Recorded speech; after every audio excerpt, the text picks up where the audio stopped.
Good morning to you all in Europe and around the world.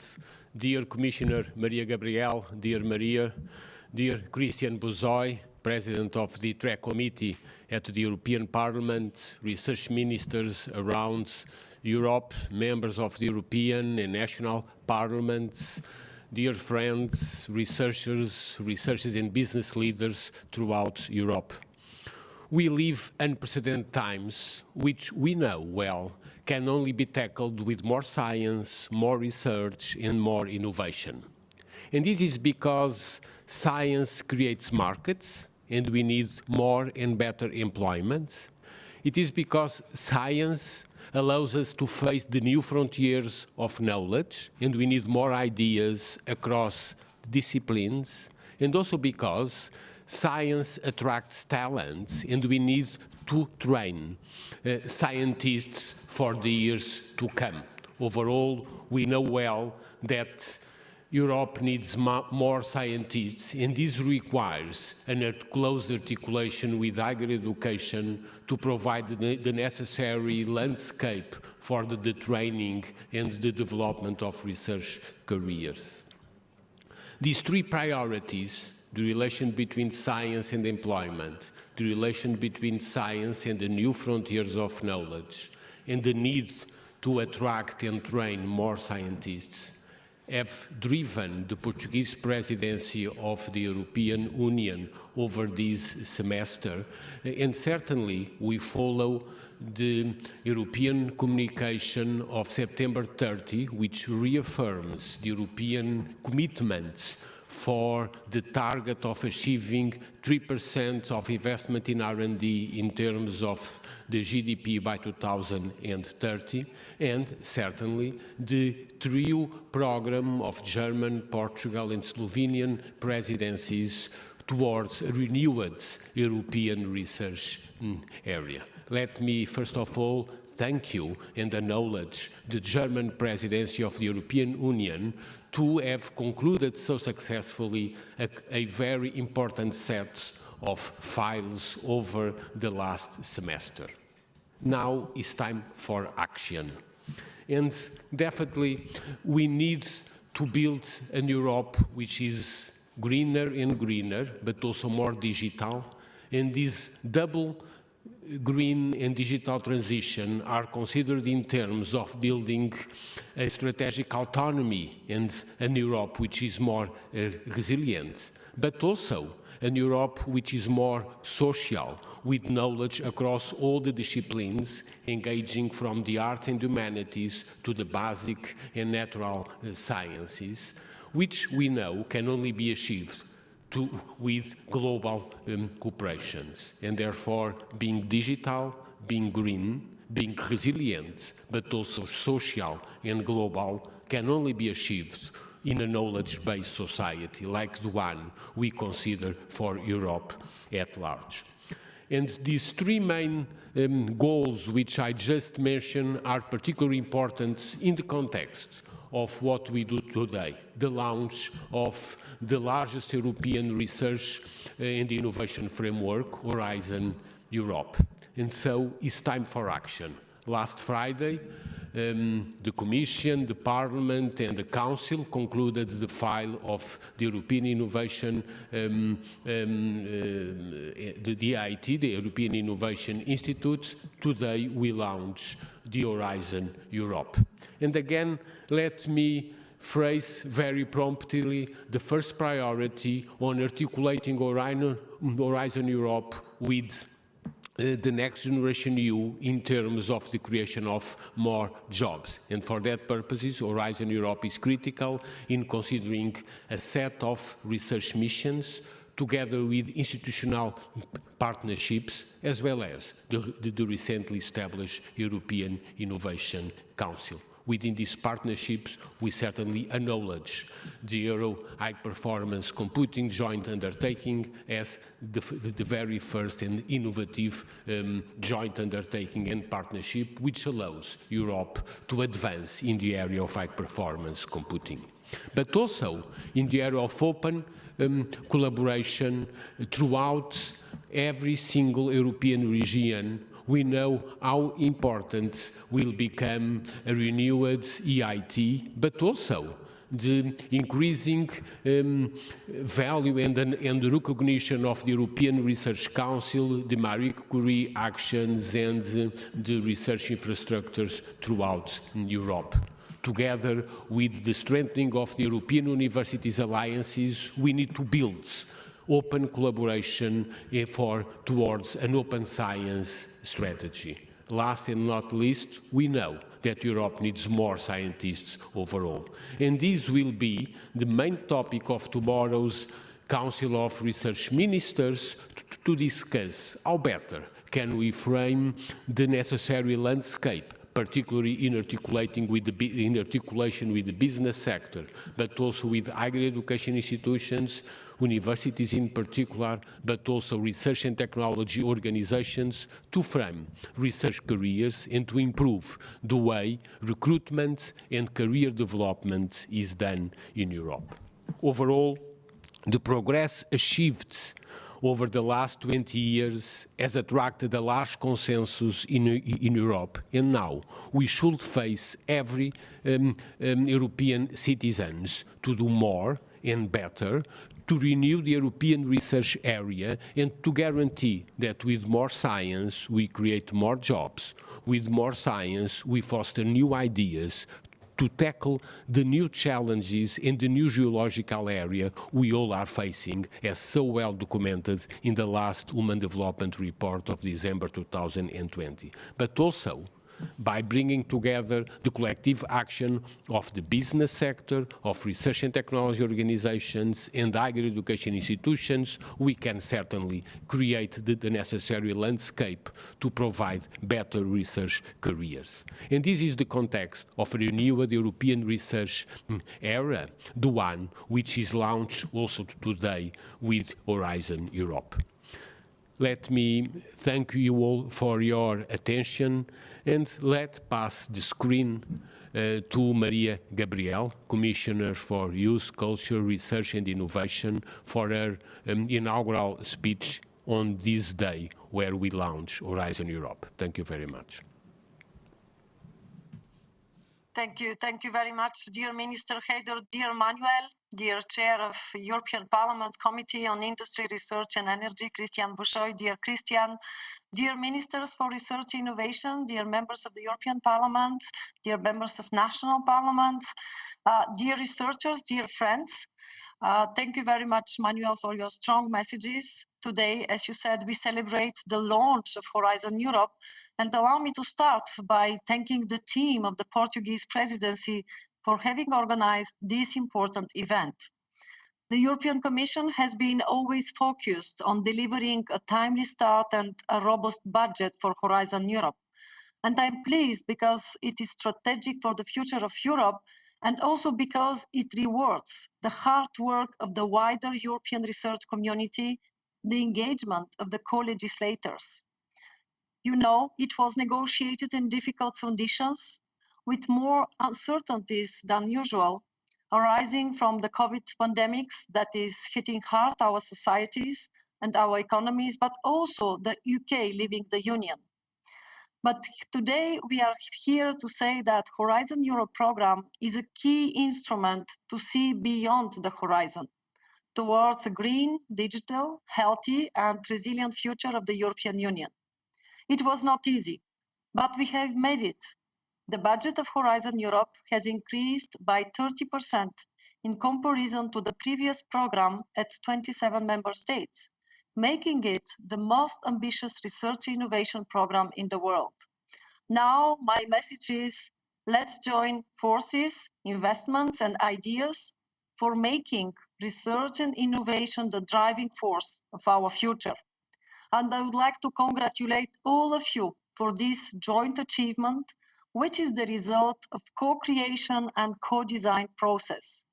Dear Manuel, I wish you and your team in the Portuguese Presidency all the best. I count on you to continue playing a key role as we finalize the strategic plan of Horizon Europe. Let me also express my gratitude to the former presidencies who worked with great dedication to make this program come true.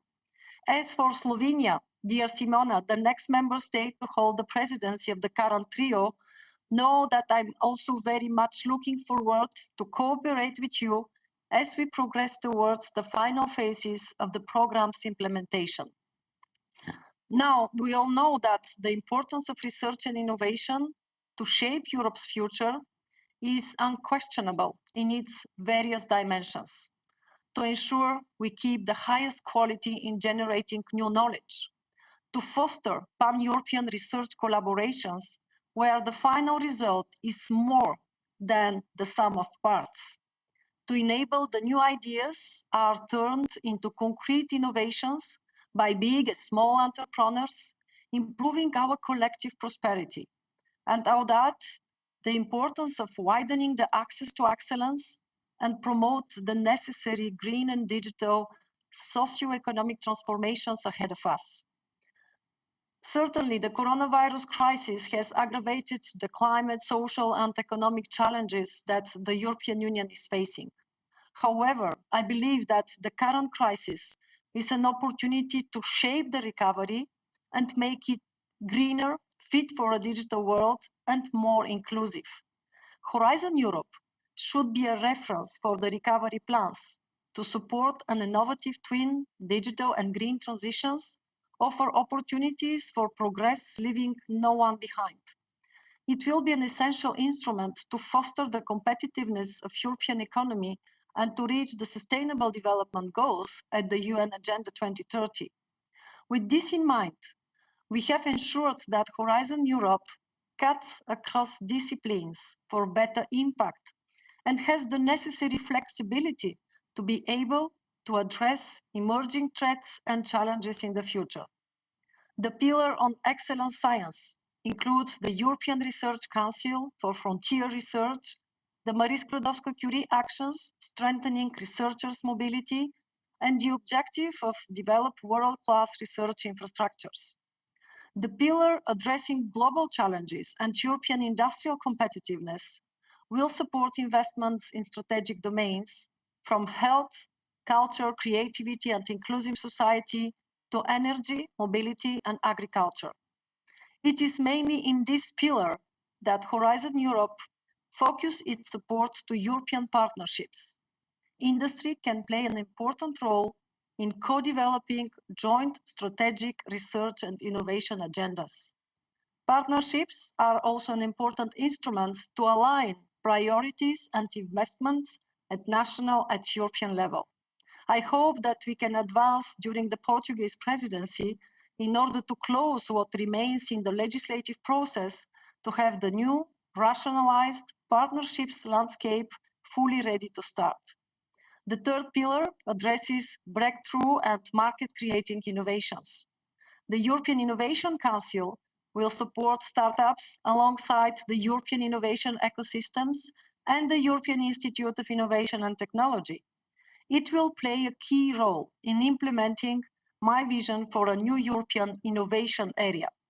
An important cross-cutting component of the program will support the widening of participation and strengthening the Europe research area.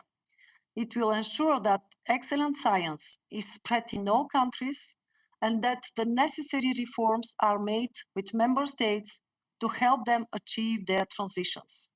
And here I would like to stress the need to look at Horizon Europe in the wider policy framework of a new European research area, where we propose a pact for research innovation in Europe. A pact that should lead to the strengthening of cooperation and aligning regional, national, and European investments. We all talk about synergies. It's time for action, dear Manuel, as you said it. It will be built on key principles and values, enhancing transparency to guide European actions, backing our 4 political objectives. 1, prioritizing investments and reforms in R&I, improving access to excellence. 2nd, translating R&I results into the economy, and 4, deepening the era. We propose here to work together through the European Research Area Forum for Transition as the single entry point for strategic discussions to define key priorities for joint action. And let me spend some words about what I believe are Horizon Europe's strengths. Of course, in the first pillar, we have the European Research Council. We all know that our leadership in science, in frontier research, is built on their experience, on the excellence of our researchers working with European Research Council. So it's absolutely important to continue this great support for them in order not only to reaffirm our leadership, but to continue to deliver concrete benefits for our societies and our economies. Second, the European Innovation Council is a new element that brings a new approach to support innovation with focus on startups and small and medium enterprises. The beneficiaries of the European Innovation Council already have demonstrated to be successful to attract external investors into European successes. During the pilot period, I'm looking here to Mark Ferguson, the EIC beneficiaries managed to crowd in almost 5 billion euro from external investors, and 40 of them have managed to get a valuation above 100 million euro. I'm proud that European Union funding has supported European companies, BioNTech and CureVac, to develop the new generation of vaccines through past European Research Innovation Programs grant, like with the European Research Council, as well as loans provided by the European Investment Bank. Second, new approach on European partnerships. We definitely would like here with this new approach to improve transparency, to improve their strategic management. You know that we have significantly reduced the number from over 120 in Horizon 2020 to 49 in Horizon Europe. And we are setting up a strategic coordination mechanism that will allow cross-partnership collaborations. It makes a lot of sense to build synergies and collaborations in areas of transport, smart mobility, with hydrogen or artificial intelligence. The result should support both green sustainability goals, but also the innovation our industry needs to face big transformations ahead. Strategic cooperation here between the private and public sector actors is necessary to leverage all European forces and accelerate the development and uptake of new joint solutions to common global challenges. Fourth element, missions. Missions are another example of an instrument to maximize the socioeconomic impact on research and innovation. They specifically cover 5 priority areas related with cancer, healthy oceans, climate neutral and smart cities, soil health and food, and adaptation to climate change. Ambitious actions with the aim of achieving measurable goals related with the Green Deal within a set time frame. Extensive work has been done already in all 5 proposed mission areas that I recall cover key challenges, such as cancer, to have at least 3 million lives saved, living longer and better by 2030. We have a very concrete objective with the mission adaptation to climate change to help 200 European regions to fight against heat waves, forest fires, floods, and storms. The mission on ocean, seas, and waters is targeting the regeneration of European marine and freshwater ecosystems and restoring biodiversity for the vibrant, sustainable blue economy by 2030. The one on climate neutral and smart cities aims to make at least 100 European cities climate neutral by 2030. And finally, the mission on healthy soils and food wants to ensure that by 2030, at least 75% of all European soils are healthy and sustainable. Now the missions are in a preparatory phase to define their implementation plans, and we expect to have in the second half of 2021 an assessment of the plans according to a selection criteria covering maturity of the R&D scope of actions, timeline, and financial resources. We ask your support since missions were co-designed with the wide consultations with stakeholders and citizens' involvement. They have a great potential for wide impact across Europe. You can see that by looking at the ambitious objectives that concern all societies and economies. And Horizon Europe finally will increase the possibilities to link with R&I funded at regional level, and in that regard, the first joint action plan with the Committee of the Regions will be a strategic guide. Now I will use 1 minute really to address this to all our ministers and all stakeholders to stay very united and to use a unique opportunity, the opportunity to support reforms and investments thanks to the Recovery and Resilience Facility. I think that we all agree that science, innovation, research, partnerships, missions, we all have these strengths in our hands. But this time, with the Recovery and Resilience Facility, with Next Generation, it's really important to use these opportunities for research innovation actions by contributing to flagship areas or by complementing Horizon missions and partnerships. Because it's absolutely important to combine investments at European and national level, as well as linking research with industry and policy, and we can achieve together what would be impossible to achieve individually. And I would like to conclude calling upon the wider European research innovation community, national administrations, to help us make sure that European citizens are also key actors of this transition. Horizon Europe is the first European program designed with huge involvement of citizens. Previously also, good morning, Driven. Previously also, it did we can unlock the innovation potential of Europe's research and education. We should make Horizon Europe a key lever to promote a sustainable, prosperous, and inclusive future for all of us. Thank you very much. Dear Mariya, thank you very much for this inaugural speech and for your unlimited energy that certainly will mobilize all of us, but also European citizens, to have a renewed European research area. Let's pass now to Christian Buzoy. Christian is the president of the ITRE committee, and first and foremost, I would like to acknowledge over the last decades the key relevance of the ITRE committee at the European Parliament to make research in Europe essentially of the use of citizens at general.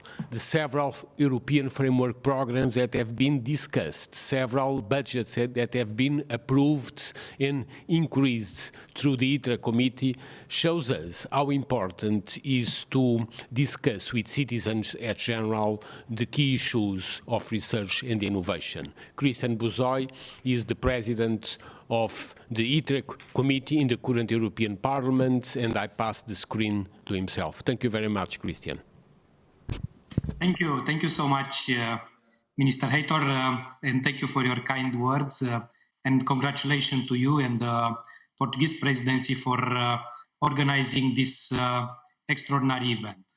Dear Minister Heitor, dear Commissioner Mariya Gabriel, dear Mariya, distinguished guests, ladies and gentlemen, I'm extremely happy that Horizon Europe can be launched today at the start of the Portuguese Presidency of the Council, and it is a great pleasure for me to address you all devoted to research and innovation.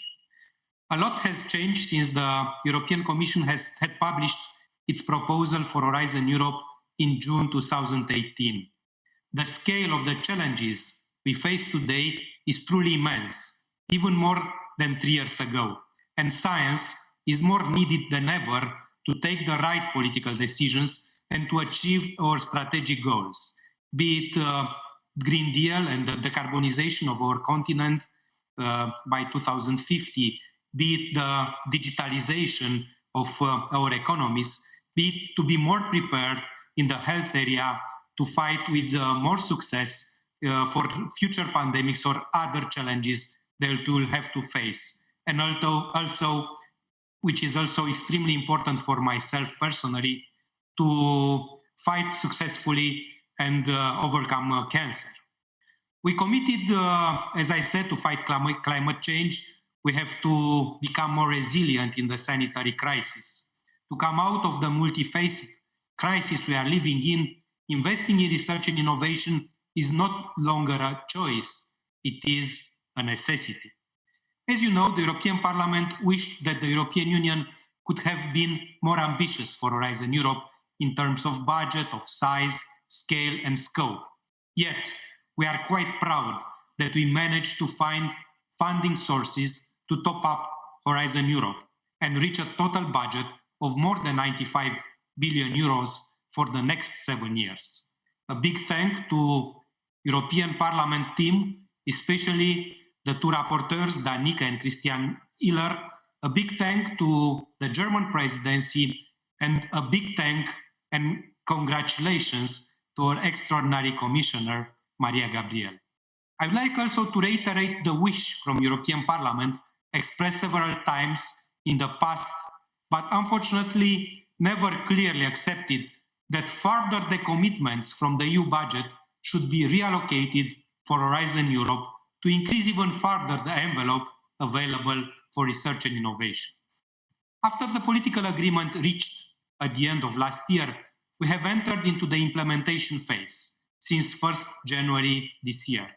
Horizon Europe really needs to start without delays, without waiting for the publication of the legal acts in the official journal. Despite the difficult circumstances, we are calling for all dimensions of the program to be kicked off as soon as possible in the most inclusive manner, in order not to delay the start of any project and not to leave any European region left behind. In that respect, allow me to simply mention 3 points of particular attention for the European Parliament, in particular ITRE committee. First, maximum administrative simplification for the scientists and innovators shall be pursued, even if it means that European administration shall find creative rules. The sadly famous 600 pages model grant agreement is clearly an entry barrier for newcomers. We cannot be inclusive with complexity. The ITRE committee will always welcome your suggestions for increased simplification. Second, the missions that were announced a year ago need to develop rapidly and to be more robust. And I welcome very much the words of Commissioner Mariya Gabriel. These missions created a lot of expectations, and they need to receive an impetus to increase the societal impact of the program. And finally, synergies with other European programs should be clearly facilitated. You are probably all aware that some regions now have the possibility on a voluntary basis to transfer a small part of their structural funds to Horizon Europe, with the assurance that these funds will return to the same region to fund excellent projects. I'd like to encourage you today to spread the news and make use of this possibility. And I noted with great pleasure that the first session today will be dedicated precisely to synergies between different types of investment. With these considerations, I encourage you all to embark on this adventure of the 9th Framework Programme for Research and Innovation. And I wish the best of success to scientists and innovators. We need you to overcome the immense challenges on the globe today. Thank you very much for your attention. Dear Christian, thank you very much for your challenging words and sentences. During the day, we will have 3 other members of the European Parliament, as Christian mentioned, Christian Ehler, also Danica and Graça Carvalho will address in the different sessions. Let's now move to a video to see achievements for Horizon Europe. Thank you.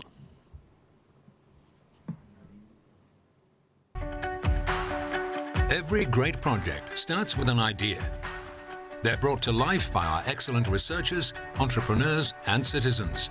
Together, we will transform these ideas into new solutions to recover from the global pandemic and ensure a green, digital, healthy, and fair future for everyone. With a budget of over 95 billion euros, Horizon Europe, the new European Research and Innovation Programme, will boost Europe's scientific global leadership excellent science and breakthrough innovation. Address the societal challenges that matter the most to you through our EU missions.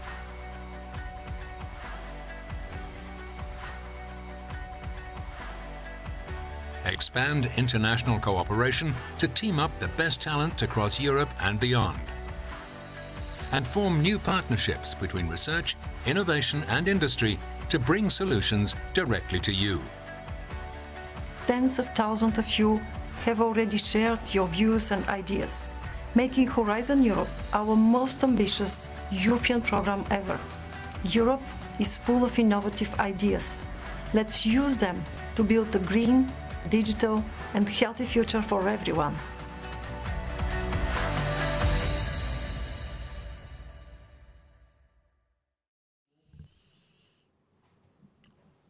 Thank you very much again for your attention.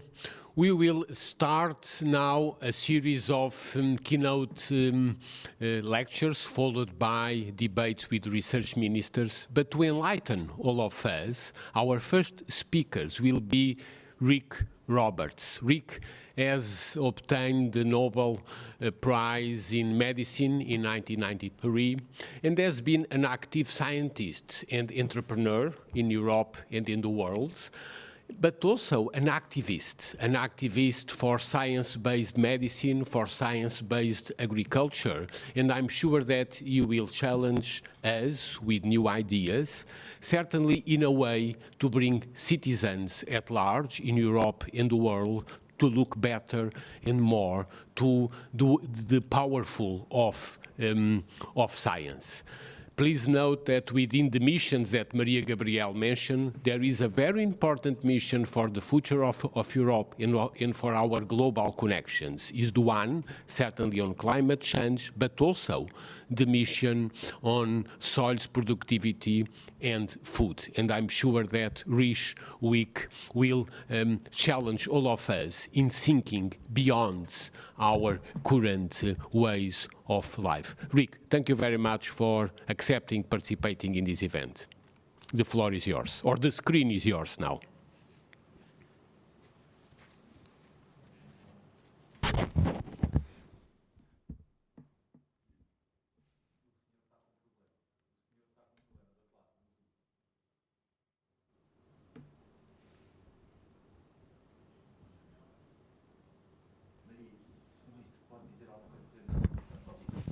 Rick, I apologize, but we are not listening to you. Probably there is a sound problem. Can you make sure that you have your sound connected?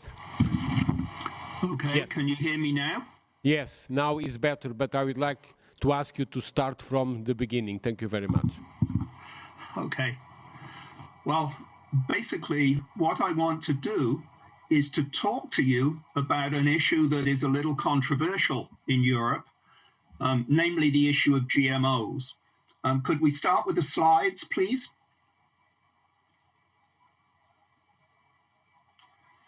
Okay, so what I started several years ago now was a campaign by Nobel laureates calling for science honesty about GMOs. And we call on the Green parties to stop scaring the public by pretending that GMO foods must be banned because they're dangerous. There is simply no evidence for this. Next slide, please. Of course, food means agriculture, and agriculture is something that got started some 10 to 12,000 years ago. And since then, what I call crude genetics has been used in order to improve crops. And until the 1980s, the traditional methods of breeding plants were used both in agriculture from a business standpoint and also within communities. Next slide, please. The effect of this can be seen rather easily here just by looking at the evolution of maize, or corn, as it is sometimes called. The wild ancestor, teosinte, shown on the left, was a very thin, rather unappetizing looking plant. If you look on the right, you can see what has happened as a result of breeding, traditional breeding. We now have corn cobs that you find in the supermarkets that are very large, very nutritious, They're lovely to eat, but they're very, very different from the wild ancestor. And that's because they've been genetically modified as a result of plant breeding. Next slide, please. Just briefly, the conventional breeding techniques are shown on the left, in which you make a cross between two plants, one that perhaps you're growing at the moment, and another one that has an attribute that you would like to introduce into the plant that you grow. It's illustrated by the blue gene here. And what one does is to make a cross in much the way that we humans make babies. But in the case of plants, you keep recrossing and recrossing until you end up with a plant that you now serve and want to use to grow the crop of your choice. You've gotten rid of most of the genes that accompanied the blue gene that you don't want, and you have something that now is useful. This is an old method. It's been used for many, many hundreds of years now, and this is considered safe. This, despite the fact that very often one has to mutagenize these plants in order to make sure that they have the attributes you want. But in the 1980s, precision breeding, or the GMO technique, was introduced. And in this technique, it was found that by using a natural phenomenon, the way in which a bacterium transfers genes into plants, that this could be used not just to move the gene that the bacterium wanted, but rather to move a gene that we wanted. And in this way, one could precisely move the blue gene from where it started into the plant where you wanted it to go. And this, of course, is now considered dangerous. This is the GMO method. Next slide, please. I want to just take a simple illustration, the traditional versus the precision methods. If I want to move a GPS system from my old car into my new one, should I disassemble the two cars, mix everything up, and then pick the one with the GPS, ignoring whatever else it might have picked up? Or should I simply unplug the GPS from one car and plug it back into the other? This is the essence of the GM method. I take the gene I want and I put it into the plant that I want. And of course, this has drawn tremendous controversy, and mainly because it was picked by Greenpeace and some other anti-GMO activists in order to stress that, well, this could be terribly dangerous. And the kind of examples they used are shown on the next slide. What if I were to take my GPS system, not from a car, but from an airplane? If I now move it into a car, does this mean that the new car is going to fly? Well, of course it doesn't. But the anti-GMO activists have gone out of their way to give examples of things like this that might be dangerous. Next slide, please. And what's important is the product, not the method. And this is just as true for traditional breeding as it is for genetic modification. Genetic modification is merely the latest methods that we have for plant breeding. Next slide, please. Now, in the USA and Europe, big agricultural companies have invested heavily in traditional breeding to improve crops. Why was there no such effort in developing countries? Well, the bottom line was that in Europe and the USA and the developed countries, there was far more money available to both pay for a lot of food and also, therefore, to develop better methods of producing it. It became a very important commercial product. On the other hand, in developing countries, they lacked the resources to pay for traditional breeding, which is lengthy, and unfortunately, the cost is quite high. But precision breeding can help. And so why does Europe claim that this is dangerous when the science says it is not and try to block it?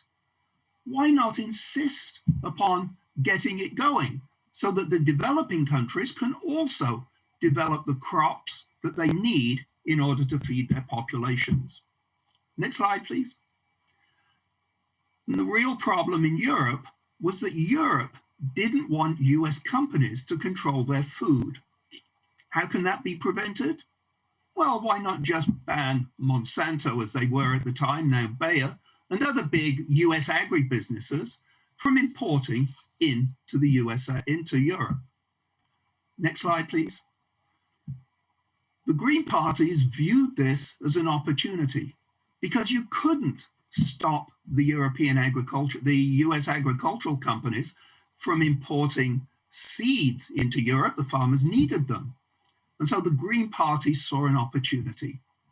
They asserted that precision breeding, or the GMO method, might be dangerous.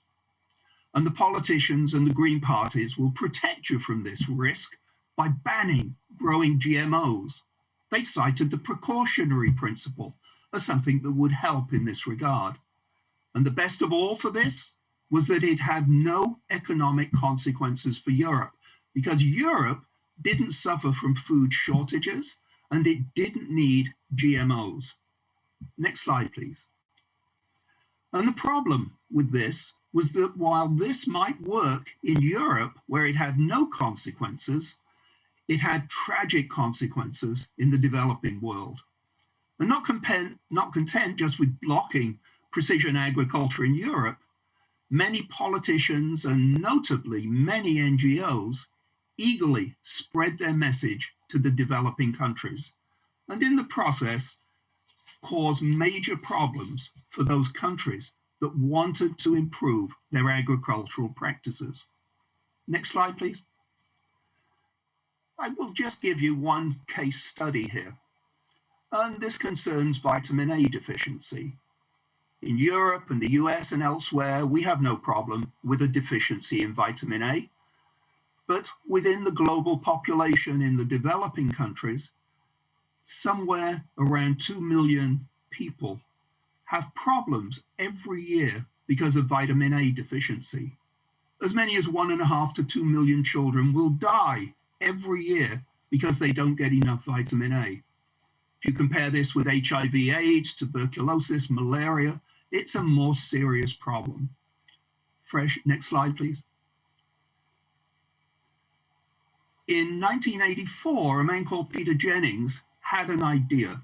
He recognized that in many developing countries, rice was a key crop. Rice doesn't have vitamin A, or actually beta-carotene, which is the precursor of vitamin A, in its grain, even though it has it in the shoots, the roots, and the leaves, but not in the grain. And so it was suggested that perhaps rice could be engineered, could be improved, so that it would produce beta-carotene, the precursor of vitamin A. And this was brought to fruition by 2 European scientists, Ingo Petraikas at the ETH in Zurich and Peter Bayer at the University of Freiburg. Next slide, please. This became a reality in February of 1999. And typically, had traditional methods been used, then within 2 to 5 years, it would have been out in the field and getting ready for commercial production. But it's a GMO, and only now will it soon be available. And there were multiple years of delay due to regulation and opposition, but opposition especially by the anti-GMO people, who saw this as a potential problem because golden rice was more like a pharmaceutical than it was a food product.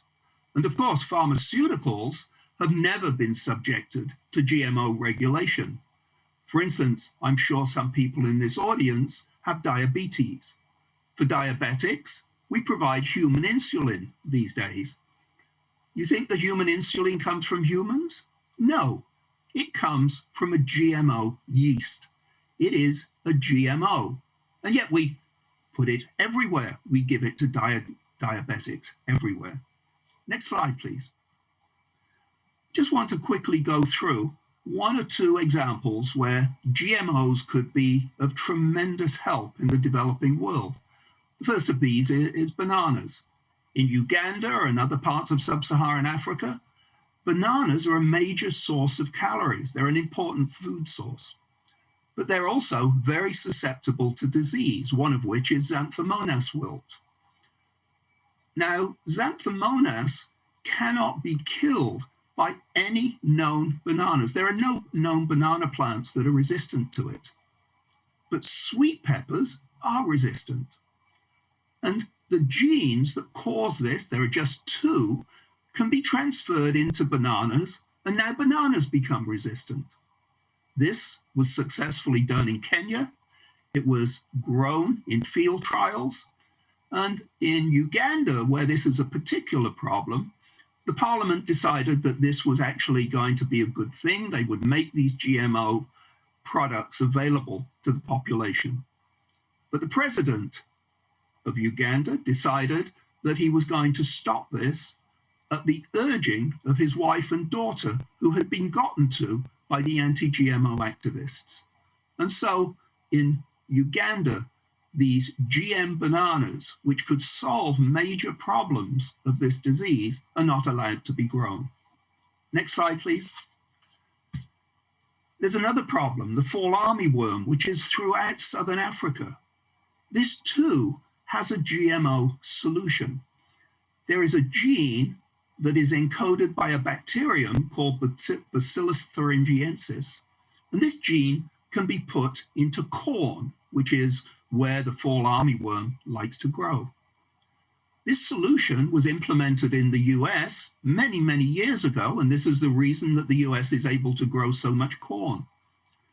This same solution was shown to work in South Africa, and the South Africans grow BT corn. But in Zimbabwe, Zambia, and much of lower parts of Africa, it was banned because the anti-GMO activists had gotten to the politicians and convinced them they were dangerous. Next slide, please. Now, one successful use of BT, the BT gene, was in Bangladesh, where the eggplants there were having major problems. They call it brinjal. They were having major problems because of insects. They made a form of BT eggplant that would now resist these insects. In effect, BT is an insecticide. You put it in the eggplants, and now in Bangladesh, there is so much eggplant grown that they have difficulty eating it all. Next slide, please. In Hawaii, next slide, please. No? Okay. In Hawaii, they had a major problem with a virus that was infecting and killing papaya plants. A scientist there at the University of Hawaii, next slide, please, Dennis Gonçalves, next slide, please, showed that you could in fact immunize papayas by a GM root. And now almost all of the papayas grown in Hawaii are GM papayas. These are widely used and sold in the US. Not a problem. Next slide, please. Now, for developed countries, food is not a problem. But when we do things and say things, we must always remember that the internet is listening.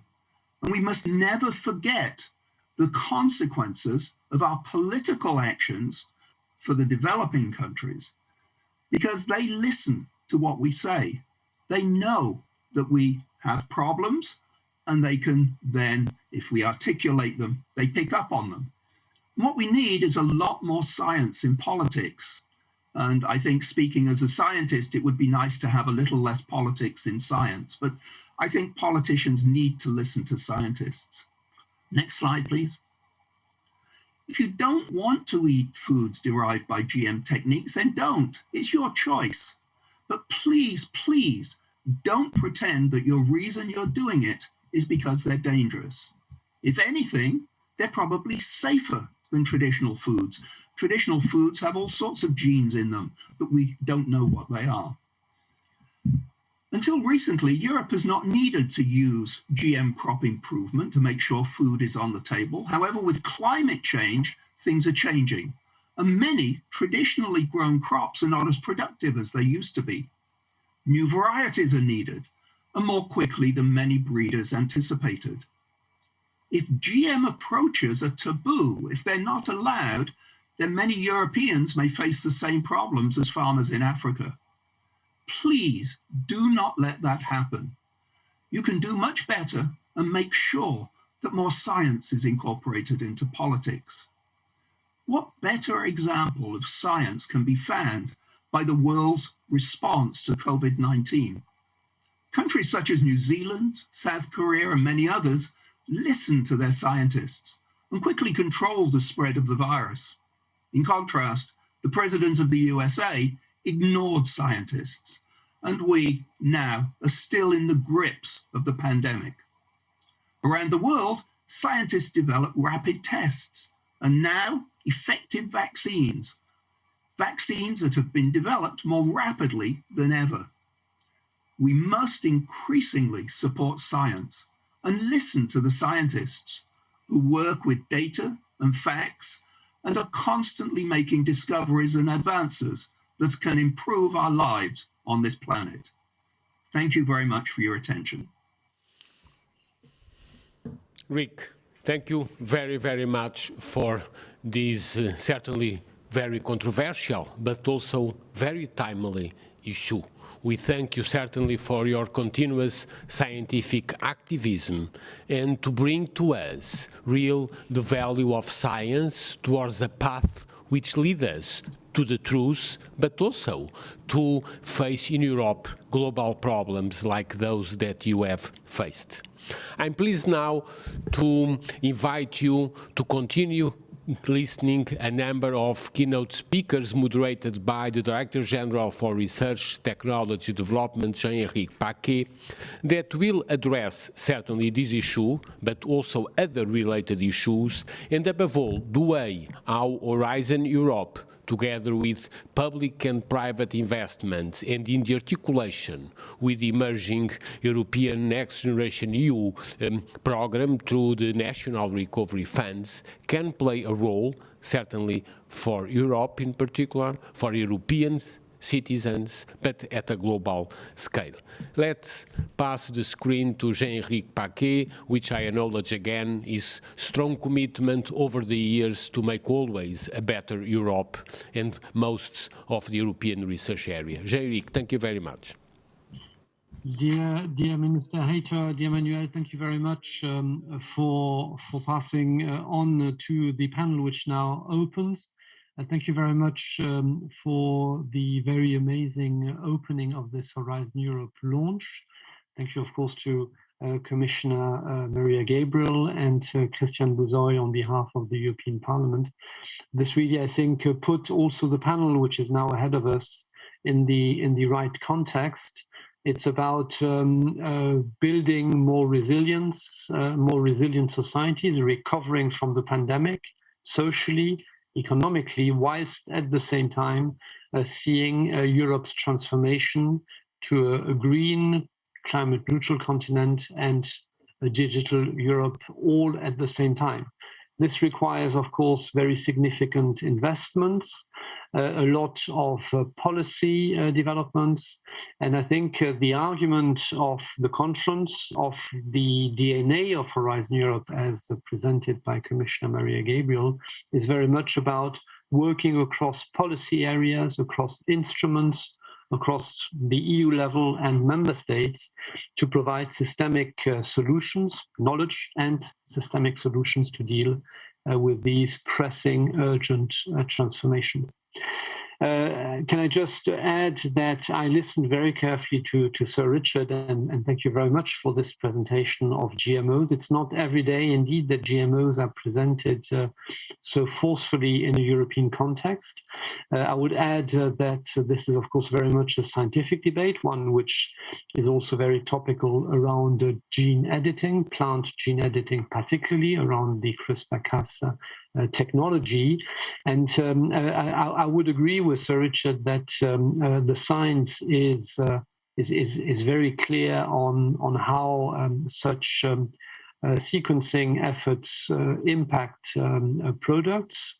But there is also in society, indeed, a debate which is a very heated one in most parts of Europe, not necessarily across all societies, but in many or most parts of Europe. And I would argue that we need indeed the science to be available, well explained, as this was now just the case, to ministers and politicians. But I would also argue that we need to engage our citizens from the outset in helping scientists in their labs, or industries, on the other hand, make the choices, design the characteristics which stem from that gene editing. If we were to have this conversation with citizens from the outset, I would argue that over time we could certainly also win them over, creating political space for further developments. But that is not the subject of the panel. The subject of the panel is to explore with a great lineup, and I will present each panelist as I pass her or him the floor, is to explore how we can indeed drive these transformations and use the various instruments which are available at national level and at EU level in the European research area, in the next generation EU and recovery and resilience facility, instruments which are public funding, instruments which are financial instruments, particularly with the European Investment Bank and other private actors in Europe.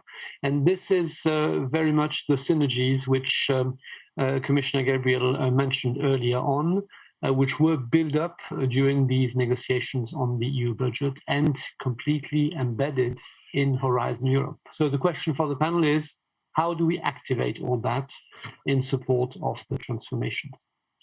I will start with Christian Ehler. I don't think Christian needs a lot of introduction, but I will nevertheless formally do it. Christian, you are a member of the European Parliament since 2004 already, and you are very much the memory and the action around European research in the European Parliament. You played a particularly central role in the negotiations of Horizon Europe, and maybe more particularly in the recent weeks in the MFF EU budget negotiations, where with your colleagues in the European Parliament, you convinced Council and ministers to top up Horizon Europe by a significant measure.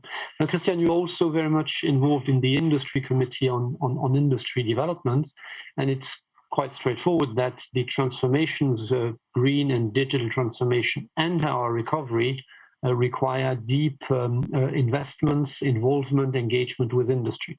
So how do you see Horizon Europe, and maybe Horizon Europe connected to a number of other instruments, helping industry accelerate and drive its transformation? Christian, over to you. Thank you. I hope you can hear me. Okay. I mean, one of the biggest contribution would be the contribution to the digital infrastructure in Europe, that we don't start every meeting by saying, can you hear me? Can you see me? So thank you very much. I would just elaborate a few considerations we have in the Parliament. I mean, we had been listening to a discussion in recent times, you might remember, on disruptive innovation. So how to squeeze innovation processes. Which led to sometimes a little bit disturbing discussions on the level of the heads of states in Europe and how we could do that and how we could copy a DARPA or something like that. I think the main challenge you had been describing is actually not disruptive innovation as a squeeze process and relating to DARPA. The question is now the contextuation of a Horizon program. For the good or for the bad, will be the program which is contributing to main European policies in a way which had been unprecedented. We practically not defining challenges like digital or the CO2 reduction as major global challenges and societal issues in Europe. We put it in a regulatory framework. We're going to agree practically in the beginning of the program, where we are going to define that we within a decade, for example, to reduce CO2 emissions by 55 or 60%. It depends what comes out of the negotiations, but we're going to see that in the beginning of the program, we are no longer abstractly defining an ambition and then might have that reflected in challenges on the structure of the program and the way we're going to spend the program. Actually, we are framed by the ambition to do that in a decade, even in 9 years. And I think that drives the program, or the contextuation of the program becomes more and more important, because it's not a standalone research program where we want to contribute. The question whether we're going to deliver on that is really how we are going to interact with other kind of funding, with national policies, with infrastructure investments. And I think that might be the challenge for Europe in the next upcoming month, actually, that we leave that discussion about disruptive innovation and the DARPA model discussion and so on. So we have to look to something which is unprecedented before. How can we contribute to an ambition within a decade, or to fulfill an ambition within a decade, where we do know that and to some extent, the technologies are not even existing. And even if we are able to develop that technologies together with many industry, how to create at the same time the needed infrastructure, the regulatory framework, and things like that. And I think for the first time, we have to embed that in the innovation process. We really have to think forward in terms of standardization already, if we are talking about developing or funding research and innovation for new technologies. We have to think about what is the regulatory framework. We have to think about what is the needed infrastructure. How could we somehow embed in an innovation process political decisions which are already needed to take, that we have the infrastructure which is needed then to launch these new technologies developed through a program. And that's fairly unique. I mean, I think that's the end of the idea that there are standalone research programs which contribute in abstract terms to societal goals. It will need a completely new interaction, I think, between the instruments of the Union. So, for example, the structural funds and the research program, but also the regulatory effort. So the regulation we're going to in place in certain sectors. And I think we have to have a foresight view together with industry, also in terms of what is the, let's say, uptake of the financial markets. We shouldn't forget that if we talk about the next generation of airplanes or airplane engines or something like that, which are going to reduce CO2 emissions by 55%, we're talking about complex issues. We're talking about the market, big producers. We're talking about the regulatory framework. We're talking about the financial markets, which is actually financing that, and not so much the customers anymore as it had been the airlines in the past. And to bring that together and to consider that in the phase where we work on calls and on certain ambitions, that is unprecedented. But I think we have to develop that. And I think we established already, after a long discussion, which had been painful, I think also within the Commission, because it's really complex, at least how instruments of the Union are going to interact. And that means basically the structural funds, which will lay the basis of the needed investments in many cases to roll out the technology we're going to work on. And also we have to have a broader societal discussion about also the acceptance of these new technologies, because we are very much driven now by dystopia. So we fear that we might not achieve that. We fear climate change and things like that. But how to develop an utopia, how to change that from, in perception, also in public perceptions, from something we have to do because otherwise we fail, or otherwise we see a climate catastrophe, to something which is attractive, which is a kind of future-oriented model.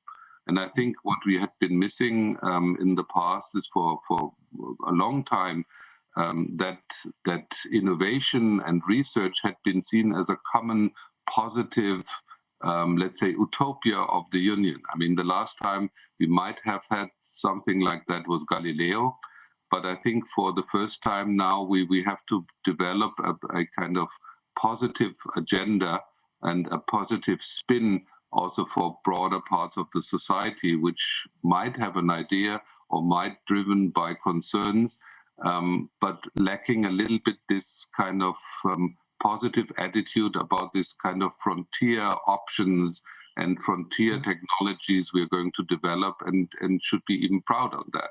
Yeah, so pieces are together. There is this new Bauhaus idea from Ursula von der Leyen.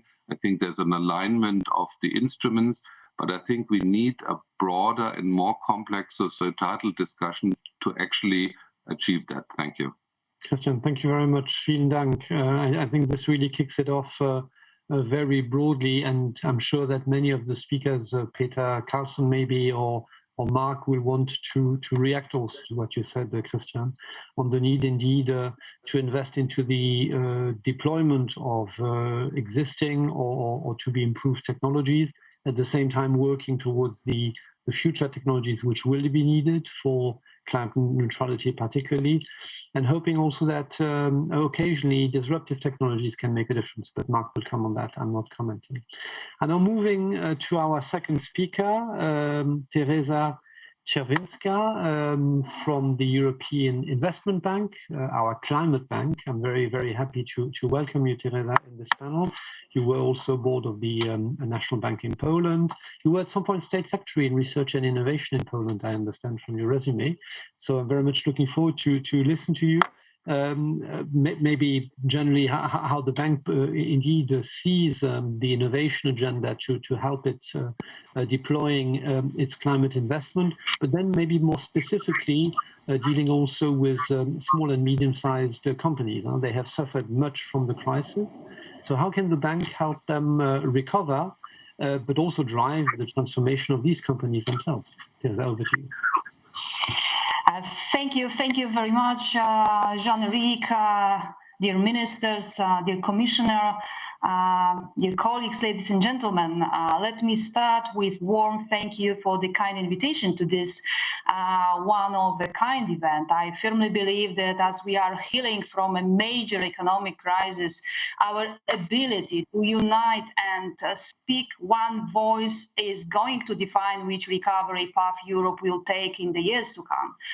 And with this in mind, I would like to thank the Portuguese Presidency in particular for offering us this opportunity to engage in a constructive discussion about the direction in which we should set our sails. The motto of the presidency, time to deliver, a fair, green and digital recovery, gives me well-founded optimism about the future. Indeed, I see that the future is green and digital, and I do believe that if we embark on the right path now, we will also alleviate the social constraints and build a fair future for everyone on the continent. Yet we couldn't have expected a more challenging starting point. The investment horizon has been vastly shattered across the EU because of direct and indirect effects of the COVID-19 pandemics. Our investment report released less than 2 weeks ago estimates that the investment contraction was mostly felt in the second quarter of 2020, when investment fell by 19% compared with the previous year.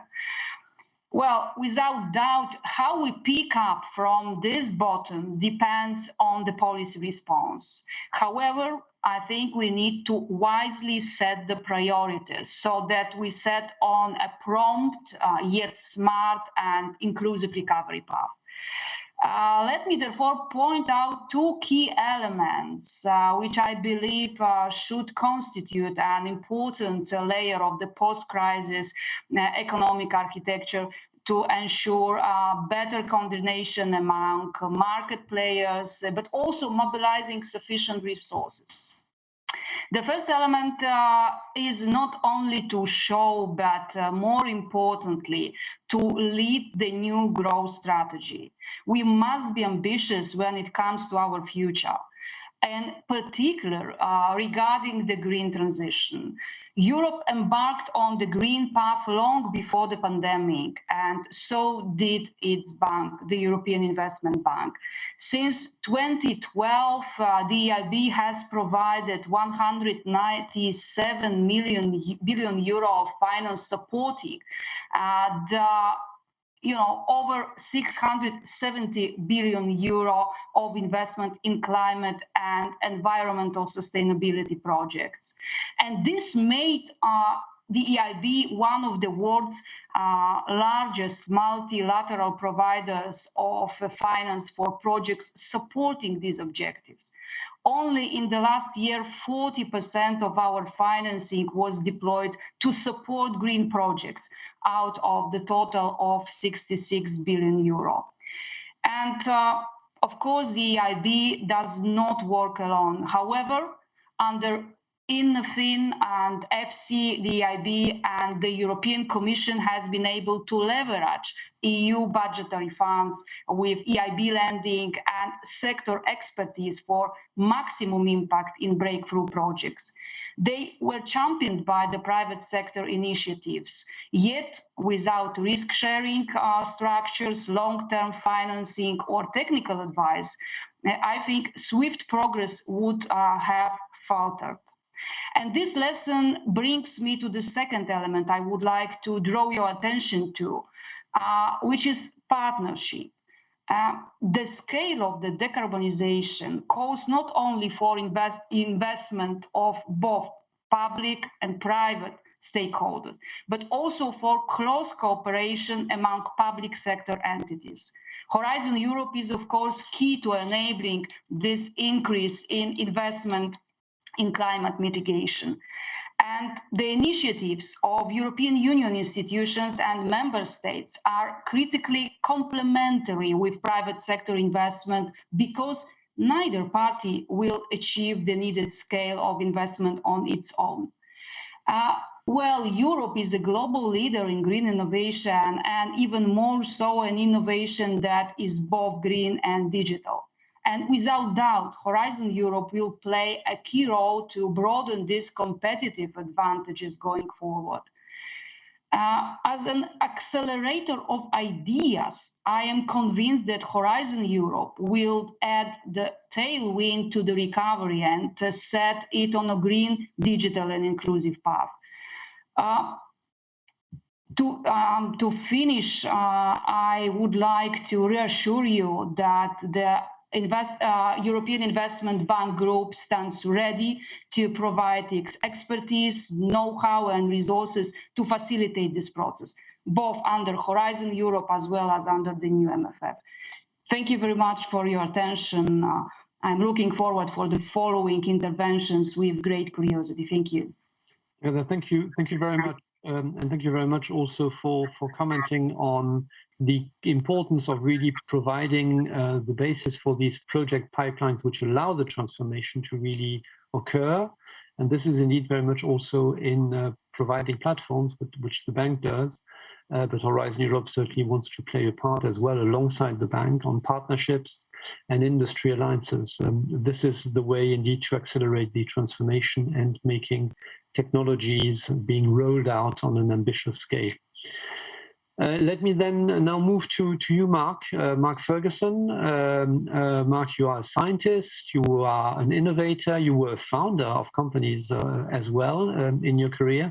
You're now heading a Science Foundation Ireland, and you're also, I think, the chief science advisor of the Irish government. But you're also, and for me, very importantly, the chair of the board of the European Innovation Council in its pilot phase. You have supported the Commission over the last 18 months in getting this European DARPA going. Mark, I sometimes say that the EIC is inspired by DARPA, just a bit better. Maybe you can explain to us why. Mark, over to you. So thank you very much. I mean, basically, the European Innovation Council wants to do for innovation what the European Research Council has done for research. And what do I mean by that? Look at the United States. Europe is just as good at the science. Our excellent science in Europe is comparable to that in the US. Look at the number of startups. It's about roughly comparable between the US and Europe. But look at the scale-ups, and the US massively outperforms Europe. We are not good at scaling companies. So the European Innovation Council is focused on helping scaling, helping startups really get going, deep tech, and out into the marketplace. And how are we going to do that? It's a new ambitious program, approximately 10 billion budget, and that's going to look to invest in companies. We're looking at innovators anywhere in Europe. We're looking at any deep tech topic, and we're looking at it anytime. And using 3 simple programs, but picking the accelerator one first, that's really a unique combination of DARPA and SPIR. So it's looking in a European context. How can we help companies start and grow? So we can provide up to 2.5 million in grant and up to 15 million in equity. And that's meant to crowd in other private investors. We really want to draw investors from different parts of Europe, from across the globe, into these rapidly developing European companies. So an important facet is to work with the innovators and to work with the companies. A second feature, of course, is to look at new emerging technologies that are going to be really important for the future, and that's essentially the Pathfinder program. And then thirdly, transition activities, transitioning from the European Research Council into the European Innovation Council, those ideas that have real commercial potential. Transitioning from the bootstrapping of the European Innovation and Technology Group, EIT, into the European Innovation Council so that we can invest. Transitioning from missions where there may be activities of commercial potential for investment through the EIC. So through these 3 programs, we really want to drive the innovation potential of Europe. And that's really important. It's really important in the green and digital agenda. I mean, what could be better than doing good for the planet, making money, and creating jobs at the same time? If we can do that, if we can embrace these deep technologies of carbon capture and storage, of managing energy grids more efficiently, of having more effective agriculture, and so on, we can have a sustainable future, we can have a green future, a digital future, but we can also have an economy and employment, and that's really important. So in the pilot phase, the European Innovation Council has been operating. We've invested in more than 5,700 companies. Those companies have gone on to raise 5 billion in euros. For every euro we've invested, they've gone on and raised another 3. That's good, but we can do better. Moreover, look at the employment in those companies. Within 1 year of the EIC investment in the pilot phase, they have more than doubled their employment. That's good, but we can do better. So the pilot has shown the real appetite. It's very competitive. We've had a lot of applications, and more than 90% of the companies supported have been addressing the Sustainable Development Goals, and 36 of those in response to the COVID crisis. Now, if you look in the Green Deal, where in the pilot we actually ran a focused program there, then 2 facets are really positive for me. First, 14% of the Green Deal successful companies came from the widening countries. That's good, but we can do better. We have to get more widespread innovation across Europe. And 1/3 of those companies were led by women founders and CEOs. That's good, but we can do better. We need to get to 50%. So the pilot has really shown us areas where we can improve, where we can learn and iterate in the program, and they will be rolling out in the main European Innovation Council. So in summary, the European Innovation Council really wants to do for innovation what the European Research Council has done for research. We want to be founder-friendly, innovator-friendly. We want to drive deep tech, risk-taking ideas. We want to crowd in and work with the market. We want to work across the European programs, drawing those great ideas that have commercial potential from the ERC, the EIT, the challenge programs, and so on. And we really want to develop and scale businesses in Europe. And the green and digital agenda speak to European values so we can make money, create employment, address European values, do good for the planet all at the same time. It's an ambitious program. It picks on the best of what we've seen across the world, but it puts it in a uniquely European context. Thank you very much. Mark, thank you. As I said, DARPA just a bit better and distinctly more European too, as I think you set out to demonstrate very convincingly. Impact investment in what will be the next wave of innovation, deep tech around our engineering strengths, our science strengths, and driving these green and digital transformations. So really, really exciting. And Mark, you had a great pilot and you want to do better. That I can only very warmly welcome. And I think ministers who agreed on the EIC, who will come in later, I'm sure will echo your ambition. I now move to Miguel Bello. Miguel, you are the CEO of the Atlantic International Research Center. I'm really delighted to have you in the panel, because not only are you a scientist and an expert on the ocean, this great unknown of our planet, but you're also a scientist in aeronautics and space. So you really are combining those two fields of science, and with that you are hoping in the Air Center to really make a difference over the next decade on the challenges of our oceans. Plastic is the most visible one, but there are many others. Acidification in particular is a real worry. So how do you see that science can really move the agenda and provide solutions for that challenge? Good morning. Thank you very much, Jean-Eric. Thank you very much for the invitation to this important event. Well, I would like to answer you, Jean-Eric, in a more generic way. At the S Center, we firmly believe that the strategies for science and innovation should be articulated around the following 5 factors. First, advancing new frontier of knowledge toward green transition with clean oceans. Second, to maximize the link science employment to foster economic growth. Third is the human factor. Fourth, public policies.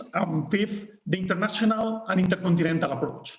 In advancing the new frontier of knowledge toward green transition, we should pay special attention to the mission Starfish, to restore our ocean and waters, which will guide the Horizon Europe program regarding oceans. As you know, the ocean, seas, coastal, inland water, this is a single system. The water cycle is more than 75% of the Earth and is essential for all forms of life. The entire water cycle is under pressure like never before. Our missions at the Earth Center are very much aligned with the Starfish objective to reduce ocean pollution, to protect fisheries and aquaculture, to reduce acidification, and to protect ecosystem and biodiversity, mitigating the effect of climate change. But this mission requires a multidisciplinary approach, where the detailed study of space, ocean, climate interactions plays an important role. This priority is linked with the Digital Twin Earth. It's a program of the European Union and European Space Agency.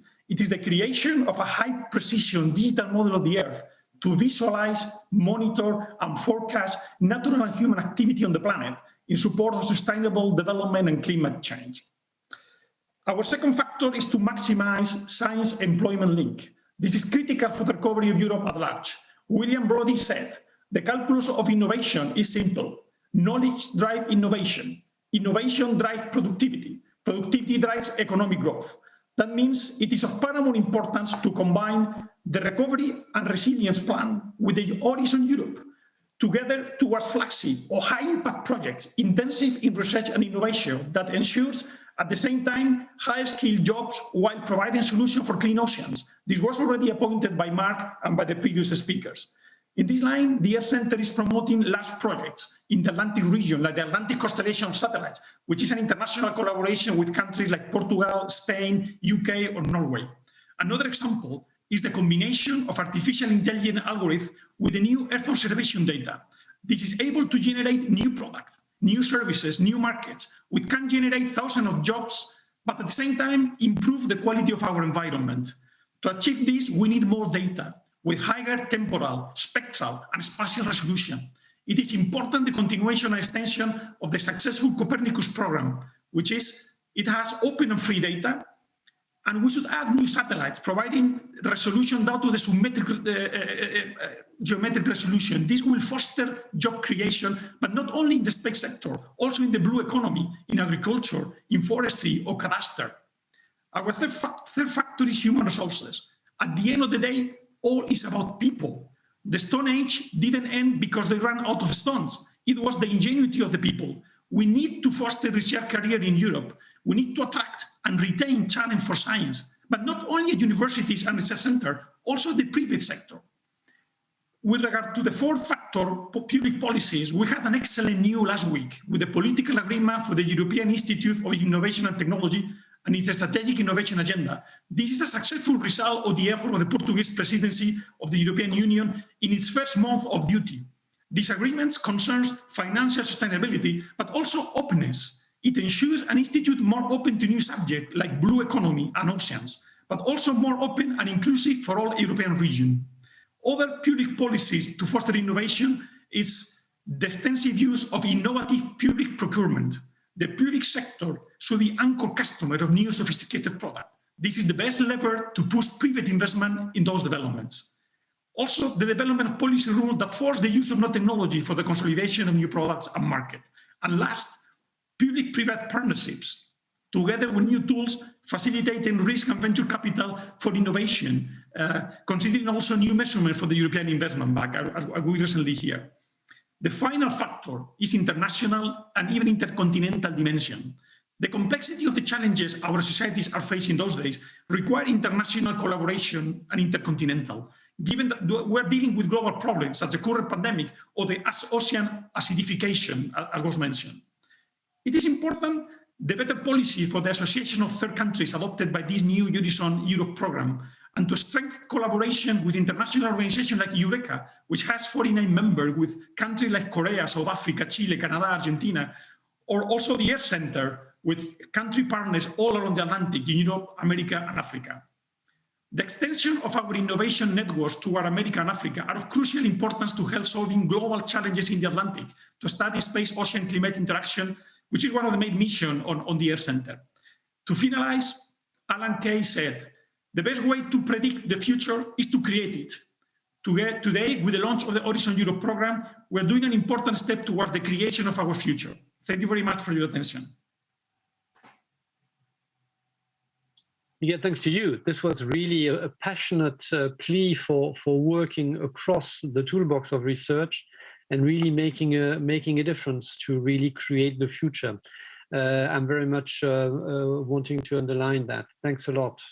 And I now move to Maria Teresa Fabregas. Maria Teresa is director in the Commission in the Secretariat General, and in particular, she works on the Recovery and Resilience Facility. Maria Teresa, there are many expectations, I can tell you, around this table and many others as well, I know, on how the facility could be connected to a number of other national and, of course, EU instruments. And ministers of research and innovation have been looking at the facility now for a while. And I understand that in several member states, they are exploring in how far the facility could support, in addition to Horizon Europe and connected in many cases to Horizon Europe, their transformation based on science, knowledge, innovation, and technologies. So your guidance would be much appreciated. Over to you. Thank you, Jan-Erik, and good afternoon to you all. So I will start by framing the context. So as you all know, the European Union has shown its determination to act together to overcome the current economic, social, and health crisis by setting up the Next Generation EU. The Facility on Recovery and Resilience is the key instrument in this Next Generation EU in order to strengthen the resilience of the European economies.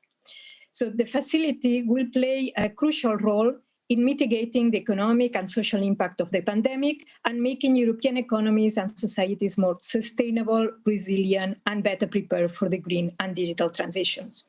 It will support long-term reforms and investments, notably in green and digital technologies. In addition, it should deal with pre-existing fragilities in the member states' economies by supporting the implementation of the country-specific recommendations that have been addressed to the member states in the framework of the European semester. Research and innovation are clearly within the scope of the Recovery and Resilience Facility. Moreover, in the context of the European semester, all member states have received country-specific recommendations referring to research and innovation. These recommendations mainly refer to, on the one hand, the public-private cooperation in research to ensure a better use of research results, and on the other hand, the support to the green and digital transition. The regulation recognizes that investing in green and digital technologies, in innovation and research, including in a knowledge-based economy, in the clean energy transition, in boosting energy efficiency, and other key sectors of the economy, is important to achieve fair, inclusive, and sustainable growth, to help create jobs and reach EU climate neutrality by 2050. Reforms and investments in research and innovation should enhance the growth potential and enable a sustainable recovery of the Union's economy. Thus, we, European Commission, we are encouraging member states to undertake in their recovery and resilience plans reforms and investments, and I'm insisting on reforms because they will help investments to have a long-lasting impact. And these investments and reforms should be in new technologies and also in a number of areas that we from the Commission side, we have identified as common challenges that member states are facing, the so-called flagship initiatives. So we identified these areas in the annual Sustainable Growth Strategy for 2021 that was published last September. And these flagships relate to areas such as powering up future-proof clean technologies or scaling up European industrial data cloud capacities and developing the most powerful, cutting-edge and sustainable processors. We are also encouraging member states to consider possible cross-border collaborative projects and, of course, to find the right synergies with other EU funds instruments. In all cases, with regard to RRF funding, stated rules have to be complied with. Concerning possible prioritization of investments in this area, each member state will have to earmark 37% of the expenditure of their recovery and resilience plans to climate objectives, and 20% towards achieving the digital transition. In addition, member states will have to provide evidence that each measure in their plan complies with the do no significant harm principle in order to ensure that none of the measures harm our climate or environmental objectives. All in all, the implementation of the recovery and resilience plans, including the research and innovation reforms and investments, should have a lasting impact on the member states' resilience and should thus leave the European Union better prepared for the future. We are engaging with all member states in order to achieve that goal, that the relevant and most pertinent projects, investments and reforms are included in their plans. Thank you.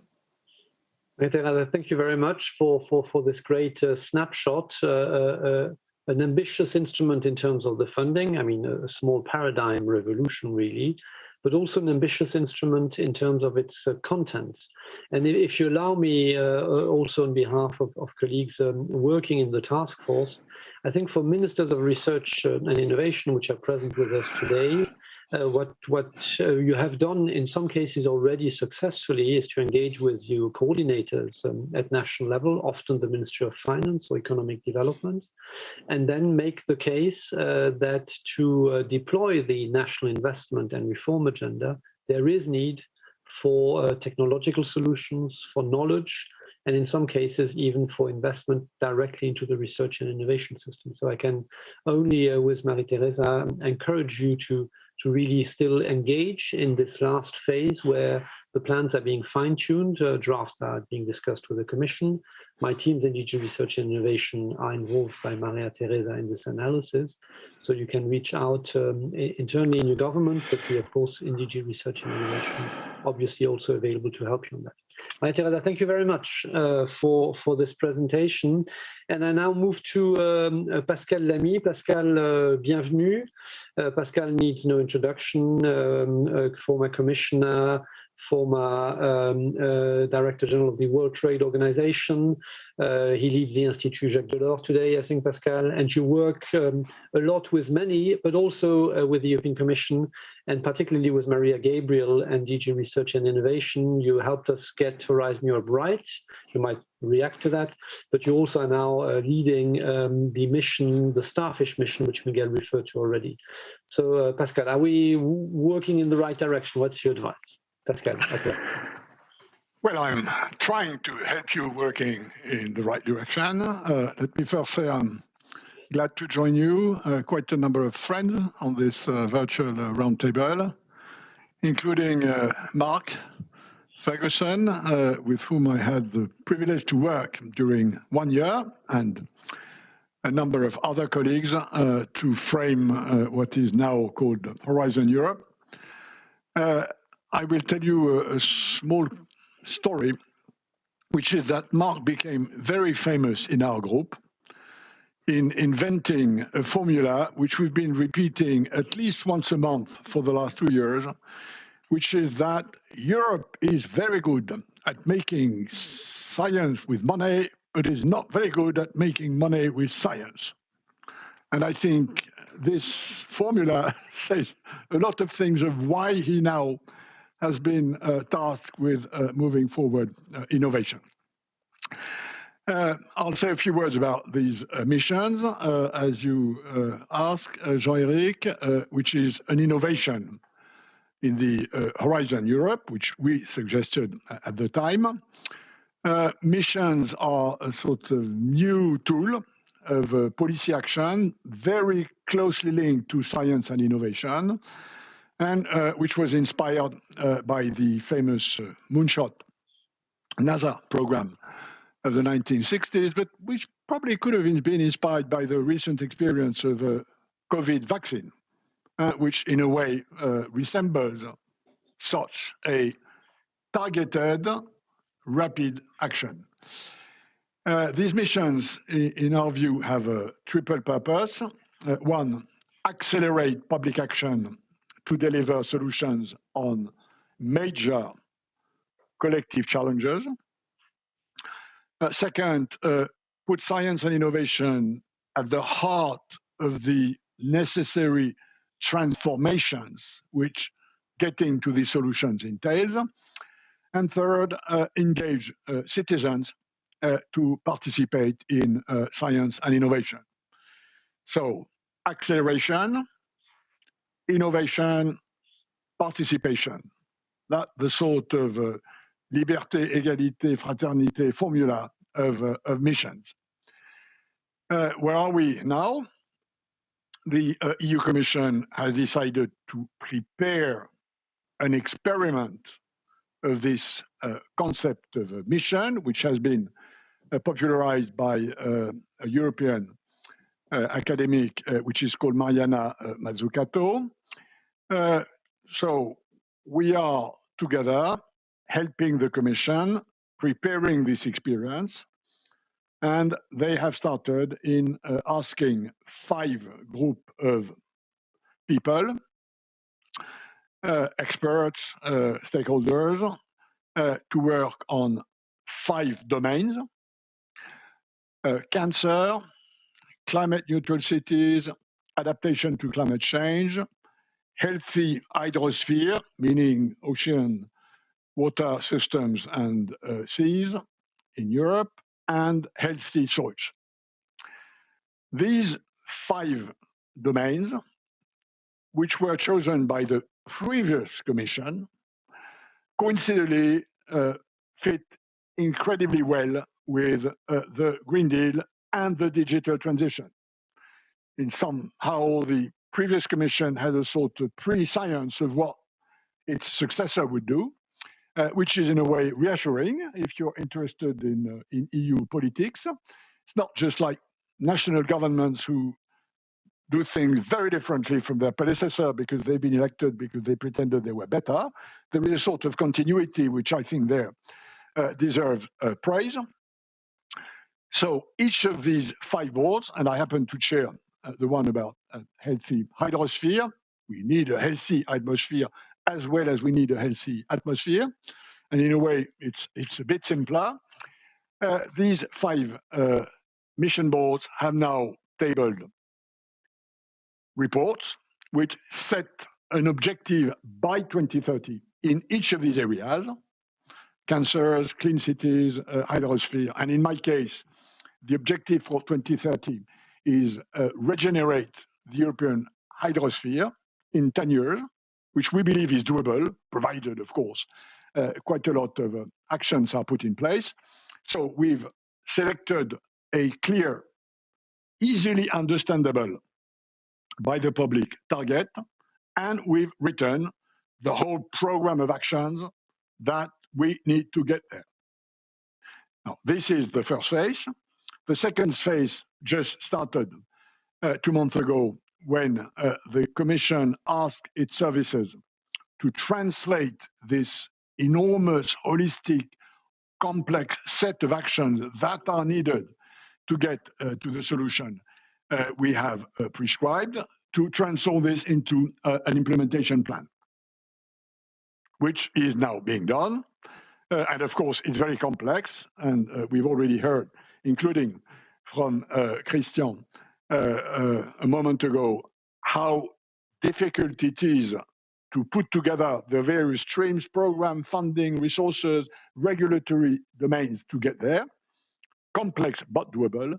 And then we're looking forward for the third step of this, which will be, as we understand, middle of this year, when the Commission will hopefully push on the start button and allocate the necessary resources and the organization that will be necessary to get to these extremely ambitious targets, which we believe both exemplify the added value of European research and innovation on the one side, and allow a lot of public interest. And our experience in citizen engagements, which we've had in the 5 missions, and we've been connecting with citizens, with stakeholders, with the large public, is incredibly positive.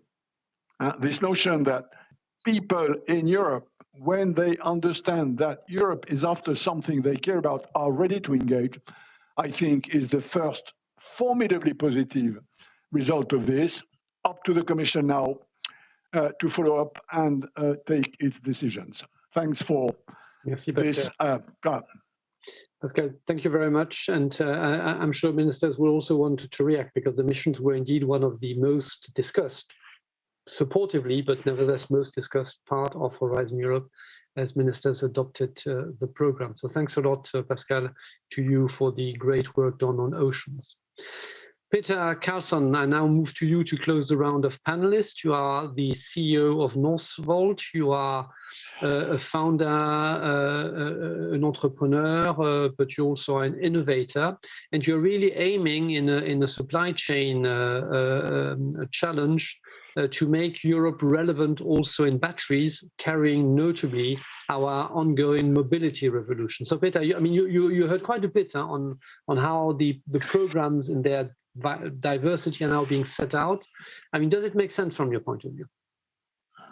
I think absolutely that Europe is on the right path. I mean, I'm sitting here in what we call Northvolt Labs, which is an R&D and industrialization facility where we invested over 250 million euros into create perhaps the most advanced industrialization facility in the world, for sure in Europe. And this was enabled by both via InnoEnergy and other parts, but primarily also through the European Investment Bank that went in together with other investors to enable this.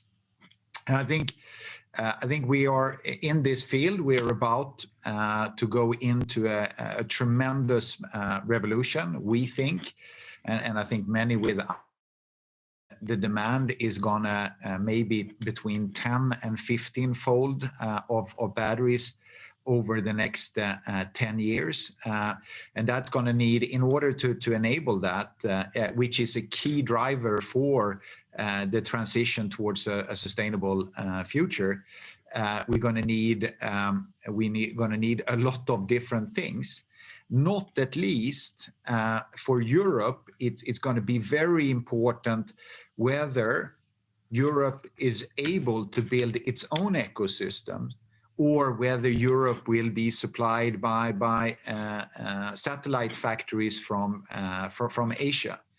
I mean, the difference in European competitiveness, the difference in European economic development, whether we enable universities, whether we enable innovation from universities, whether we work with developing European suppliers of components, of raw materials, of equipment, versus being fed by the big Asian giants in this field is huge. And there, I think we have started, and I think the EU have done a lot of good things. I think the European Battery Alliance, as well as the Green Deal, have really moved the momentum to Europe, where we are also seeing the focus from the Chinese, the Korean, the Japanese, and the Americans that Europe is really becoming one of the most dynamic markets in this. But we need to do more. If we look at where we are, we know European research is really good in this field. But the amount of companies that comes out of this, where we get people who dare to think bold about this research and go after and enable these ideas to grow, is very, very limited. I mean, we are scanning what's happening in Europe, but honestly, for every entrepreneur or innovator we meet in Europe, we meet 5 from Silicon Valley and from the East Coast in the US. And long term, we really need to get this going in a stronger way. And I think it is both, it's contagious, but I think it's also very, very important that we marry both private capital with Horizon, and we stimulate the right people to take risk and forgive them if they fail. I think that's also a very thing. We embrace failure in order to move forward. In the same way, if we look at European supply chains around batteries, on raw materials and key components, we are way behind. And here it is really, really important to enable promising technologies, promising companies, maybe small, maybe large, to go and dare to invest in building these supply chain. I mean, for example, 95% of all processing of lithium hydroxide is done in China today, all over the world, even though we have availability, and this is a key enabler. And specifically, as Portugal is now hosting and actually have some of the most interesting positions around lithium, I think this is an important topic. But also when it comes to equipment in this field, the European suppliers needs to be encouraged. They need to be supported, because the Asians have probably a 10 years head start here, and now it's time to catch up. We have the capability of doing it. We have done it in other industries, but it requires focus, it requires supporting entrepreneurship, and it requires financing. And we are on the right way, but we need to stay focused in this fields. So that's a short perspective on my side. And by the way, it's damn hard to make batteries. Yes, and so I gather. No, Peter, thank you very much for this very inspiring short presentation. And I must say, I also very much concur with you that the Green Deal really gives us an industrial head start as well, in reality. Absolutely. I think this is creating a framework for Europe to take a leading position in the transition. Exactly. So let's I mean, all of us together, let's make this a reality. Peter, thank you very much. Colleagues, I now turn straight to ministers, which were patiently waiting. Thank you very much to all of you for that we completed the panel. I hope we will be able to have you all by the end of the session. I'm a bit in the hands, of course, of our Portuguese friends and organizers. And I start immediately, Minister Vidal, Frédéric Vidal, bienvenue, Madame la Ministre. I start immediately with you for your short presentation. Over to you. Merci beaucoup, Jean-Éric. Dear Manuel, dear Mariya, dear colleagues, first of all, let me say how pleased I am to see us all gathered here today to celebrate the launch of Horizon Europe. We can be proud of the agreement reached on this major European framework program. Horizon Europe is the most ambitious research and innovation program in the world and will provide crucial support to researchers and innovators to drive the transformations needed for a greener, healthier, and more resilient Europe. The world is facing today a huge sanitary and economic crisis. More than ever, we all know how a strong and united Europe protects us and will help to overcome these two crises. Horizon Europe is a strong signal that we send on the importance of investing more in research and innovation to address the current pandemic and its impact, but also to prepare to future crises. The situation calls for a global, transdisciplinary, intersectorial, and open approach, a sustainability science that would help assessing the challenges related to the sustainable development goals by shedding light on the opportunities and risks of different development scenarios and by testing and sharing knowledge. Support for fundamental research is, of course, crucial, and I am delighted that additional funding has been secured for the European Research Council and that the budget granted to the European Innovation Council will represent more or less 10% of the overall Horizon Europe budget. These tools will be essential to accelerate the green and digital transition. France shares the same goal and has also decided to invest massively in research and innovation, more than 25 billion euros for the next 10 years. This was necessary to ensure maximal impact of national and European programs. Our new research program funding will enable us to support more academic research and more innovation projects, but also to upgrade our careers. Moreover, our national recovery plan will complement Horizon Europe by supporting key markets that will accelerate the ecological and digital transitions. Searching for synergies must also guide us. From this perspective, I welcome the increasing number of member states which have announced they will invest in European universities. These alliances, which combine European and national public, but also private funding, will help structuring the renewed European research area. Finally, I would like to assure you that the French presidency, which will begin in January 2022, will be fully involved to support actions and projects launched in 2021. Thank you very much for your attention. Merci, Madame la Ministre. Thank you very much. And thanks a lot for highlighting also the investments done in France at national level, because this is very much what the European research area is all about, what you are doing in your national system, combined, and then, of course, with also the support of EU instruments. I now pass over to Minister Radovan Fuchs from Croatia. Minister. Thank you very much. Dear Manuel, Commissioner Gabriel, Mr. Bushoi, Director General Paquet, colleagues, distinguished speakers and guests, it's really my pleasure to participate on this event where we are finally launching Horizon Europe.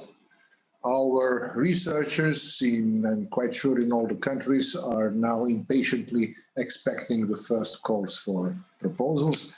And in parallel, we are all working hard on preparing our national recovery and resilience plans. So in this light, I want to share a few thoughts with you. First, on investments. I agree that synergies are absolutely key, but synergies should not mean putting one policy in the service of another, and they are about fostering complementarity and avoiding duplication. Investments under Horizon Europe have to remain for research and innovation, with a balance between them. Research and innovation action, then to support the fundamental and applied research as well, to have a balance, not to forget one and another, and of course to keep the bottom-up and top-down interventions. Horizon Europe, as agreed recently, has a strong potential to contribute to both green and digital transition. And on the other side, we have the Recovery and Resilience Facility, which should first and foremost support our national reforms needed for the recovery and dual transition. Croatia intends to use this funding primarily to enhance the capacity of our institutions, as well as to overall effectiveness of public investment into the research and innovation. This brings me to the second message on criteria. We think that the member states do not depart from the same starting point. I think everybody could agree on that. And this has to be taken in consideration when approving national recovery and resilience plans. I think I said before at our last meeting that Croatia is increasing its public investment in research and development with the objective of reaching the 3% target by 2030, which is, of course, a very ambitious target, which will not be possible without continuous reforms. Third, the European Commission will have an important task in overseeing the efforts of the member states and the Union in empowering our recovery and resilience. Even though recovery and resilience facility is not under the direct responsibility of research ministers, but considering its importance, I would strongly encourage our regular exchange on this topic together with the Commissioner Gabriel, and especially in the first 3 years of implementation. And finally, let me conclude by announcing that Croatia Horizon Europe launch event will take place on March 23rd, and I hope that Commissioner Gabriel will be able to take place and participate on our national event. Thank you very much.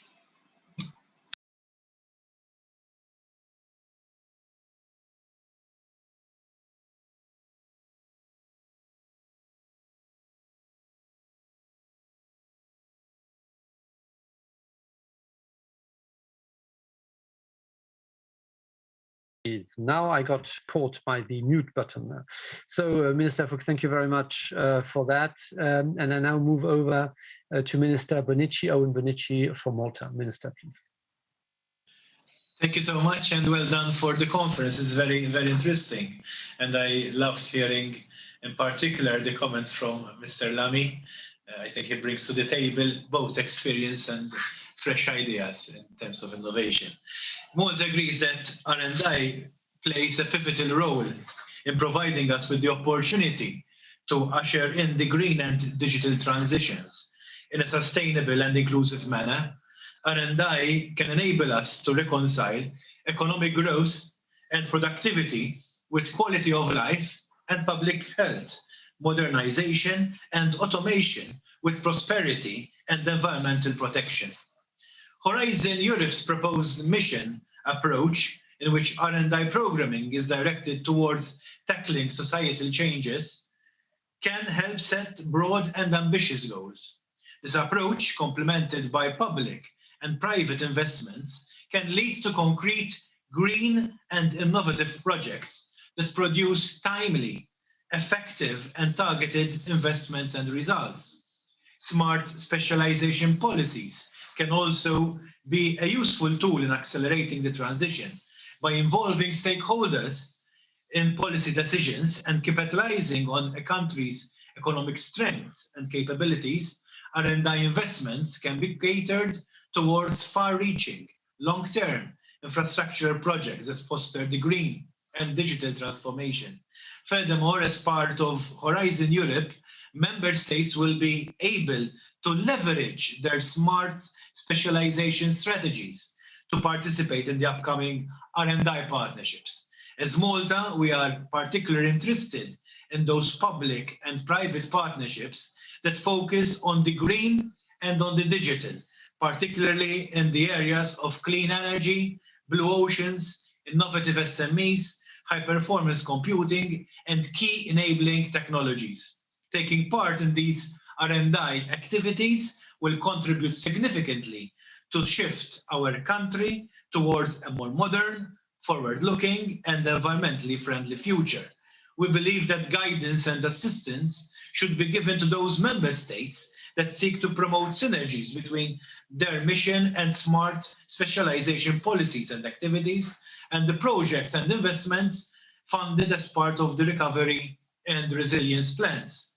In addition, support for investments should be provided to all member states, regardless of their size and level of maturity of their R&I ecosystems. R&I investments need to take place at all levels and in an inclusive format so that the transition leaves no country behind. Thank you so much. Thank you very much, Minister, and thank you very much for highlighting also the importance of focus and priorities, and the smart specialization strategy is, from that point of view, a particularly powerful instrument. And I have the pleasure to turn to State Secretary for the Federal Ministry of Education and Research in Germany. Thomas, you were the presidency until a few days ago. We still see you a little bit as a presidency alongside the Portuguese presidency. So Thomas, Rachel, the floor is yours. You need to unmute, Thomas. You need to unmute yourself. Thomas, yeah, that's done. You're good. You're good. Okay, now you can hear me, I think. I would like to thank the Portuguese presidency for the opportunity to address the important issue of synergies in this session. We have already discussed this topic several times.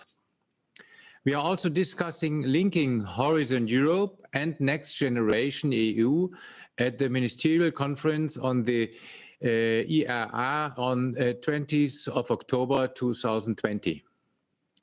One of the key topics at that conference was that all member states should consider these synergies and new opportunities as they devise and specify their national action plans.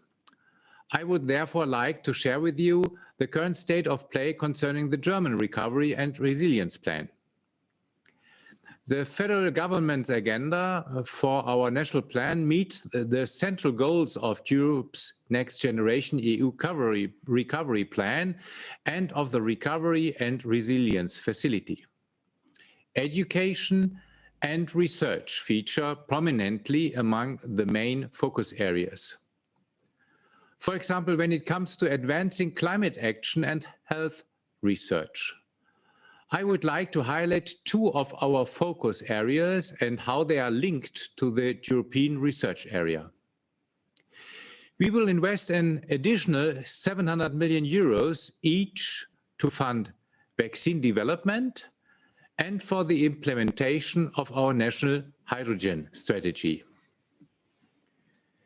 We are planning to make a major contribution to the fight against the pandemic by dispersing these funds to support vaccine development by the end of 2022.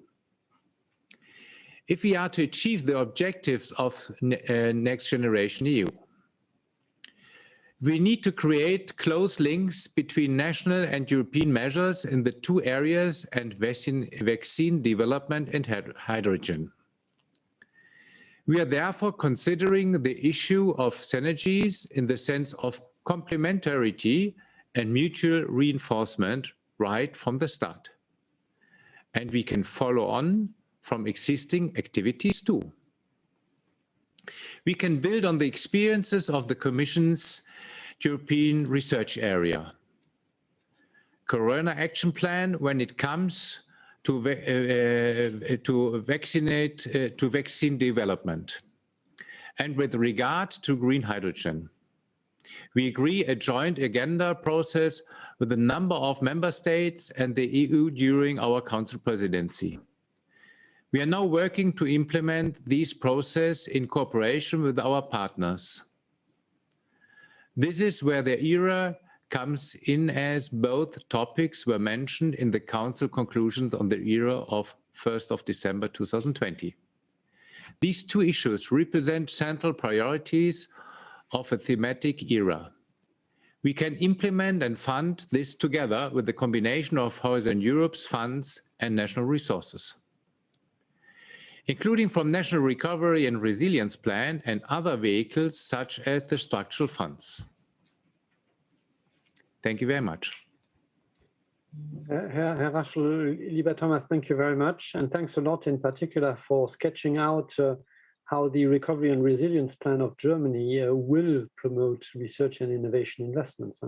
I'm sure this will be a further inspiration for many of your colleagues. Thank you very much.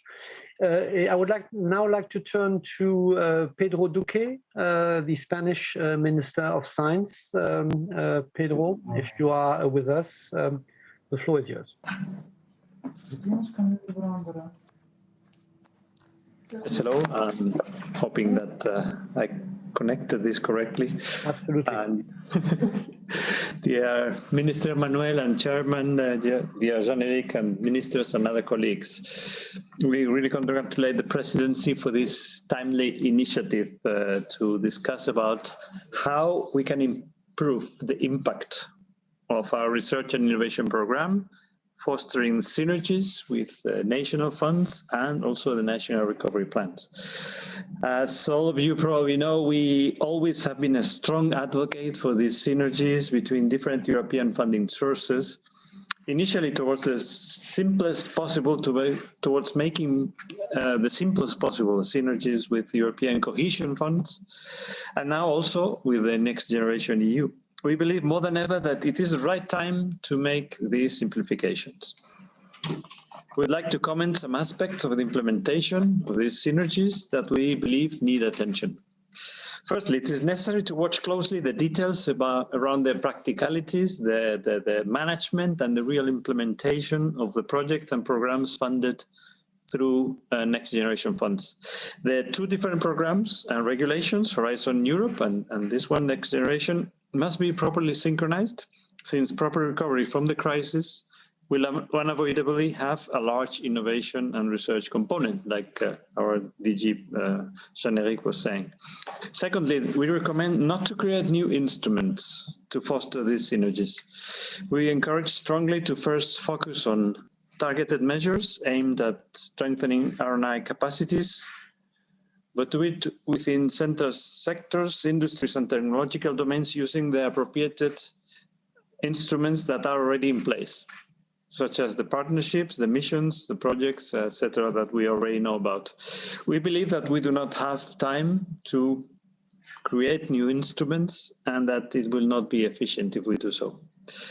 Also, in terms of practical issues, we believe that these instruments should be developed and put in place with the required transparency and inclusiveness to allow all member states and regions and different types of businesses, in particular SMEs, to be involved in them in a variable geometry. Regarding SMEs, probably the sector which are probably the sector most affected by the economic impact of the pandemic crisis, we request special attention to them, improving as much as possible the framework conditions, including finance access conditions. We just heard about the European Innovation Council, and we are very hopeful that this will be a very good means towards that. Lastly, it is important to define clearly any variation of state aid rules to be introduced in these projects, especially those very near to market, in order to avoid market distortions and increasing disparities among member states. We already heard that from the task force representative, Mrs. Fabregas. In this sense, I would like to highlight that R&I is a policy in its own, essential for long-term future, and it is important for us all not to fall into short-term considerations. For example, temptations to fund with our funds industrial policy. Finally, let me pledge for strengthening the research and innovation cooperation alongside with national recovery plans. Cooperation of different countries in the recovery plans should contribute to a stronger European research area. For green transition, regional cooperation may make sense. For example, for us in the Iberian Peninsula with Manuel and Portugal, or with the whole Mediterranean region. Other kinds of associations between countries will make sense too. We are open for proposals in this line, and we will be making some suggestions of our own. Thank you very much. Minister, thank you very much, and thanks a lot for your very practical and ambitious take on synergies. I think the co-legislator, you ministers and European Parliament, with the Commission, we have a very solid framework in place. Now what is needed is indeed political and practical attention to make these synergies happen, and I'm much encouraged by the approach you're taking in Spain. I now move to, I hop over to Cyprus with the Minister to the President, Kyriakos Kokinos, for your presentation. Kyriakos, great to see you. Over to you. Thank you. Thank you all. Dear Chair, I wish to congratulate the Portuguese Presidency for organizing this most interesting and thought-provoking two-day event, signaling the launch of Horizon Europe. Research and innovation are central for Europe's sustainable future. The COVID pandemic has revealed the importance of introducing new science and technology-based solutions through strong focus on research and scientific work.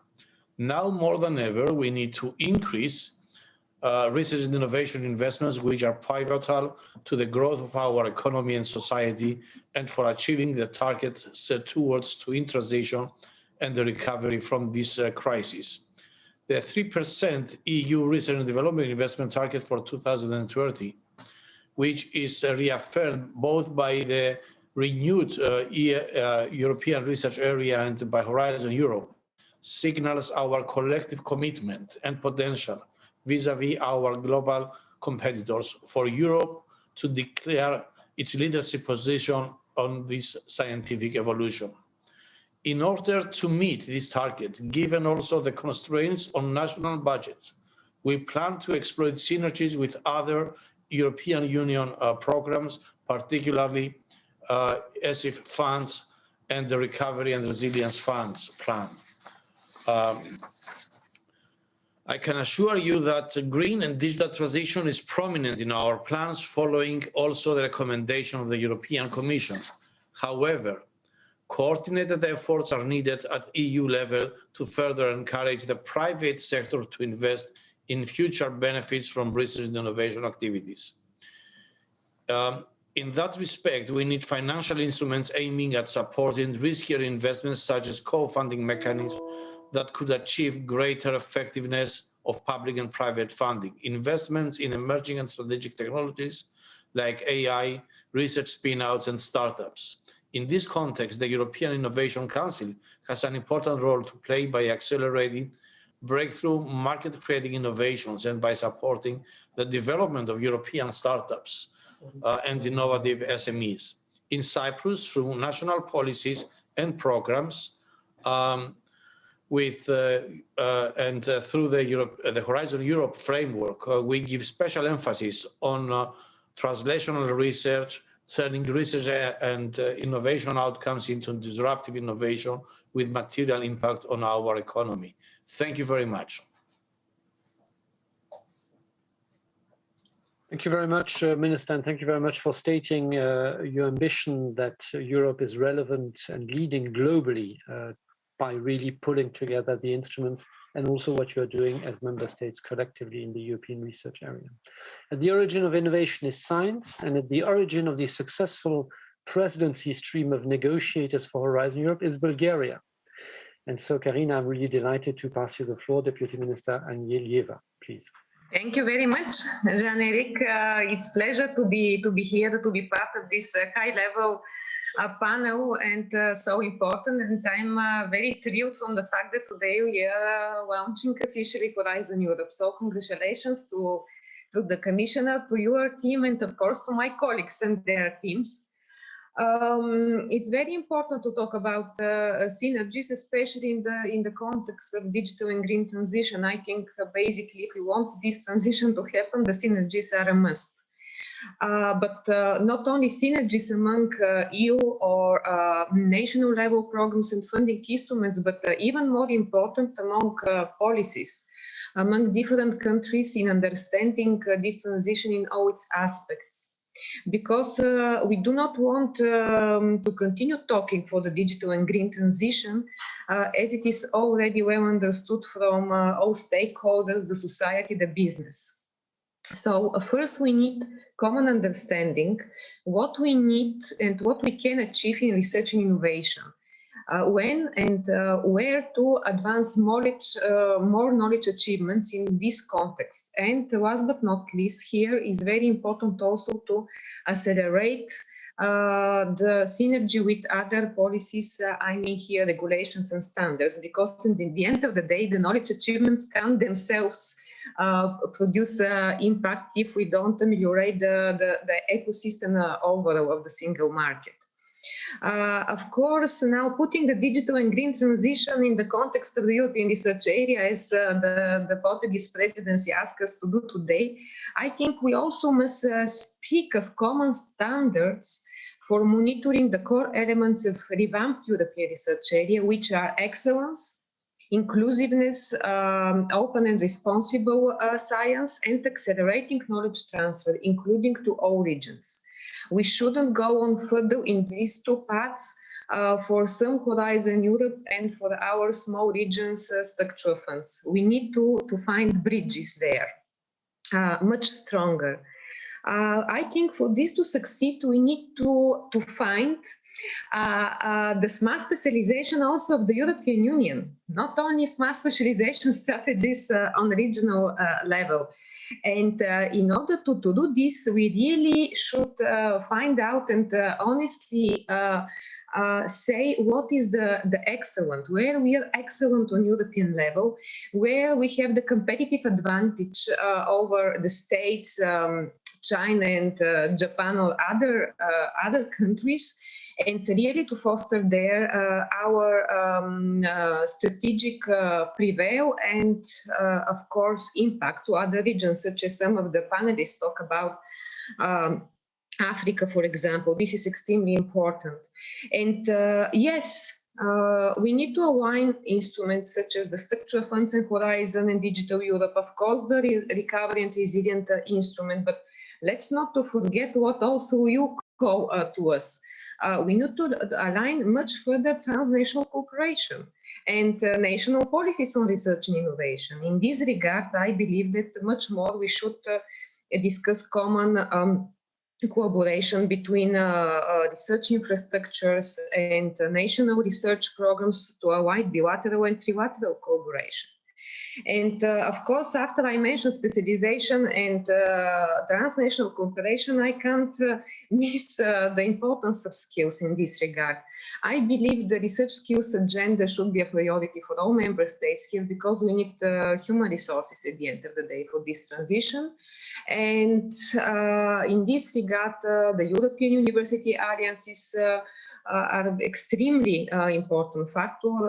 Also, EIT could help, but not without investments on national level. And in conclusion, coming back to the specialization and the focus of our investments, we need, of course, to consider very carefully how we elaborate the work programs under the framework program and how much we put details, so we open flexibility for new innovations, for new disruptive technologies. My opinion, this means in a way balancing investments priorities, but also more analysis and forecasts, especially to our international competitors, in order really to push advancements through Horizon, and not to forget lessons learned on the low success rate, because we don't want our innovators and researchers to demotivate. This is really something important that my colleagues didn't touch upon. Of course, we had a very important call today, because this conference also is forecasted to the public, to the stakeholders. We should mention what we are doing under the Recovery and Resilience Facility. So I'm really very happy to share with you that this Friday we are going to publish to our society and business, and also to send to the European Commission our plan. I'm of course very proud, because the first pillar of our recovery plan is called Innovative Bulgaria, and we have a very strong investment pillar on research universities, to back up universities to turn really into excellence hubs, and especially into the digital and green and health aspects. And we have a special program for synergies with Horizon Europe. So I think we did our homework well, but of course from now onwards, let's do more and less to talk. Thank you so much. Thank you very much, and thanks a lot for suggesting indeed to apply smart specialization to the thematic European research area. We'll look into it. I think this is really an interesting idea. Colleagues, thanks for your patience. We're nearly there. It's three more speakers. I will start with Christos Dimas, the Deputy Minister in Greece. Christos, the floor is yours. Thank you very much. Greece would like to thank the Portuguese Presidency for organizing this meeting and for the privilege to hear from such distinguished speakers. Within this council, we have reaffirmed in every opportunity our conviction that research and innovation is crucial for the twin transition and recovery from the pandemic. The EU took a big step forward with the adoption of the next generation EU budget, along with a multinational financial framework. We must not let this opportunity go unexploited. It is more than clear that coordination and interlinks between the Union activities and those of member states are of key importance to boost the twin transition and to enable us to be better prepared for future crises. The renewed momentum of the European research area will no doubt contribute towards this direction. We recognize the potential of this synergistic approach, and in particular, we fully support the synergies between Horizon Europe and structural funds as an important element for increasing research and innovation investments and promoting inclusion. Our government plans to further increase research and innovation investments and boost our participation to join research and innovation actions. To do so, synergies and coordination of Horizon Europe with structural funds are essential. So the National and Recovery Resilience Framework highlights the need to increase investments in research and innovation for long-term blue sky research and applied industrial research and innovation. At the design of the national national RRF matures with expert advice from the whole innovation ecosystem, researchers, academia, enterprises, we aim to identify and guide our investments in key areas, those linked to the next important transitions, such as artificial intelligence and precision medicine. Regarding synergies with Horizon Europe, the aim is to explore complementarities to identify where possible links with the shorter-term objectives of the RRF and invest with a forward-looking perspective, but also for maximum impact. From our perspective, investment in human resources, capacity building, and innovative ideas is of utmost importance. In this context, our plan includes use of the Seal of Excellence scheme to fund the top innovative companies holder of this quality label, the creation of an innovation district is also at the center of our policy plans, the strengthening of basic and applied research also. We expect the support to young scientists for research and early stage proof of concept pre-seed funds will pave the way for the development and the scaling up of new, innovative and extrovert startup companies, which is at the top of the Greek government priorities. So we look forward to tomorrow's discussion and exchange of views on how we can make the most out of our young talent in Europe. Thank you very much. Thank you, Minister. Very, very clear plans, very ambitious as well, confirming the long trend of prioritizing research, innovation, engineering in your country. I now move to State Secretary Hazel Marte Horigmo. Hazel, I hope I get it kind of half right, for Norway. The floor is yours. That was actually quite good pronunciation, so thank you. And dear colleagues, dear ministers, and dear speakers. First of all, I'd like to offer my congratulations on today's launch of Horizon Europe. We are very much looking forward to participate. And I believe that together with the next generation EU recovery plan, the renewed era, the program forms an important base for the recovery and the continued prosperity of Europe. I'm pleased to state that Norway shares the goals and ambitions of the Green Deal and digitalization. The twin transitions are keys to solving pressing societal challenges that we are facing in a European and a global context.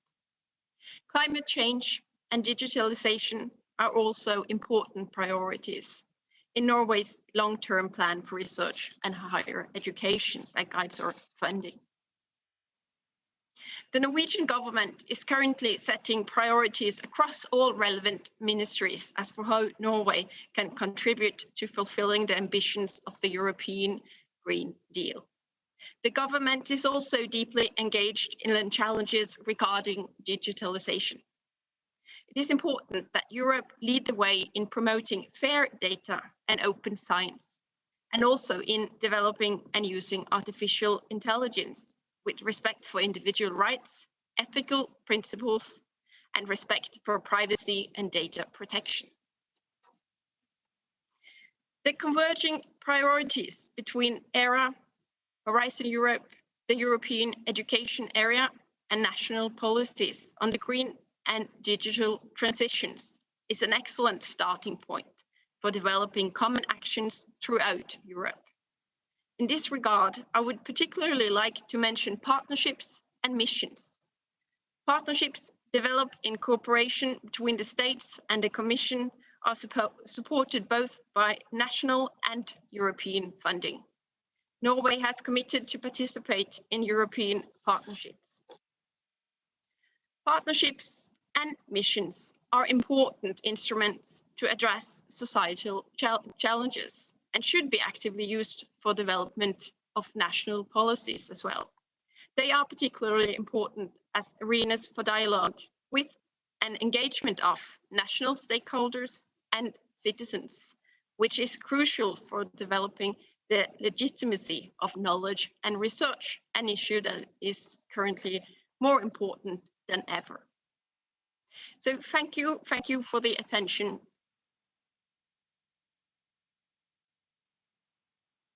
Thank you very much, and thank you very much for highlighting also again the partnerships and the missions, which indeed will be, I think, places where these synergies will emerge and happen.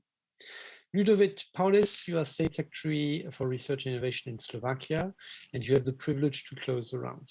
Ludovic, over to you.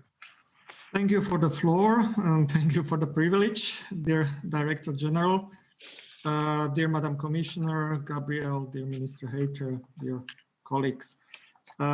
We in the EU are very good in producing outstanding knowledge. However, we have to not only maintain, we have to increase and augment our momentum here and strengthen our position in global competitiveness and technological sovereignty. And therefore, we must invest in research and innovation, including green, emerging and strategic technologies, and we also have to attract talents. And I want to praise the new Horizon EU program for doing exactly this. And at this place, I also want to congratulate on the launch of Horizon Europe. Slovakia fully supports the green and digital transition, which are inevitable for a sustainable future. And particularly, I would like to highlight some topics leading to the acceleration of the twin transition, such as using renewable sources in energy mix like green hydrogen, improving energy efficiency of buildings, decarbonization, supporting quantum technologies and high-performance computing, artificial intelligence, or digitization of industry and services. Slovakia is also aware of the importance of the space technologies in the future, and in this context, we would like to increase our activity in EU space program and accelerate our cooperation with ESA as well. Furthermore, we call for closing the innovation gap and creating an appropriate brain circulation as keys for coherent and strong era. Horizon Europe, with its 35% of the budget earmarked for climate goals, will be one of the most important tools promoting green and digital transition. And the new partnerships and missions should strengthen public-private collaborations.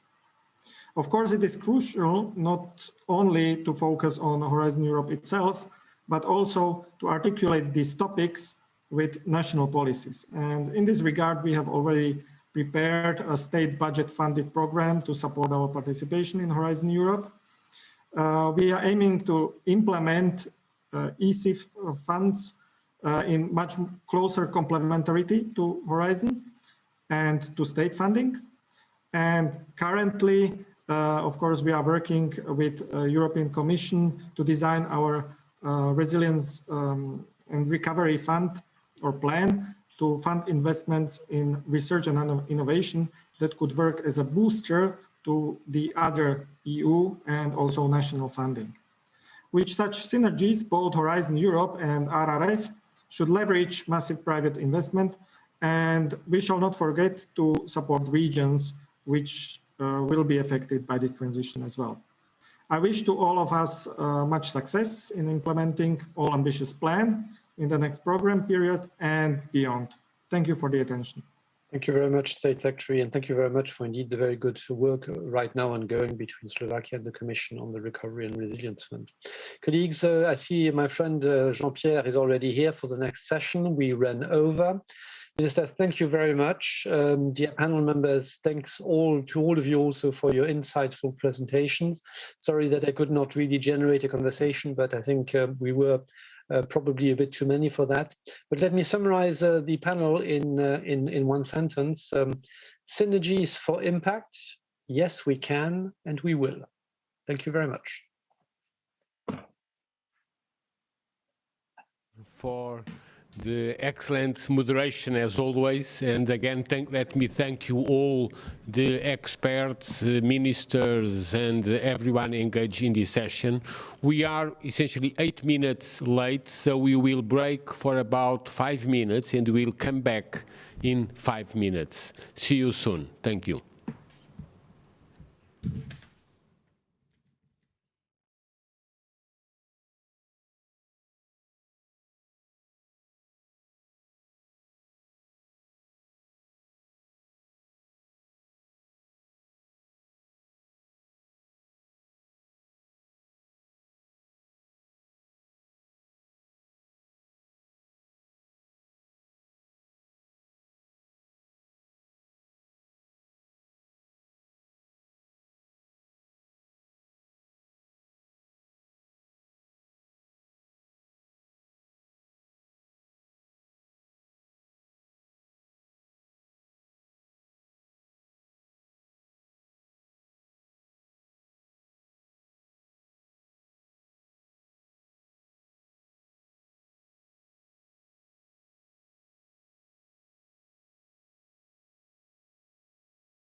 Good afternoon again, and I apologize for this small delay, but I believe the talks were so attractive and enthusiastic that, as usually, we have a slight delay.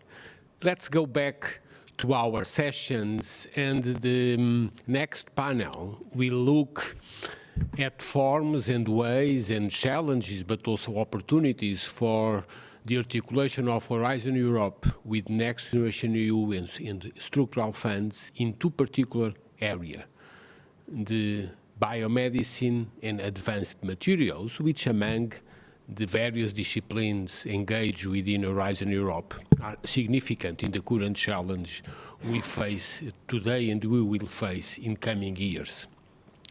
To moderate this panel, we have the privilege to have Jean-Pierre Bourguignon, President of the European Research Council, a leading mathematician at a world level that has been particularly engaged in promoting research in Europe, research careers specifically, and above all, the value of the European Research Council in the last years. Jean-Pierre, the screen is yours.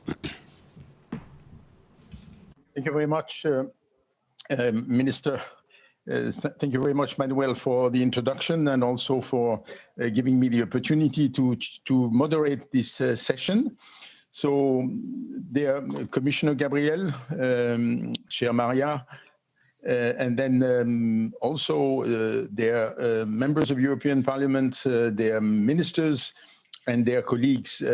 Already, Minister Heiter has told you that indeed this session is again about how to get the various components of the European program joined and the right synergy with the national actions, but also the private sector investments, and on two specific topics. So I'm very pleased that we have to deal with these topics, wonderful people who have actually been active as scientists, but also as entrepreneurs, or sometimes even as industrial leaders.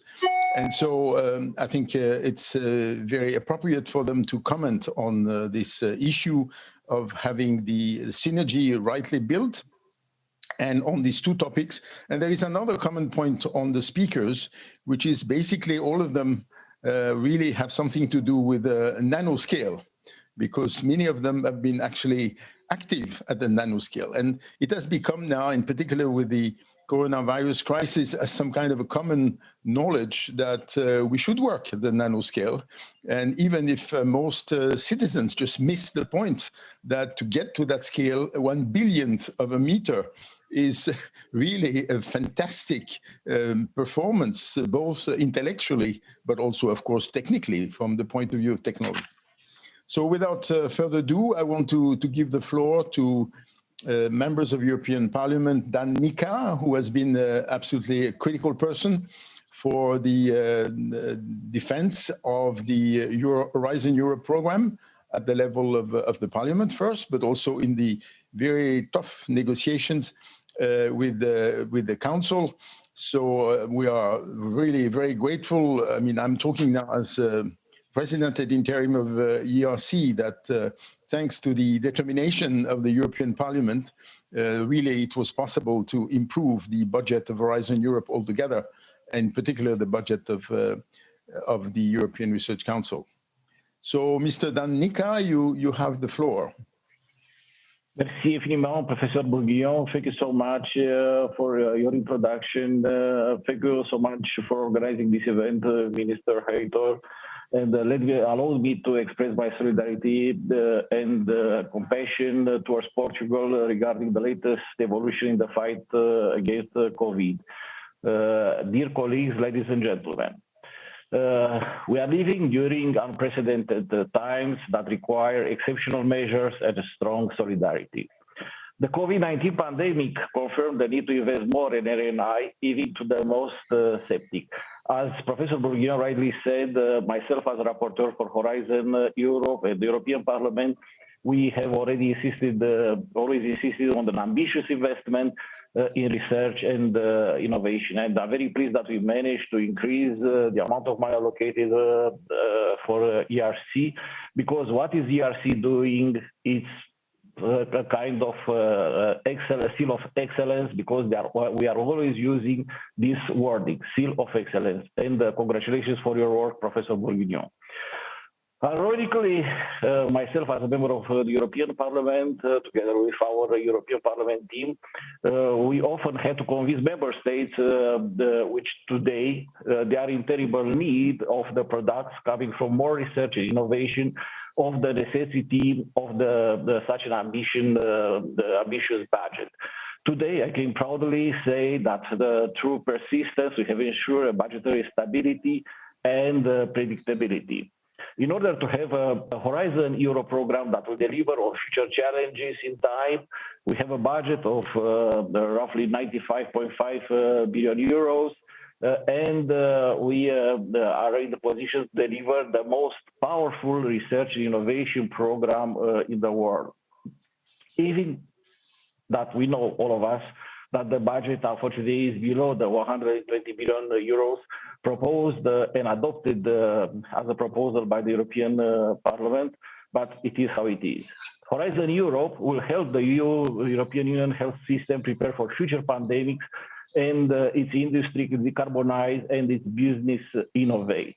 According to the European Commission, by the way, each euro invested by the program can potentially generate up to 11 euros in the GDP. So you can imagine that over 25 years, each 10 billion euros, the amount will be equal with 110 billion euros. Money channeled through the Horizon Europe help find a vaccine against COVID-19.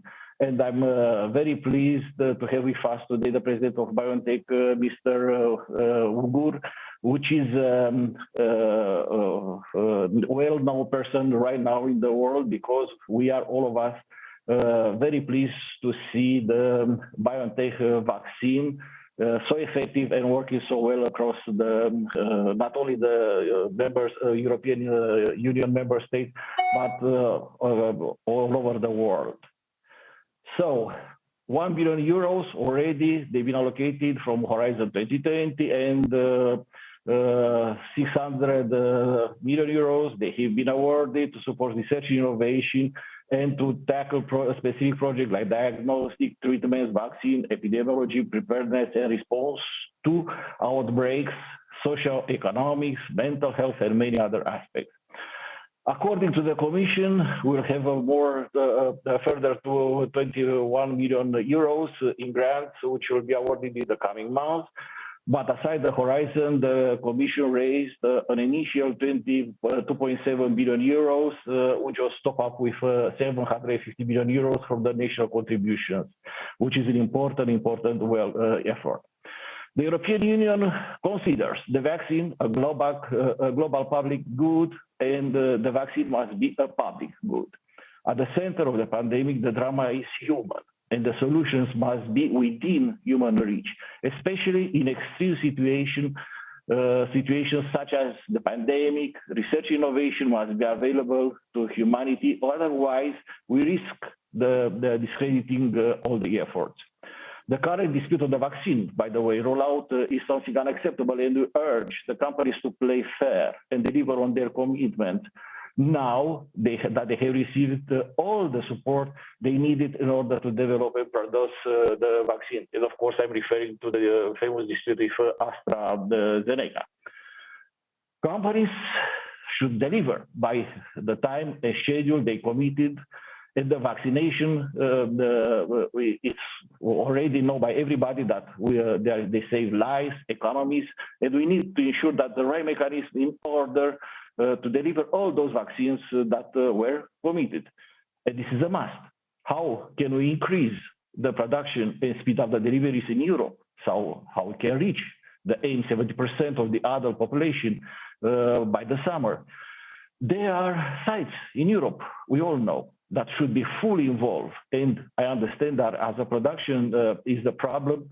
Pfizer, together with BioNTech, they already been authorized to use new sites for production, 2 in Germany, 1 in Austria, which is a big hope for everybody across the world waiting for so much needed vaccine. Number three, I would like to insist that Europe will never be economically wealthy nor safe without substantial financing for its basic and applied research, and without adequate financing and the coordination on the health dimension.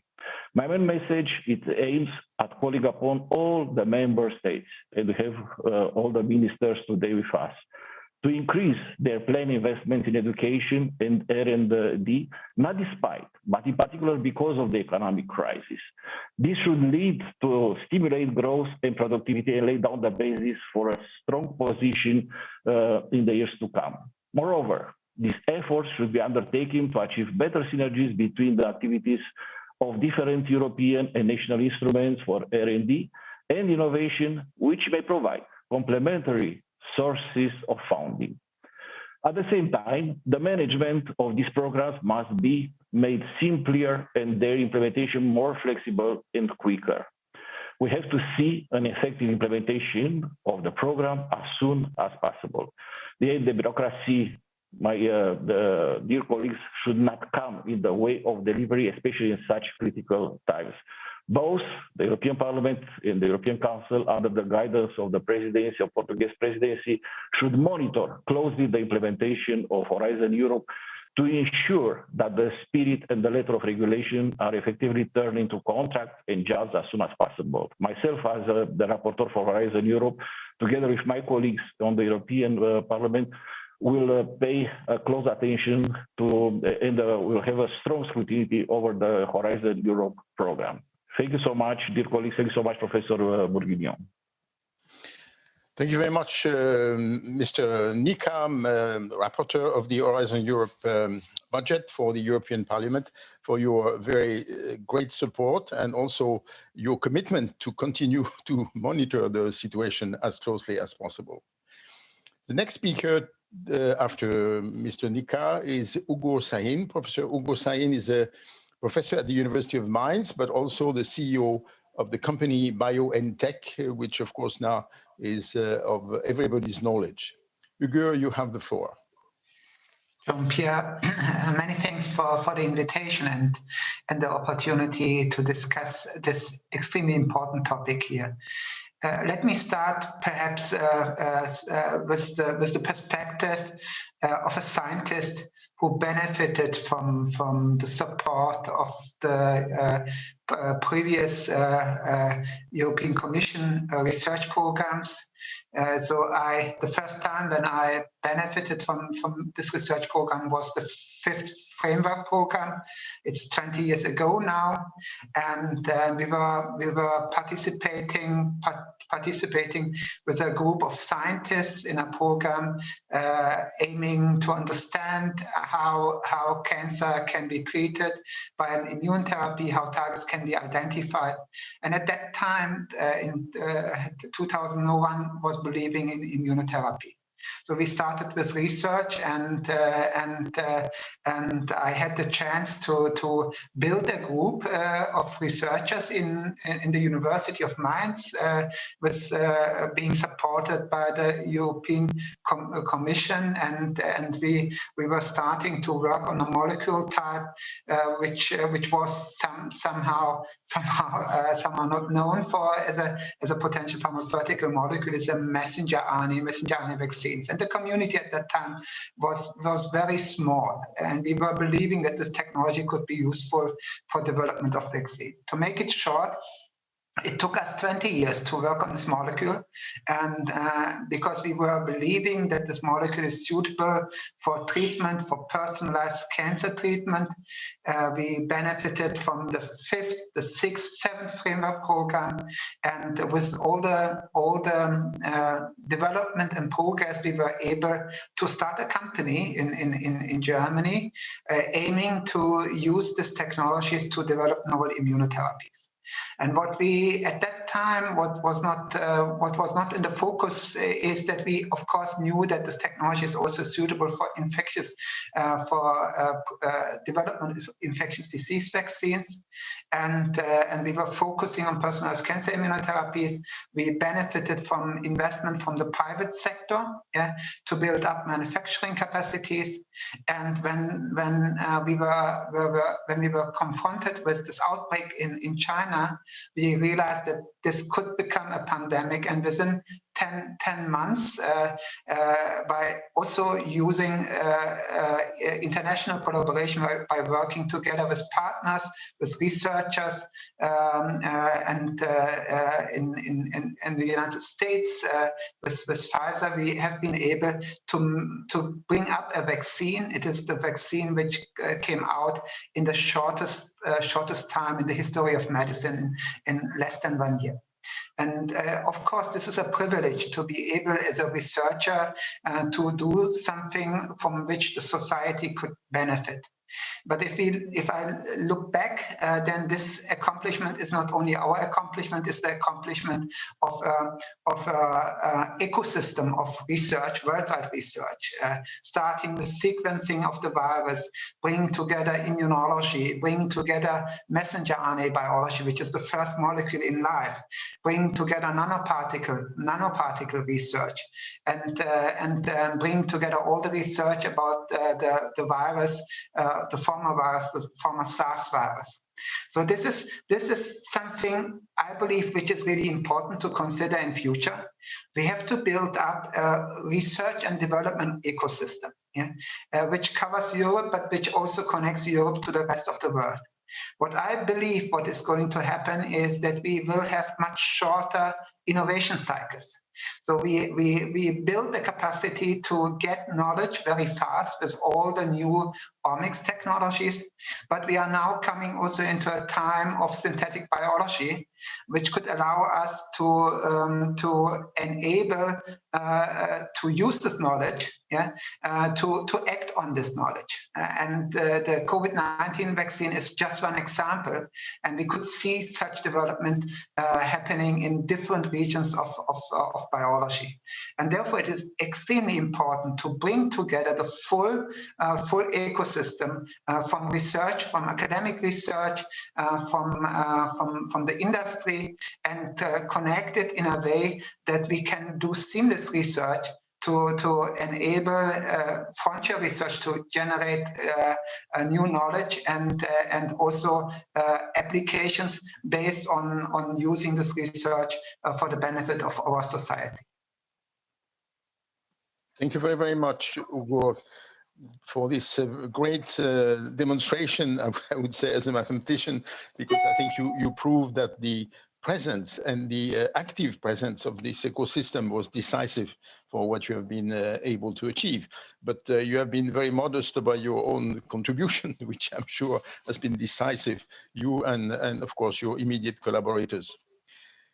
Now we move on to Professor Elvira Fortunato. She's a specialist of material science. She has been also very active at the European level. She was one of the key persons in the science advisory mechanism, which was put in place by Commissioner Carlos Moedas, and to advise the Commission on scientific issues. But also she's very active at Université Nova in Lisbon. And so, Elvira, you have the floor.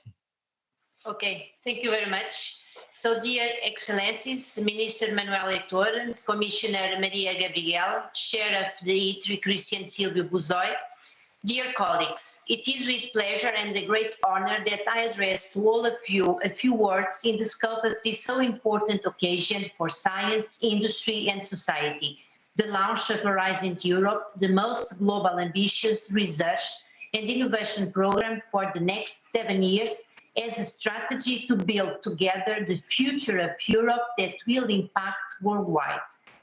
Concerning Horizon Europe, the new program for the next 7 years, the successor of Horizon 2020, it is also based on several funding instruments which will support projects across a large range of scientific disciplines, from the most exploratory stages of research to the commercialization of innovative products or services, where the key issues concerns the establishment of missions cross-cutting different thematic areas with the target to reach a clear objective from which all benefits for better comfort and prosperity for all, as the Portuguese did with the ERI, the Navigator, with the Discovery mission 500 years ago. Horizon Europe provides new instruments like the European Innovation Council, research missions and partnerships able to answer to future challenge demands. Besides this, the renewed European research area in conjunction with Horizon Europe represents a unique opportunity for Europe and for the state members to reach 3% of the GDP for research and development.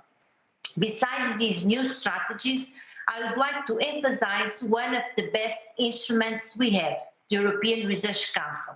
That is, in my opinion, promoting the best research program in the world, supporting all fields of science and engineering on the basis of scientific excellence. By challenging world's brightest minds, the ERC expects that its grants will help to bring new and unpredictable scientific and technological discoveries, the kind that can form the basis of new industries, markets, and broader social innovations of the future, once they promote clear disruptions with outstanding gains. Nowadays, ERC is an European benchmark for research, and it is used by several scientific institutions and countries. In 2007, when ERC was launched under the German presidency, it was the bold part of FP7. At that time, the ambition was already very high, and indeed, the terms used by the Chancellor Angela Merkel were, ERC should become the Champions League of research in Europe. We all did it. The ERC aims to make the European research more prepared to respond to the needs of a knowledge-based society and provide Europe with the capabilities in frontier research necessary to meet global challenges, and in particular the ones that we are facing now. For this, we cannot also forget the legacy contribution given by Mariano Gago, that was one of the co-founders and promoters of ERC with its independence, and it is. As it was mentioned by ERC President Professor Bourguignon during the hearing at the European Parliament's Committee on Budgets, if Europe wants to lead, then its researchers need to be the first to discover and develop the latest knowledge. One cannot lead by only developing ideas first discovered elsewhere, and our brightest minds will not be content to limit themselves to be only imitators and not curiosity-driven creators. We believe that the pandemic times we are facing now will create new opportunities, and the scientific challenge and opportunities for the brilliant talents we have will be higher. Here we will account with another instrument related to the new Recovery and Resilience Facility, one of the most important components of the next generation of the recovery package, representing a major chance for the member states to get large-scale financial support for research and innovation investments and reforms. So we all are expecting, and in particular with the Portuguese presidency. It is imperative to establish strong synergies between European and national programs. And in order to support this, Europe, along with the state members, should support solid and professional research careers, consolidated in updated research infrastructures, especially in the area of the advanced materials and biomedical applications. The world needs more science, and Europe needs more scientists. Thank you very much for your attention. Thank you so much, Elvira. So now I will give the floor to Professor Lars Montelius, who has been active in Lund for a number of years, but now he's the director of the International Iberian Nanotechnology Laboratory based in Braga, but there are also researchers from other countries, Spain in particular. And so I give the floor to Professor Lars Montelius. Thank you so much, Jean-Pierre. So welcome everybody this afternoon. So I would like to say some few words about INL, which is really a new vehicle in the, let's call it in the research industry market.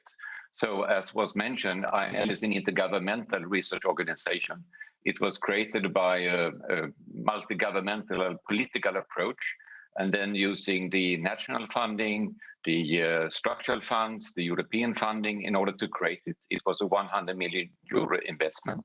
It's a little bit more than 10 years ago now. I was recruited here about 6 years ago, and now we are in an extremely high growth mode. So we have gone from about 50, 60 people to a little bit more than 400 people now from 40 different countries working here. And it's a very good example of a really vehicle, because we are intergovernmental. We are not owned by one specific government, but we also have the mandate to work worldwide. So we create partnerships worldwide with institutions, with research agencies, with regional authorities, etc. And our way to work is really to do two things. One is to do excellent research, and that we do to competitive funding from EU. And then another thing is to translate the excellent knowledge we have in order to create technological leaderships for the entities we are working with. So we are combining the excellence in research and the translation to the market. And we do this in a very clever way because we are a bit hungry. So we are like a startup. We have about 25% of our funding is from the member states' contribution, and the rest we create ourselves, which means that we are having an entrepreneurial mindset, and we're working very quickly, and we have good access to various facilities, as well as our own facilities is also user facility that can be used for everyone in the world. So these are the kind of unique things with INL, so to say. If we speak about the advanced materials and the trillions of sensors economy that we have around us now, this is really key for the future. And as we know, it's an exponential technology development happening. And what we can witness is that many companies are actually following this kind of exponential growth, but many does not. And there is a kind of innovation paradox. And what we are really keen on is to translate researchers to industry, because we think that is a key in order to enable more and more industries to also have the exponential growth that is needed for the future. So in this, just take one example. Let's take the electrification. Let's take specifically the electrification of mobility. And as we know, there is a huge demand and work now on battery, which is one component, of course, for the electrification. But the other thing is, of course, to the cars in itself. And the cars, they are more and more safe, and we would like to have safe driving. We would like to have safe roads, which means sensors, and sensors means autonomous driving. And the sensors in the cars needs to communicate, of course, between each other. So we have all these developments that goes aligned with the trillions of sensors economy. And the car, the value goes from hardware to software, and we use car as a service, which means that we will have increased attention to the infotainment in the car, for instance. But this is really the launch of having the advanced materials and sensors to make a totally disruptive new mobility industry in the world. And here, of course, Europe has a potential to be a leader in this field if we do it well together.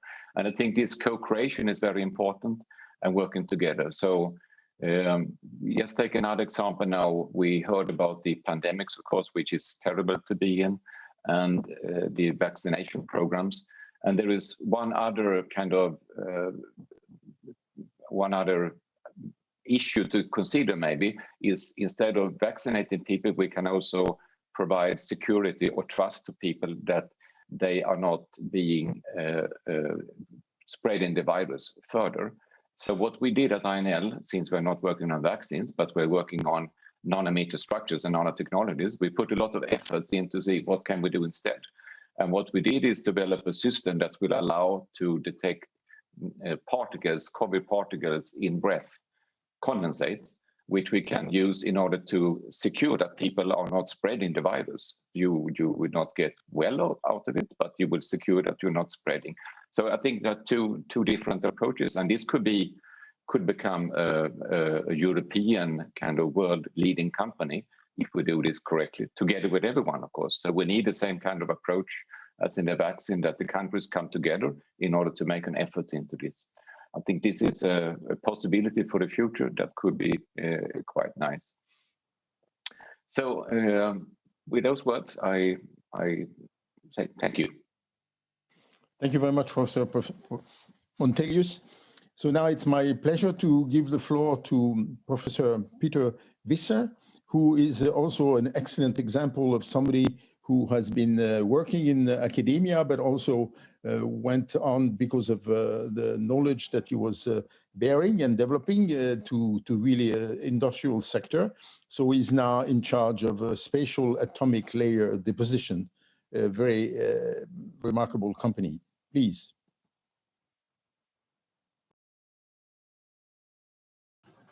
Thank you. Thank you for inviting me. I'm representing the company SALT, which stands for Spatial ALD. And basically, I think this is a very nice example of what research really could do. As we took spatial ALD as technology, as deposition technology from our National Research Center TNO here in Eindhoven. And we took this as a company and developed that into a industrialized system where we can do deposition on the backside of a solar cell. We do a kind of specification layer with a few nanometers of aluminum oxide. So really used advanced materials to increase the efficiency of solar cells. But this very conformal technology, we really lay down every cycle we do an atomic layer of a certain material. With that layer, we can enhance the work functions of materials. It also means that we can make, for instance, a very good barrier layers which could be used, for instance, to hermetically encapsulate organic PV or perovskites or any other new type of solar cells. And what we also have seen already, and we have already sampled with some of the European partners we're working for, is that we can also use spatial ALD, this atomic layer, as a kind of protective layer inside batteries. So, for instance, help the stability of the battery, help it have it more safe, or increase the density, energy density of batteries. And we think that spatial ALD is one of the technologies, the key technologies, which will help solid state batteries to come really into the practical force. So on the other hand, we are a very small company. We're only a 10-person company based in Eindhoven, Brainport, which is an area where we collaborate a lot together. But yeah, we're a small company, and as was already said by other representatives, we have to take a risk, the risk of the development. And although we're talking to many research institutes, which are very interesting to see our lab tools and maybe to buy them, most of them have to wait until they have a research project granted in order to be able to order one of the equipment and tools from us.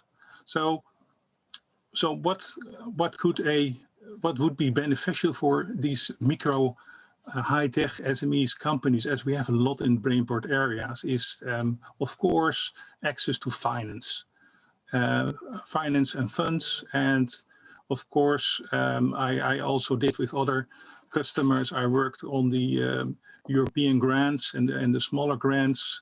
But if there is a risk of only getting a proposal done with 2 to 3%, small companies cannot afford to put in the effort. So access to connections, support companies and smaller companies to connections to research institutes.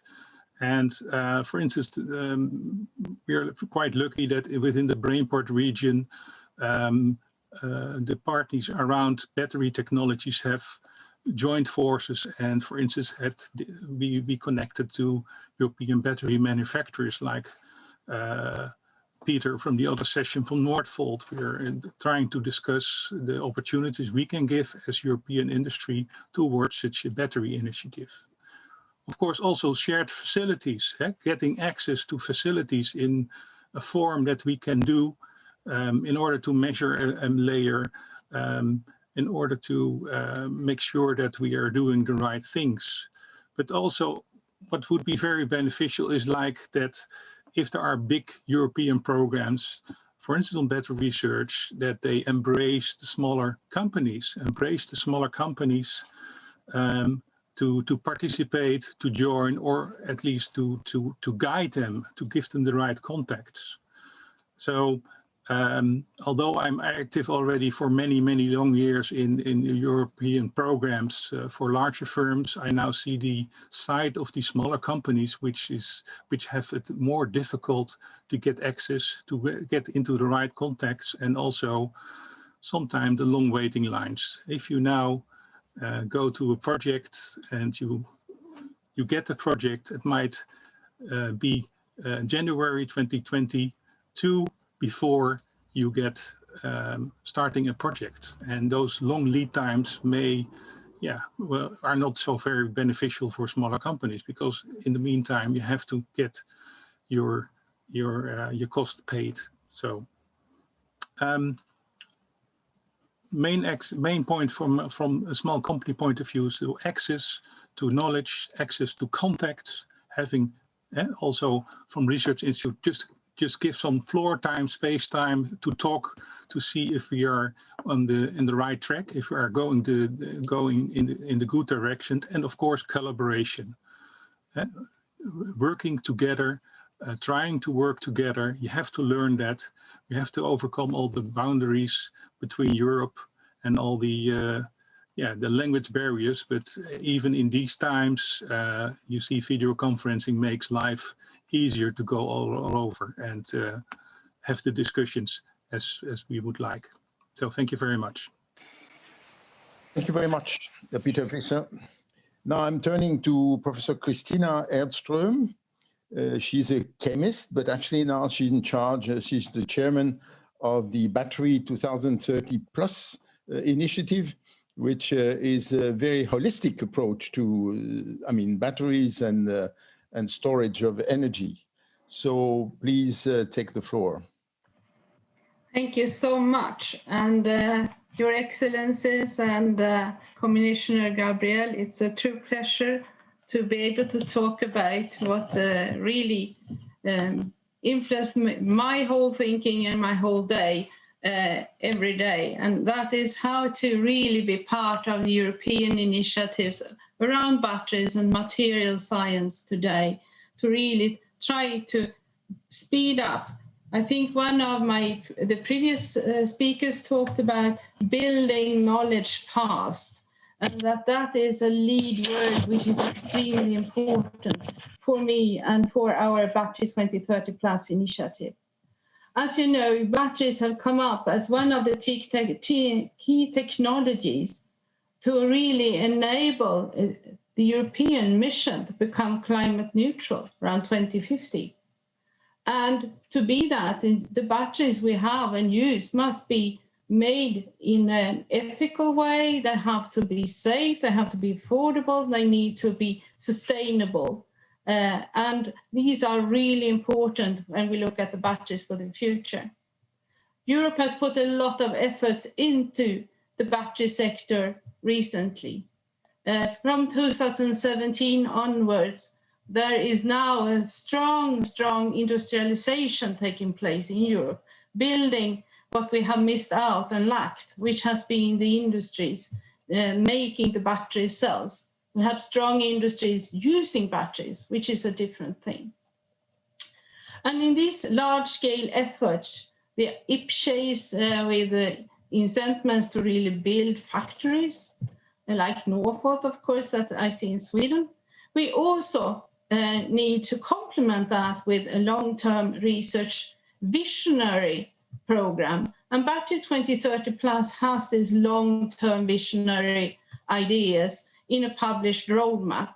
And being today an organization with 102 different partners working concretely in projects, where we think we need to highlight what we see as the challenges for Europe, because we have a window of opportunity we have to take now if we should be in the race of really producing these battery cells.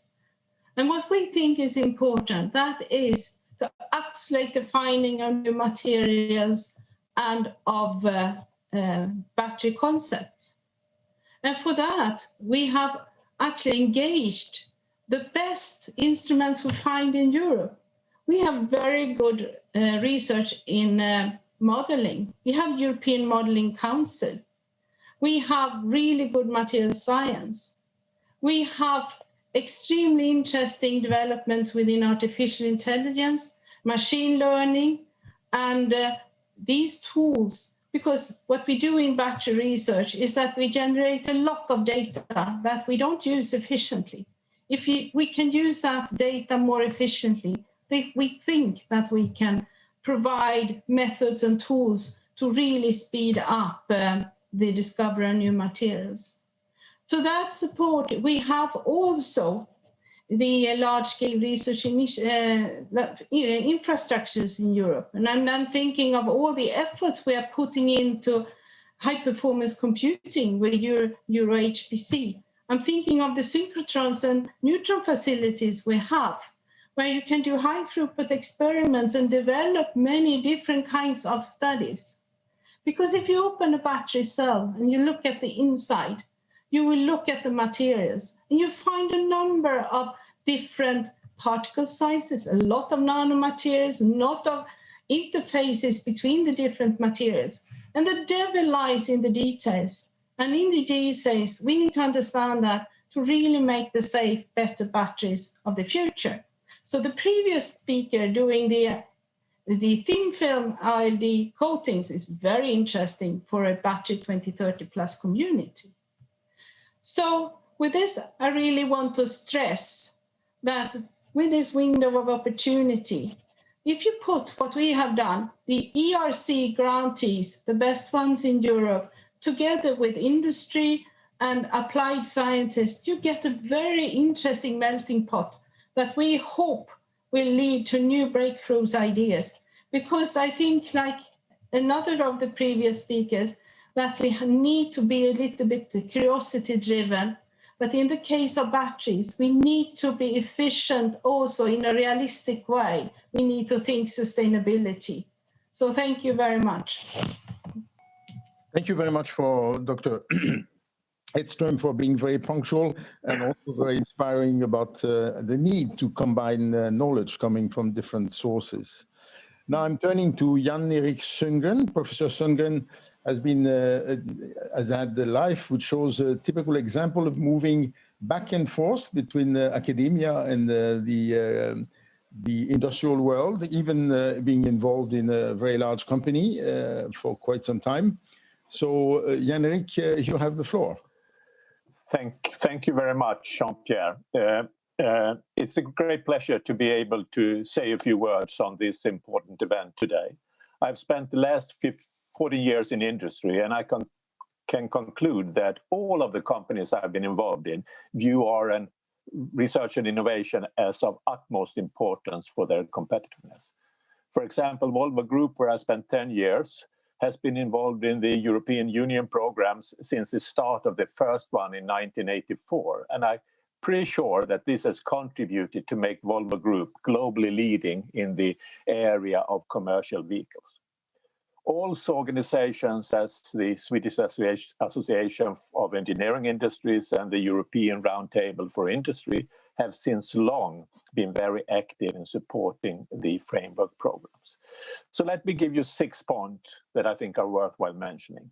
First of all, even if many of us argued that the total budget of Horizon Europe should be 120 billion, I think the current level is a great success, thanks to many that has worked hard to achieve this, and not at least the two rapporteurs, Danica and Christian Ehler.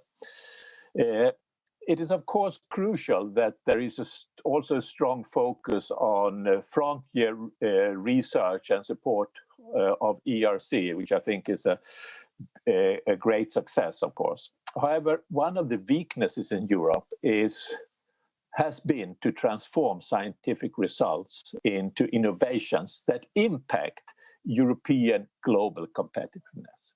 So the strong focus on pillar 2 and 3 are thus appreciated. Secondly, public-private partnerships have been an instrument that has been appreciated by industry And going forward, it's now important that industry takes a strong part in creating those, particularly in the light of the shorter and shorter innovation cycles that we see. And of course, it's also crucial that the simplification process continues. Thirdly, since the majority of the public R&D activities in Europe comes from the member states, it's crucial also that the individual countries also focuses on large challenges as those being evident in Horizon Europe.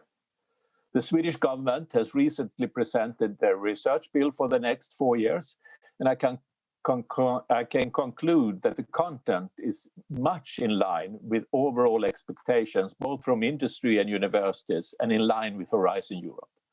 However, the resources allocated to some of the large challenges are not matching the overall needs. For example, the resources allocated to the digital transition are rather modest.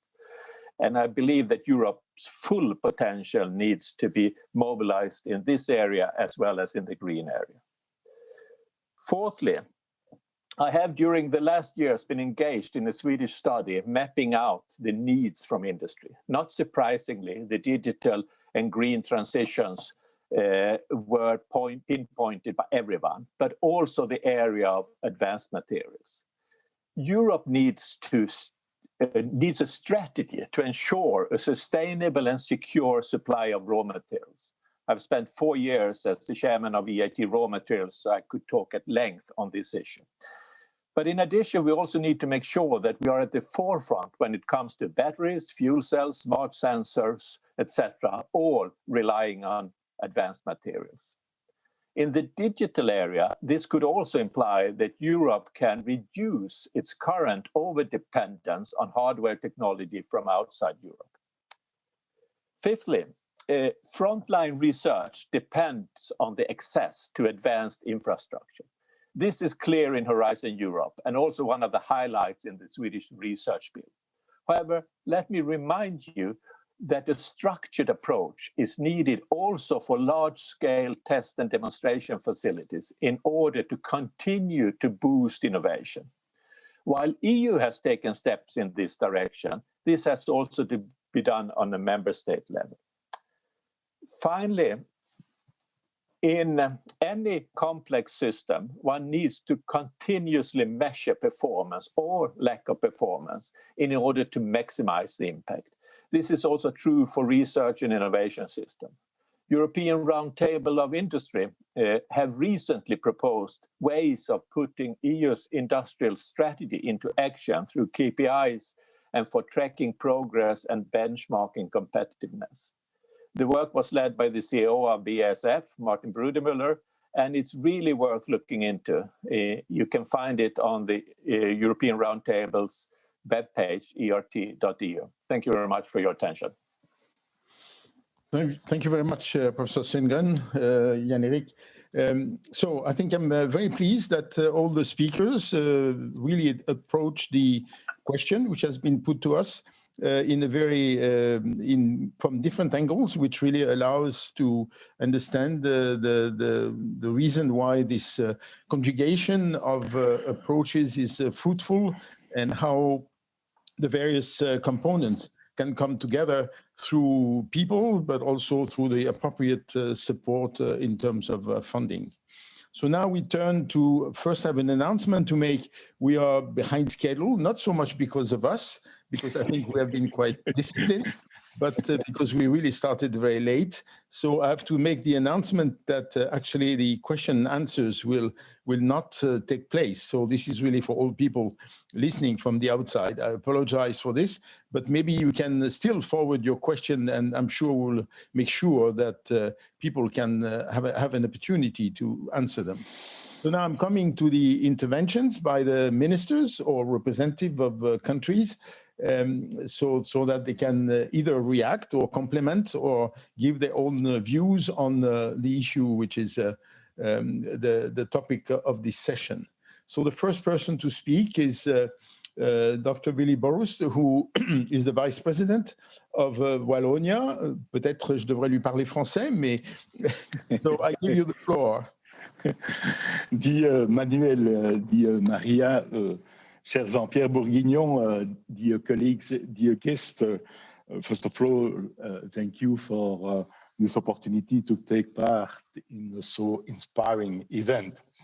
The change we are facing in the fields of health and well-being require a stronger coordination of existing initiatives in order to maximize the strengths from the different levels of governance. The COVID-19 crisis must be turned into an accelerator of innovation in different sectors of our economies, and in particular, of course, in the healthcare sector. This should lead to cutting-edge improvements, generating well-being and also economic opportunities. Let me briefly elaborate on 4 points of attention. Firstly, Horizon Europe and Next Generation EU should contribute to ensuring sufficient production capacity in the EU for biologicals and advanced therapy medicinal products. Belgium is, as you know, strongly involved in the development of these categories of products and plans to further develop its manufacturing capacities. The COVID crisis has clearly demonstrated our dependency on sources outside of Europe. Production capacity should be developed in a coordinated and integrated manner through the EU. We must ensure also flexible and resilient production and distribution spaces within the Union, as well as availability of raw materials, of course, such as active principles, by example, but also qualified human resources. This would contribute to equal access for all member states, ensure strategic reserves, and boost EU manufacturing. It would in turn reduce our carbon footprint and have also a positive effect, both on high and also low tech jobs. Secondly, a number of research infrastructure initiatives have been mobilized throughout the crisis and have shown their added values.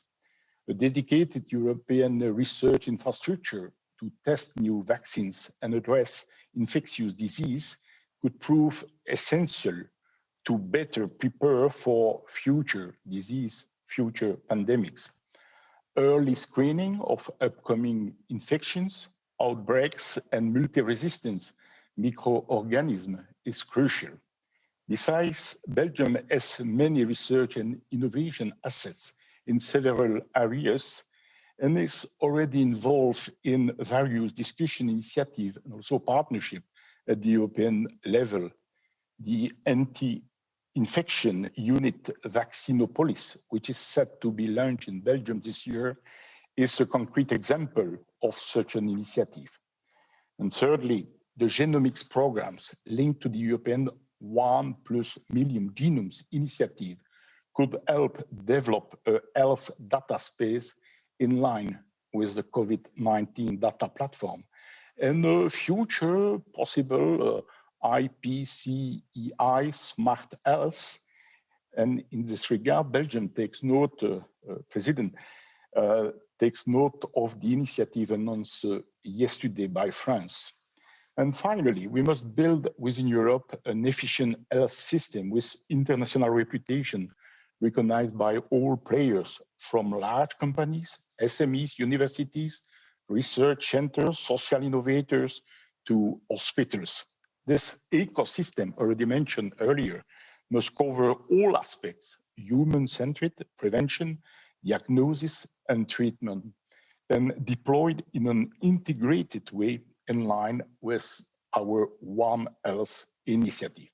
Thanks a lot for your attention, and thank you for your contribution. Thank you very much, Dr. Borsus.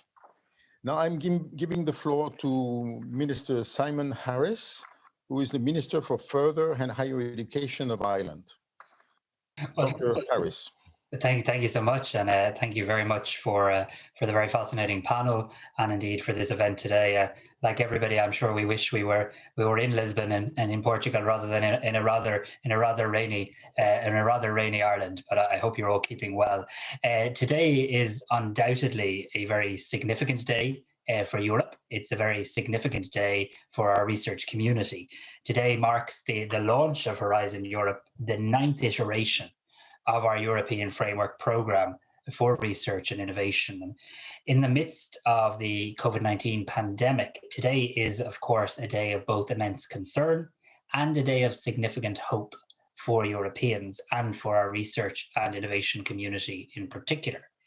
As the investment in Horizon Europe attests, this community of researchers will play an absolutely crucial role in leading us from the depths of a once-in-a-century pandemic towards a healthier and more sustainable world, and a world in which no one gets left behind us as they did in pre-COVID-19 times. I very much welcome the conclusion of the Horizon Europe negotiations, which have brought us to today's Horizon Europe launch. Together, I think it's fair to say that we have built on the success and the achievements of Horizon 2020 to design a world-class research and innovation programme with excellence at its core. Over the next 7 years, Horizon Europe will enable us to meet the challenges of today, challenges which the new US President Joe Biden referred to in his inaugural address as the cascading crises of our time. Addressing these cascading crises is very much at the core of Horizon Europe's design, the crises of climate change, environmental damage, ecological crises, as well as both the opportunities and the challenges posed by digitalization. Health is, of course, one area of major significance in Horizon Europe, and rightly so.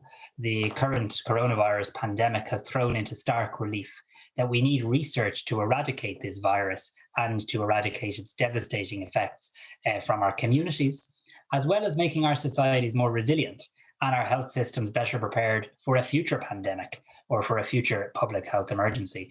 As a former Minister for Health, and now as Minister in a new department of further and higher education, research, innovation and science, I've seen firsthand how in my own country, our research community has responded to the pandemic emergency and how critical research, expertise and innovation are in this crisis situation. And I think we should be proud of, we should boast of the fact that we live in a European Union where our citizens value expert voices. They want to hear from the experts. They want us to support the experts and empower them in leading us forward in addressing societal challenges. In Ireland, the way in which the research community rallied to the cause was extraordinary, with a broad team of experts assembled and mobilised in just a few days. There's no doubt in my mind that this demonstrated the power of research to allow countries draw on diverse sources of expertise, the value of concentrated action, and the importance of the research community's contribution to support the right solutions for our society and for our future well-being. I think today's launch sends out a very strong signal that Europe values research, we value innovation, and we value our European research community, who are blazing a trail towards a more inclusive, just, sustainable and democratic future, and that we all strive to create for our citizens. Every generation must face their moment, and our moment is now, and it's imperative that we face it together. As we like to say in Ireland, people live in each other's shadows. Through investment in research and in innovation, and by supporting the people who make up this community, we will come through this crisis together, and we will enjoy happier and safer times together. Thank you very much for allowing me to make this contribution today. Thank you very much, Minister Harris. So I'm turning now to Dr. Cyprian Sergiu Telemann, who is Minister of Research, Innovation and Digitalization from Romania. Thank you.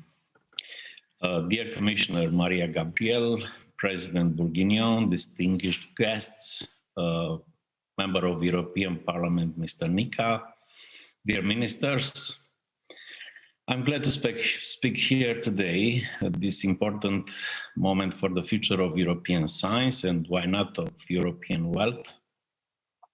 I'd like to start by thanking the Portuguese Presidency for organizing this event and for putting on our agenda the important topic of joining the efforts of both programs, Horizon Europe and the Next Generation EU, for a healthy and resilient future. The experience from fighting with the current pandemic should serve as a basis for setting up best prepared resilient structures and preventive measures, which will increase our capacity to act together and respond efficiently in the event of such crisis. I would like to emphasize that the most important lessons learned from the management of the current crisis are the ability to mobilize resources and to act in solidarity and in a unitary way. The response to the crisis given by research and innovation should make use of the most advanced technological and digital tools and needs closer links between various EU policies involved. In this context, the relaunch of the European research area with a more inclusive approach and openness to the world can be seen as a very good opportunity. A high priority should be given to the measures for open access and sustainable development of pan-European research infrastructures for healthy and resilient recovery. An example here is data sharing between research projects for development of new therapies and vaccines to fight against serious diseases and pandemics.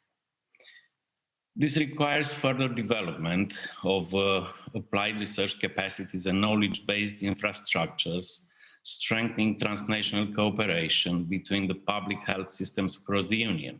As an example of good practice from Romania, I can say that from the beginning of the COVID-19 crisis, we have launched an online platform called Exchange Ideas, designed to collect best project ideas to contribute to the study of the new coronavirus. And these proposals put the basis for launching 2 competitions for research projects in an accelerated and simplified way, which allows the central public administration to identify our research needs.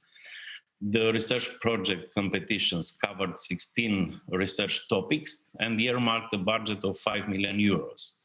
This is a good example of intersectoral collaboration between research and health areas. As a conclusion, I would like to remind you that the recovery from the current pandemics must be based on solidarity, cohesion, and convergence with benefits for all EU member states. Thank you for your attention. Thank you very much, Minister Telemann. Now I will give the floor to Dr. Berdish, State Secretary for Higher Education, Innovation and Vocational Education of Hungary. Please. Thank you, Mr. Chair, dear Presidency, dear colleagues, ladies and gentlemen. The COVID-19 crisis has shown us how vulnerable our societies and economies are in a globalized world. It has also reminded us that we cannot be efficient in fighting the worldwide pandemic and reducing its impact without cooperation and coordinated efforts. The importance of scientific advice in policymaking and leading the global response to crisis has become evident for all of us. In the spirit of collaboration and coordination, several important initiatives have started last year at EU level. The ERA versus Corona Action Plan mobilized European research and innovation to tackle the crisis fast and in an efficient way.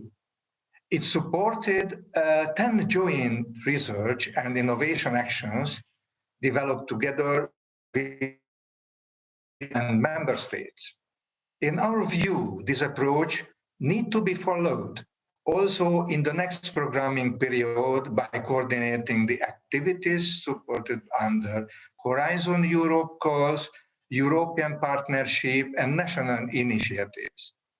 We should aim to maximize the impact of the generated knowledge by creating synergies of the programs and action funded by various funding streams coming from Horizon Europe, national sources, and private investments. We very much welcome the new proposal for European partnership on pandemic preparedness.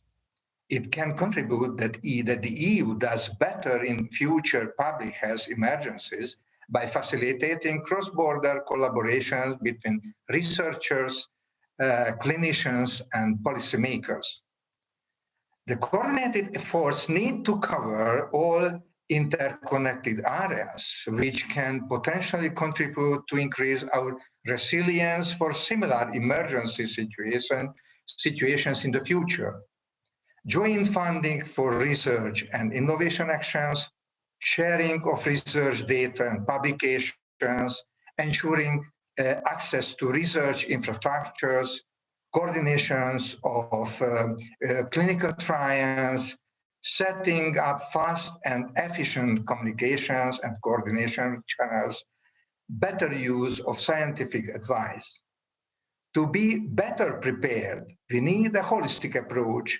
The socio-economic aspects, such as the impact of the crisis on the education, mobility, spread of misinformation, and security, also need to be carefully analyzed. Thank you for your kind attention. Thank you very much, State Secretary, for your contribution. Now I will give the floor to Dr. Pavel Dolecek, who is Deputy Minister for Higher Education, Science and Research of the Czech Republic. Please. Dear Mr. Chairman, dear Madam Commissioner, ladies and gentlemen, firstly, I would also like to thank for providing us with this event and this panel discussion or table discussion particularly. The crisis caused by the outbreak of the new coronavirus strain and the COVID-19 disease can be seen as the biggest over the decades. Indeed, the consequences of the pandemic are vast and affect all sectors of our societies. Even though the latest development of the vaccines gave us a hope for a timely recovery, the pandemic clearly has not said its last word yet. Continuous investment in the development of vaccines, as well as cure for the COVID-19 illness, is needed to mitigate the impacts, especially in the light of new coronavirus mutations. Anyway, let me stress out that every crisis, no matter how big it can be, entails in itself also an opportunity to learn from mistakes made in the past, but also an opportunity to build a better future, to recover and become even stronger and more resilient. It is in our hands now how we make use of this opportunity. Secondly, the pandemic of COVID-19 showed us very clearly the high added value of scientific cooperation and European integration. It demonstrates enormous potential as well as utmost importance of scientific research, technology development, and innovation for the society. The prompt development of the vaccines is an outstanding example of efficiency and well-targeted investment can bring when it comes to deal with the most pressing socio-economic challenges we are facing. The Horizon Europe Framework Programme offers numerous tools, for instance, the European partnerships and the missions, for a focused financial support of science and innovation in top priority areas. In order to deepen the impact of those actions, it is important to align those priorities on the top-down instruments of the Horizon Europe with the EU member states' national priorities to a certain extent. The Recovery and Resilience Facility is another instrument which has to be aligned with the EU member states' national and European strategies. A lot of ambition is being put into this tool, and in our case, a special emphasis will be focused on targeted interdisciplinary projects in biomedicine and health research and research in social sciences as well. We should not pay our attention in too narrow a way though, not even now when we are facing the harsh impact of COVID-19 pandemic, because other challenges have not disappeared. It is very important to see things and challenges we are facing in a holistic and contextual perspective, to invest in all the scientific disciplines to support both the fundamental and applied research and to enhance innovation. The bottom-up approach thus should not be forgotten and eradicated. Last but not least, I would like to emphasize that we would leave no one behind to recover and to stay competitive and resilient in the future. It is important to close the research and innovation gap that, unfortunately, still exists in the EU. Thank you very much for your attention. Thank you very much, Minister Delecek. So now, last but not least, of course, I give the floor to the Deputy Permanent Representative of Luxembourg, Mr. George Tenesch, please. Merci, Monsieur Bourguignon, dear Commissioner, ministers, guests, members of Parliament, of course. I'm speaking today for Minister Claude Maisch, who unfortunately can't make it today, but who asked me to convey a few messages to you on the occasion of the launch of the Horizon Europe. Basically, the message is twofold. It is about the EU added value that we expect from Horizon Europe, and then also all the synergies we can have developing through the program. We think that Europe needs to become more than it is today, a hub for R&I and also a long-term research ecosystem. Dr. Sahin has earlier on told us how this ecosystem has helped him in his research.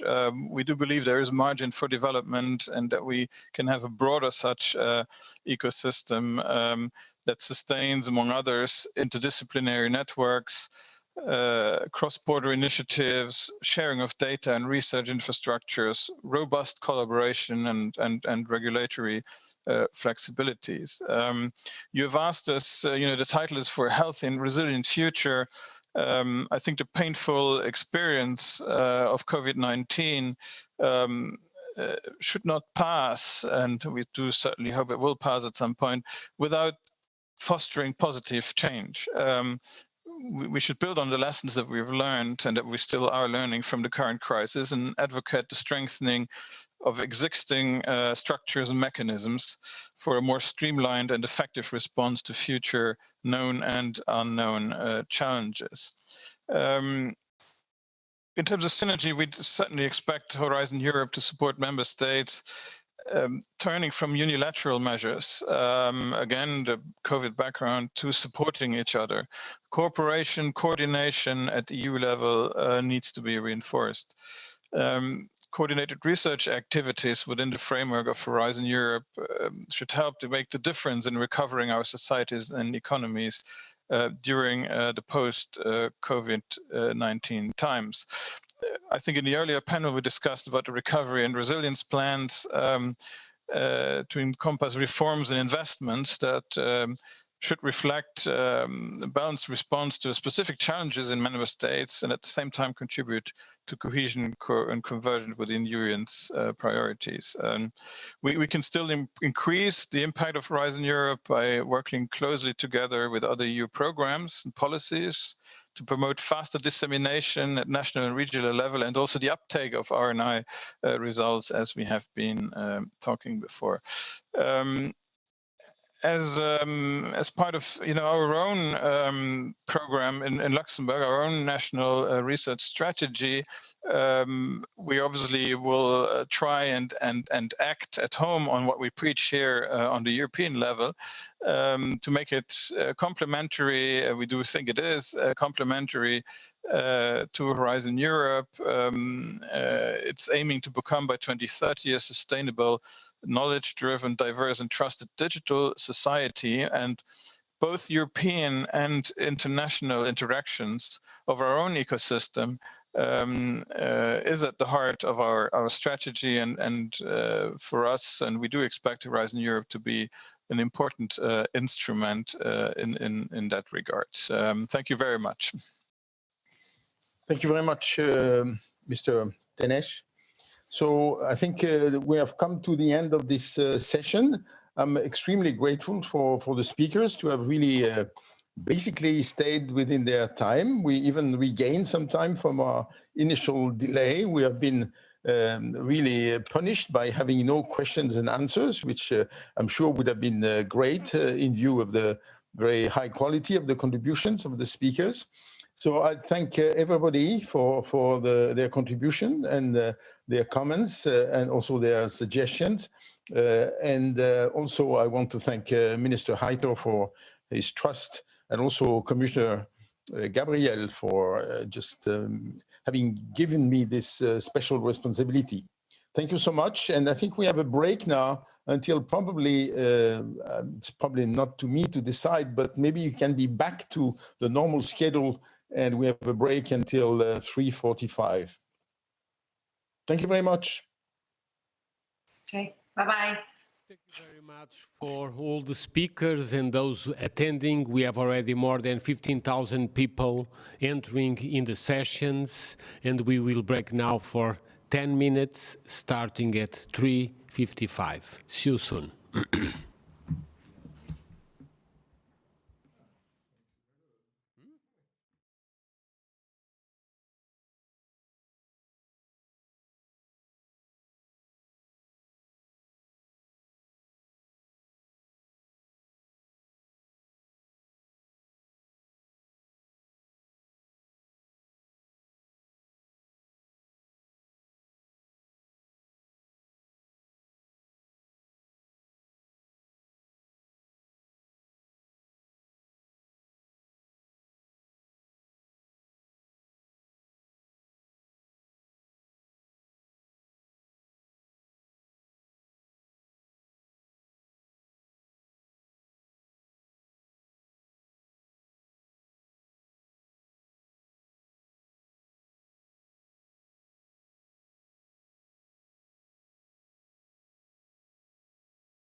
Good afternoon again. We will move to our fourth session. And again, I thank you, all of those that are attending this meeting since our morning, and again, our speakers. The next session will focus essentially on research and innovation for the digital society.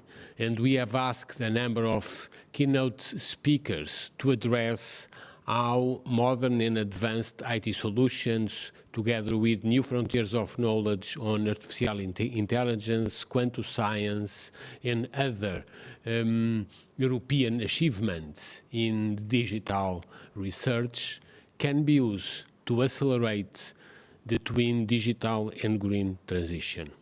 To moderate the debate, we will have Daniela Braga, an entrepreneur, CEO of a company, Define Crowd, with operations in Europe, in the United States, in Asia, but particularly with an engineering center located in Portugal, Europe. And Daniela will moderate a panel with Graça Carvalho, member of the European Parliament, and a number of research and business leaders. Daniela, the screen is yours. Thank you very much again. Thank you, Minister Manuel Heitor. It's a pleasure to be here. I'm going to just make a quick overview of myself and Define Crowd. I've been in the AI space for 20 years, and I did my studies in Europe, and the beginning of my career in research in AI was also in Europe. From there, I like to say I have this hybrid background that took me from research to industry, Microsoft, and Microsoft brought me to the United States, where I started Define Crowd 5 years ago in Seattle, where I live.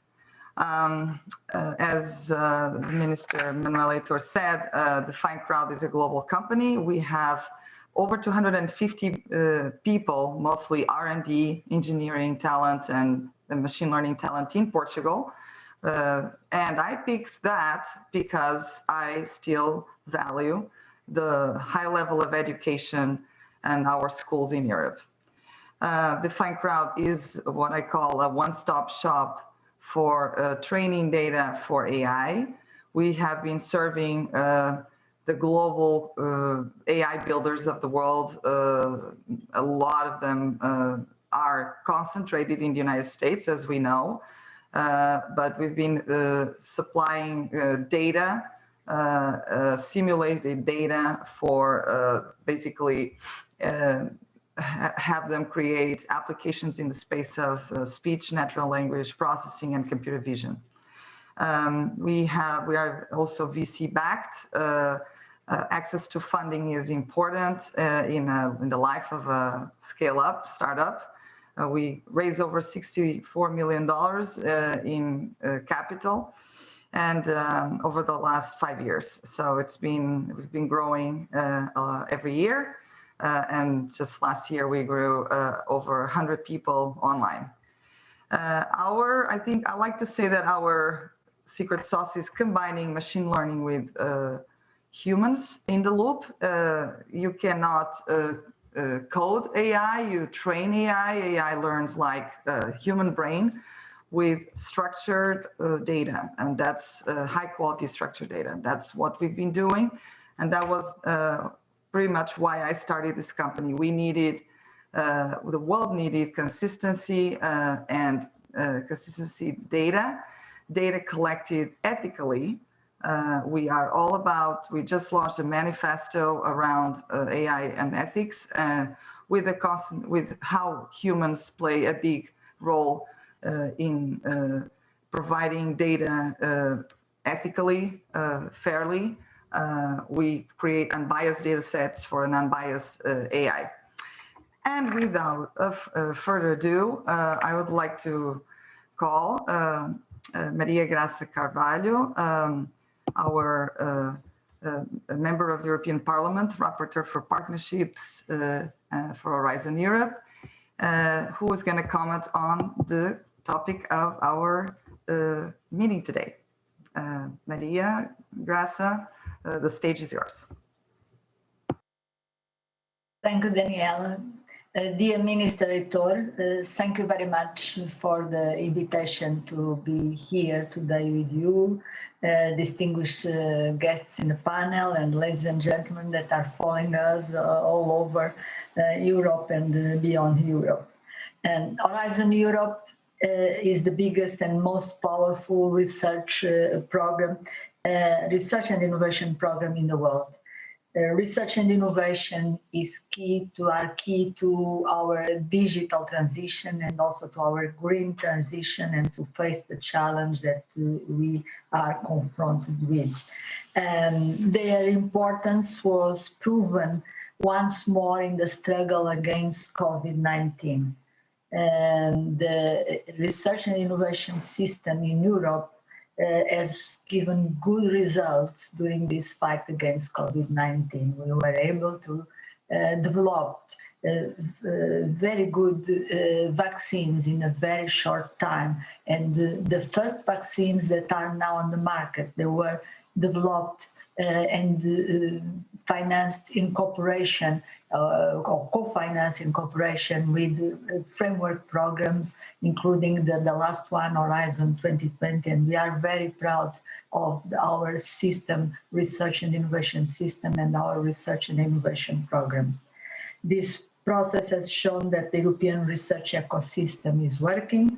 I have no doubt that it will work even better with Horizon Europe. Horizon Europe is very much in line with Horizon 2020, but is improved. Some parts mainly devoted to innovation and some novelties like the European Innovation Council and the missions. So it will work even better than Horizon 2020.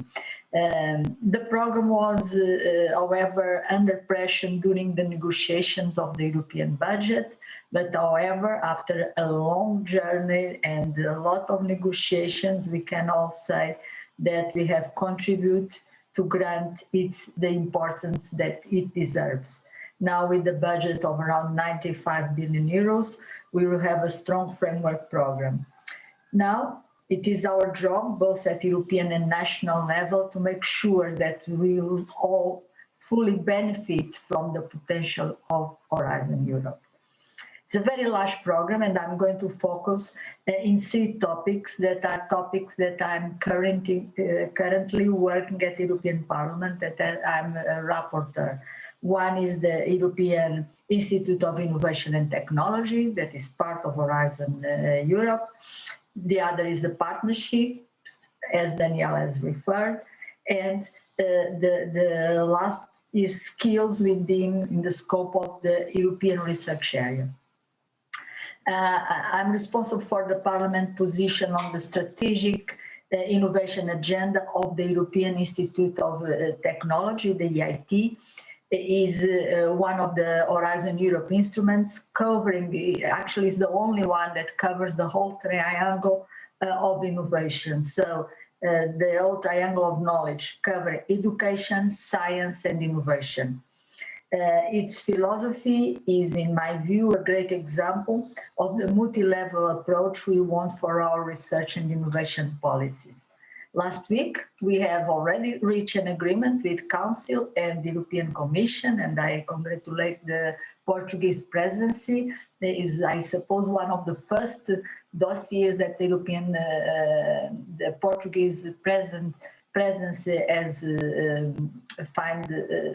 has concluded, and is symbolic because it really covers important policies for our future, our education, science, and innovation.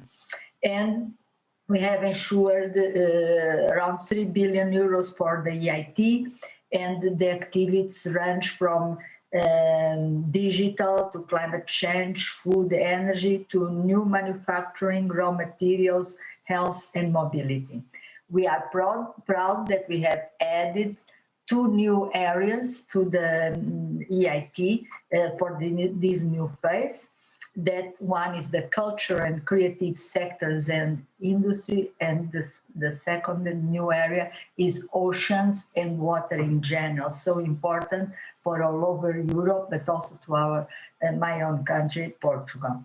My second topic that I want to briefly mention is the European partnerships that are another example of cross-cutting collaboration, envisaging with Horizon 2020, and they will absorb around 30% of the budget, capturing the sense of the collaborative spirit and reinforcing the links to the regional funds. And if that is achieved, they will play a very important part. The partnerships will allow developing strategic agendas for research and innovation activities that are jointly performed by the public and the private sector with a special emphasis in industry. They will also improve the alignment with member states and cover strategic areas such as energy, like hydrogen, transport, biodiversity, digital, health, food, and circular economy. I believe that this part of Horizon Europe will be essential to help our European industry to undertake the transition to the digitalization, and also to achieve the goals of the climate change, the ambitious goals that we have set and very well to ourselves. As rapporteur of these partnerships, I will push, as I did in the past in other reports, for simplicity, simpler rules, more openness, clear rules, more flexible, and an easy way to perform synergies with other European, national, and private funds. Allow me to mention a specific partnership, because it's so important for the digital transition, is the high performance computing, which aims to place Europe on the top of the game in this area. The development of the HPC ecosystem can bring enormous benefits to our industrial developments, to the economy, and to the society in general. It will allow us to make better use of the technologies by using and analyzing complex data and information. HPC is also a crucial instrument in the digital transition, and will cover also the areas of quantum computing. Speaking about the digital transformation, I will add that we need more skilled people. The gap in skills is one of the Europe's biggest barriers in comparison with the United States and Southeast Asia.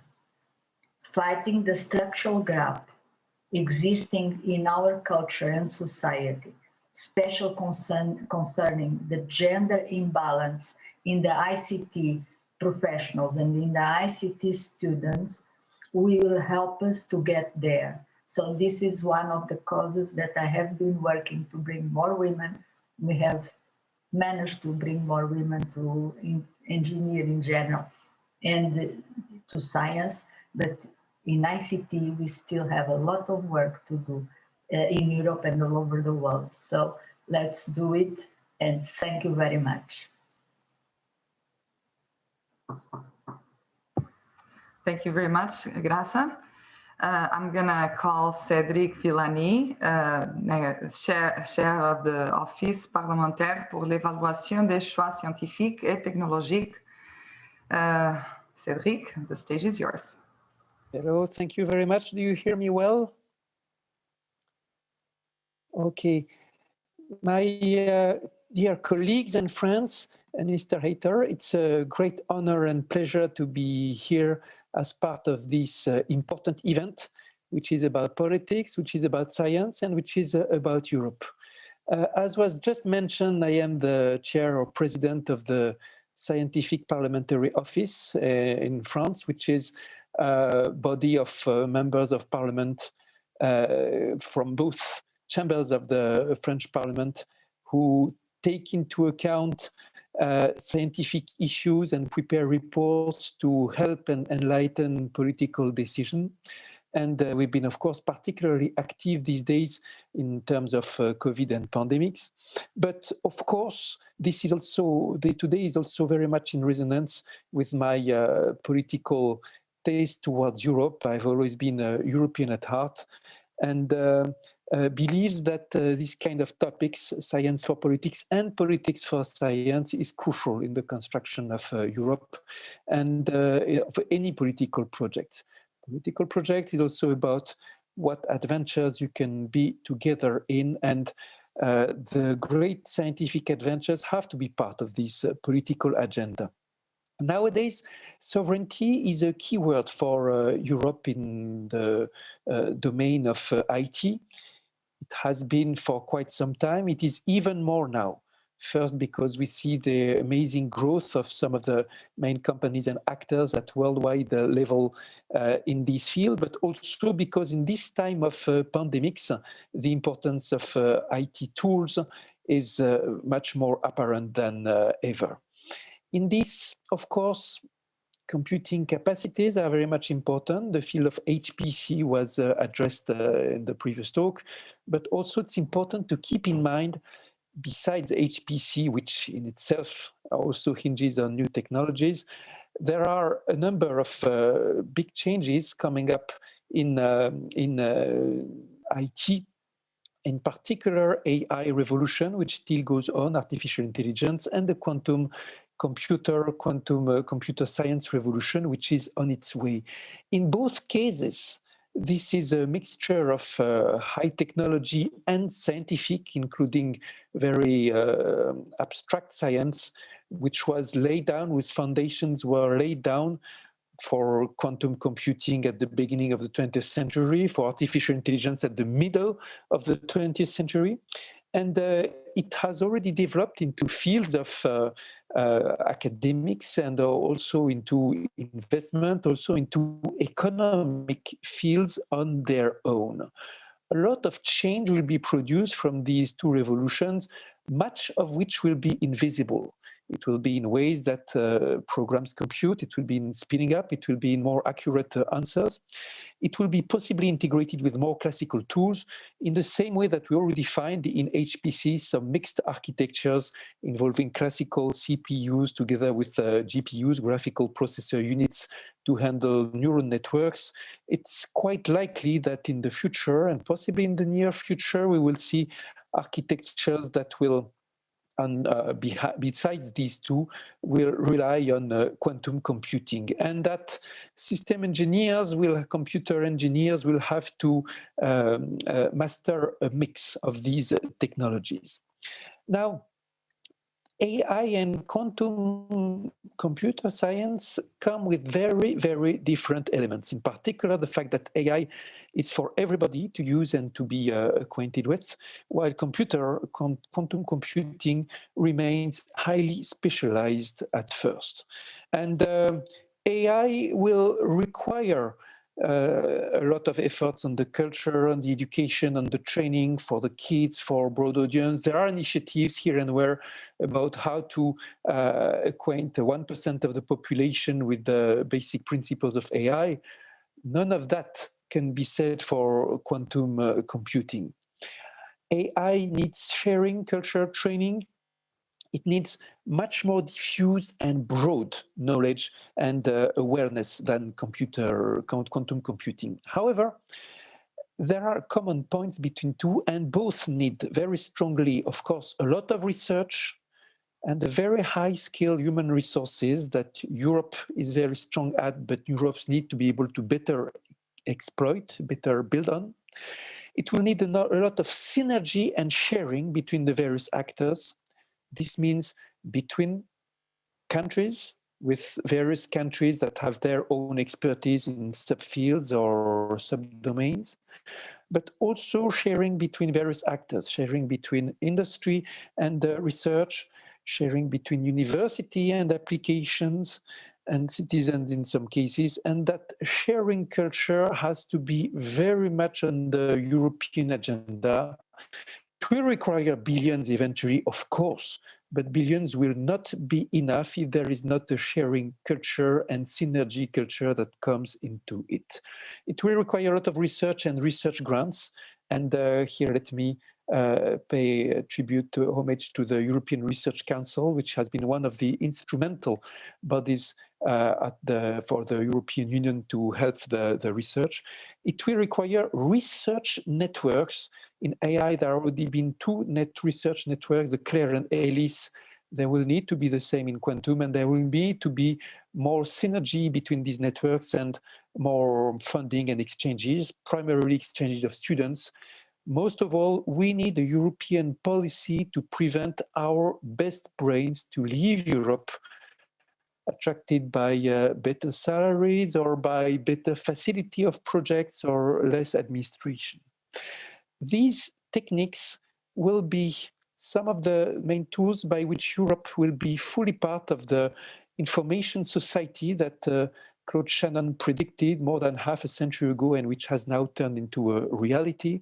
They will also be key tools for the green transition and for the ecologic and social transition, which has become a necessity and that Europe has to be a key part of. Last but not least, all these revolutions will need a lot of communication and pride, things that Europe has not been good so far at, leaving the first place both in communication and pride to actors from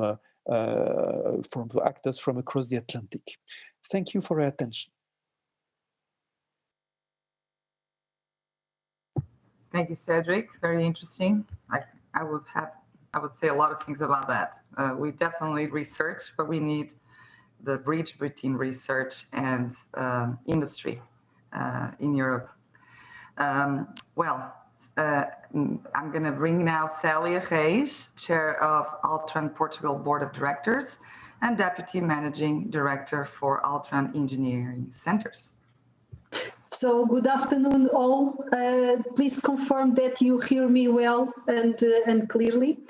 I will focus my 3 minutes in sharing with you what have been several achievements and also a sharing and a teamwork practice that together with my colleagues in Portugal, we have been able to set in place, and that at the end, it not only provided good results for Altran, now a company of Capgemini also, but also allowed us to contribute to the acceleration of the overall ecosystem. I will focus on each one of the main axes of Horizon Europe.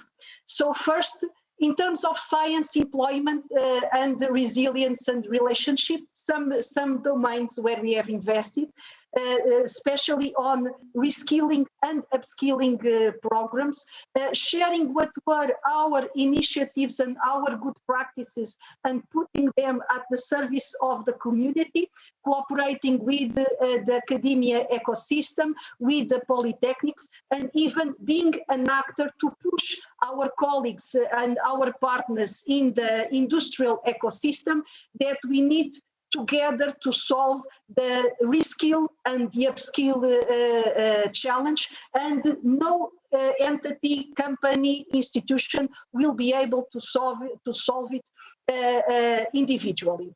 Secondly, also by anticipating and creating this spirit of open lab, that it's also the responsibility of big companies like us to promote, where not only we anticipate for us the development of the skills that are required in the new future, but we also cooperate with the academia in order that this investment that we are making, we can do it together, and especially and mostly to guarantee that it enters at early stage in the community. And I would say, as an example that was already mentioned, the artificial intelligence, the edge, the 5G, it is just some of the examples that I've been talking about.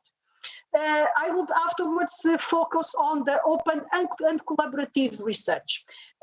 In 2018, we, together with the support of Minister Manuel Leitor, we created with the 3 leading research institutes in Portugal, and also integrating an umbrella of startup entities, we create a collaborative lab where we are putting in practice what is the early stage investment and the acceleration of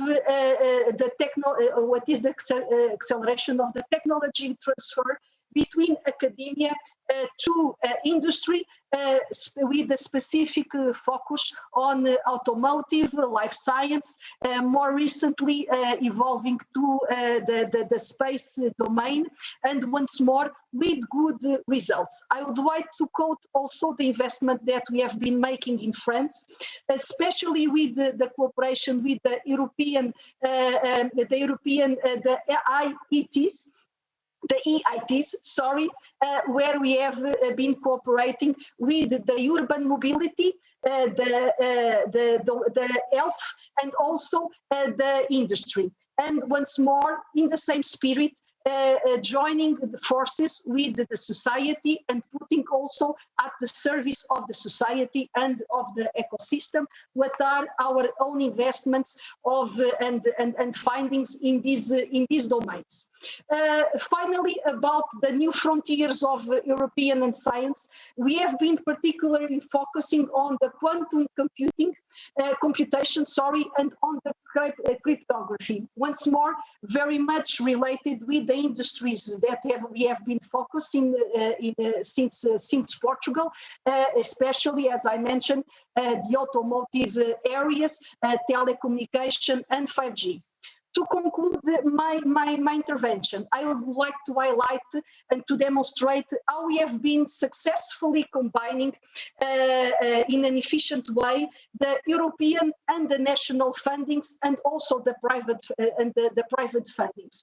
A couple of examples. In the 5G and advanced networks, we were able to combine a multi-million private investment that was approved by the Altran Group, and through this we created a 5G lab in Portugal at the interior of the country in a small village that is called Fundão, and from there we are able to develop prototypes and even to operate use cases transversally to the different industries.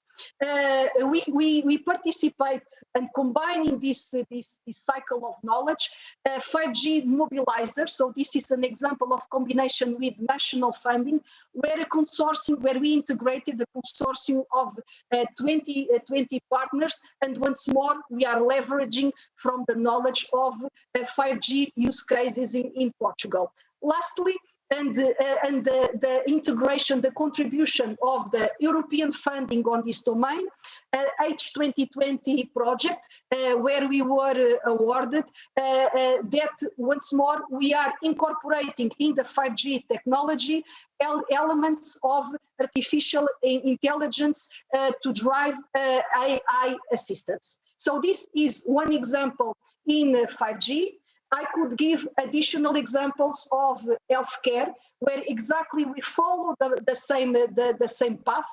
And I would like to conclude with an example of automotive that probably is the more relevant that we have been able to set up in Portugal, where we have an excellent center set up in Gaia, so in Oporto, with more than 500 engineers specialized in embedded software for automotive. And this clearly was the outcome of our investment, private investment, but also we were supported through national programs and investment programs signed with the Portuguese government to develop this high level of files, and where we incorporated also the outcomes of the collaborative lab that we set in place, and where we are working already for final clients developing MVP, so minimum viable products, proof of concepts that once more put Portugal as a reference in the technology, the technology and innovation domain. Once more, always connected with the academia, always connected with the local partners, with the startups, bridging and helping them to incorporate the complex environment of big and international projects, and helping them also to progress on this area. So a couple of examples. Afterwards, within the Q&A session, I will be able to elaborate more. Thank you. Thank you, Celia. I'm going to call to the stage Martin Veshev, European Research Council grantee, professor at ETH Zurich. Hi there, can you hear me? Well, everything is good? Yes, okay, great. So, hi everyone, and thank you for inviting me to this very important event. My name is Martin Veshev. I'm a professor of computer science at ETH Zurich, Switzerland, where I work on topics related to trustworthy artificial intelligence, quantum computation, and other ICT topics. Okay. I'm also core member of the new ETH Quantum Computing Center and the new ETH AI Center, which is one of the largest AI centers in Europe and possibly in the world. Prior to ETH, I worked as a researcher at IBM Watson Research Center in New York, in the US, where I participated in forming various research granting schemes, like DARPA grants and NSF schemes and so on. So I have observed also Europe from the US side as well. And so today what I'd like to do is I'd like to talk about two key points for establishing European leadership in research and innovation. My first point is about fundamental science. And I believe that as Europeans, if we want to be competitive with countries such as the US and China, we must place fundamental science and research as the centerpiece of our strategy for creating a high-tech economy. So it is absolutely critical that I see that the EU continues and increases its support for research-first, science-first initiatives like the ERC scheme. Not industry first, equipment first, startup incubator first. These are all fantastic, they are great, they are needed, but they will follow and will be that much better if we start with the fundamental science first. Let me give you an example of this process. My ERC grant was on a topic that created a new sub-area of artificial intelligence, one which was about learning not just from data, but from computation. So the ERC, this ERC generated a lot of mind share for Europe. For example, the PhD student who worked on the project received the top 3 dissertation award in computer science in the world, which is only the 3rd time in the 40-year history of the award that a European PhD was recognized. Further, the ERC grant allowed Europe to establish itself as a technological leader in this space over both US and China. Now, based on the foundational advances of the ERC grant, what we did is we founded a new deep tech startup called DeepCode, which attracted fantastic European investors and developed the world's leading product in this new area of AI, substantially surpassing technologically other companies from US, China, and other regions. Why? This happened because it was based on new fundamental science and new research results obtained through the ERC scheme. DeepCode was acquired just a few months ago by a billion-dollar company exactly for these reasons. And the company is now growing its office in Zurich and other European locations, in turn creating many new jobs in Europe and strengthening our economy. So my message is that we need to start with the science first, and the rest will follow. So that's the point one, as far as fundamental science goes. The second point is that of, for Europe to be strong, competitive, and united. It is absolutely critical that each country, each European country possesses a truly world-class research and educational ecosystem, like we have at ETH and EPFL with Switzerland, where the Swiss government has made it a top priority to do just that by creating wonderful conditions for attracting top international talent. Now, it is when this local ecosystem, which is structured in particular way, is combined with specific European funding schemes like the ERC, that we start seeing exponential benefits, also economically. So, for instance, this powerful combination has allowed ETH Zurich to surpass leading US institutions in the creation of new deep tech startups over the last few years, which was unthinkable just over a few years ago. Now, to establish this leadership and to maintain this leadership, what we need to do in Europe and what the EU needs to do is it must take 2 steps that I see. The first one is to preserve, to support, and to grow strong ecosystems like the Swiss one, like other ecosystems, as this will serve as the benchmark for creating future ones that we can replicate. And second, the EU, I believe, must have a clear strategy, potentially new strategy, for how to create successful research-first ecosystems in European countries currently lagging behind and where the economic gap increases because of the scientific one. For instance, those in Eastern Europe, as indicated by, clearly indicated by the ERC grant results. And this is a really comprehensive task, complicated task, complex undertaking, which involves closely working with local governments on the brain gain strategy, on educational reforms, providing suitable research-first funding, and transferring and sharing what Cedric mentioned earlier. So important to transfer and share the experience that we have in the successful ecosystems like the Swiss one, like some other ones that already exist in Europe. So currently, I'm not aware of an EU initiative, including the widening program, that can comprehensively bridge this gap, this scientific inequality gap. And here is possibly the place for me to say that despite such a program, over the last few years, together with the Bulgarian government, I have been working on jointly with world-leading institutions and scientists on a core piece of such a strategy, namely the creation of a new research-first institute in computer science in Bulgaria, which will be a pioneering project for the EU, I believe. And if successful, we will start to truly balance out this scientific inequality, leading to what I believe would be a stronger and more healthier Europe, and an example which I hope that the EU will embrace and promote. Thank you very much. Thank you, Martin. I would like to remind every speaker to stay on the 5 minutes for the sake of schedule. We still have a good lineup. And without further ado, João Barros, CEO of Venian. Thank you so much, Daniela, and thank you, Minister Heitor and the Portuguese Presidency for this invitation, Commissioner Gabriel and dear ministers, and everyone listening today. It's a true delight to be here, and I want to congratulate everyone for launching Horizon Europe. I honestly think we undersell this investment that Europe is making, because it's not just about science and innovation and research and jobs, it's also about peace. Because when we all collaborate with each other, we make friends and we're much less likely to wage wars against each other. And so I really wish that we as Europeans continue to build this peace and also own our values in the world, because I do think the world needs European values. And so I think we all agree that technology alone is not going to change people's lives.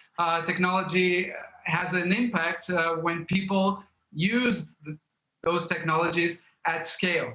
And so the billion-dollar question is, how do we take technologies that can help us fight climate change, live in a more sustainable way, in our case, promote a much more sustainable way to move people and things in our cities? How can we do that at scale in a way that really delivers the promise of planetary sustainability and quality of life for our citizens? And for that, we need breakthroughs. And so I fully subscribe what Martin was saying. We need a lot of investment in basic science that is not necessarily tied to immediately applicability. But then we also need what Daniela was saying, to bring these scientific breakthroughs into society. And how do we do that? So the way that myself as a professor and entrepreneur started thinking about this is that on the one hand, we have our ecosystem the way it is. And then there's, of course, the ecosystem the way we would like it to be. And the difficult thing is that we have to bring these technologies to an ecosystem that has a lot of incumbent players that have working businesses, are sustaining jobs. And we have to find a way to introduce these technologies into these ecosystems in a way that takes the ecosystem to where we would like it to be. Because when we try to basically put our products and our services with the wrong models, with operating models, business models, and so on in an ecosystem that already exists, we fail and companies go bankrupt and do not create jobs. So to create jobs, we really have to have not just working technologies, but working businesses. And so one thing that we learned at Veniam was that all these instruments, all the European instruments that are designed to create pilots, demonstrators, large-scale experiments, and we've been incredible beneficiaries of the 7th Framework Program all the way to 2020, and then the investment also that the Portuguese government did through the Science Foundation into basically providing living labs for us to be able to test these technologies. We learned that not only were we able to prove that the technology works in a certain way, we were also able to figure out something even more important, which is what are the value propositions that each player in the ecosystem needs to have to accept this new technology in the ecosystem in the way it is and take it to the ecosystem that it could be. So very quickly, in our case, we basically have a technology that enables vehicles to share data with each other and with the internet so that you can move massive amounts of data between vehicles and the cloud at a fraction of the cost. What this means is that now you can look at vehicles not just as transportation machines, but also as mobile Wi-Fi hotspots for people, as data gatherers and sensors, mobile sensors for smarter and more sustainable cities. And so we were able to understand that the bus company needed more data to be able to move the buses better and provide internet access for passengers. Citizens liked the fact that they could now be connected by using vehicles as Wi-Fi hotspots. Telecom operators were able to expand network coverage using the vehicles. And automotive industry was able to know if the vehicles were okay or not and provide over-the-air software updates to fix problems. And so this is how digitization then gets into the ecosystem. But it takes years and a lot of capital to figure this out. We raised $45 million in the United States primarily because that's where we found investors that were willing to take those risks.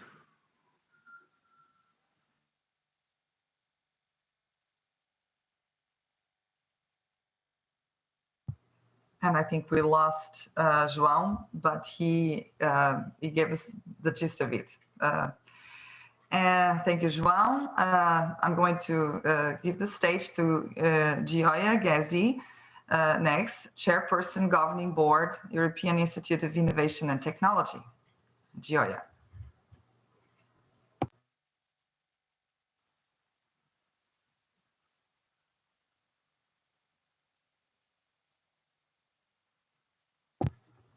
Gioia, are you there?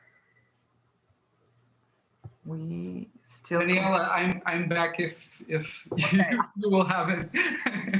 Thank you, João. We got most of it. Thank you so much. We're moving to Gioia. Yes, and I'll be quick. It's a tough act to follow such distinguished speakers. And I think we already had an overview through those speakers of, on one side, what Europe needs, and on the other, what we do already.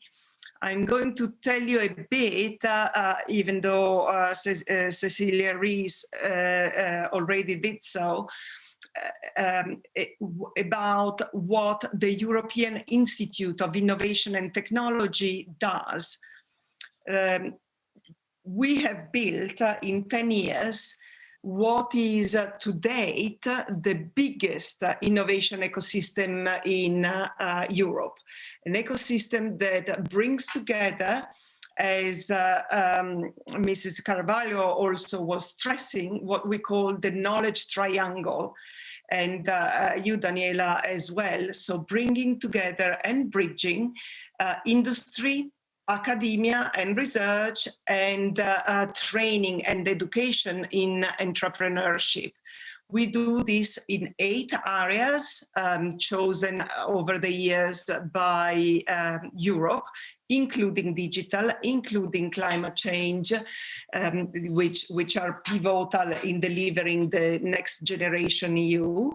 And we will launch 2 more areas in the coming years. Firstly, culture and the cultural industries, cultural and creative industries, and secondly, a new thematic area on water and ocean management.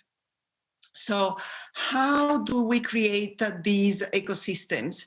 We have built over 10 years a network of over 2,000 partners, which include industrial partners, universities, educational institutions, and we have 60 different hubs of innovation across Europe. So we don't simply provide funding, even though we've been generously endowed both under Horizon 2020 and now with Horizon Europe.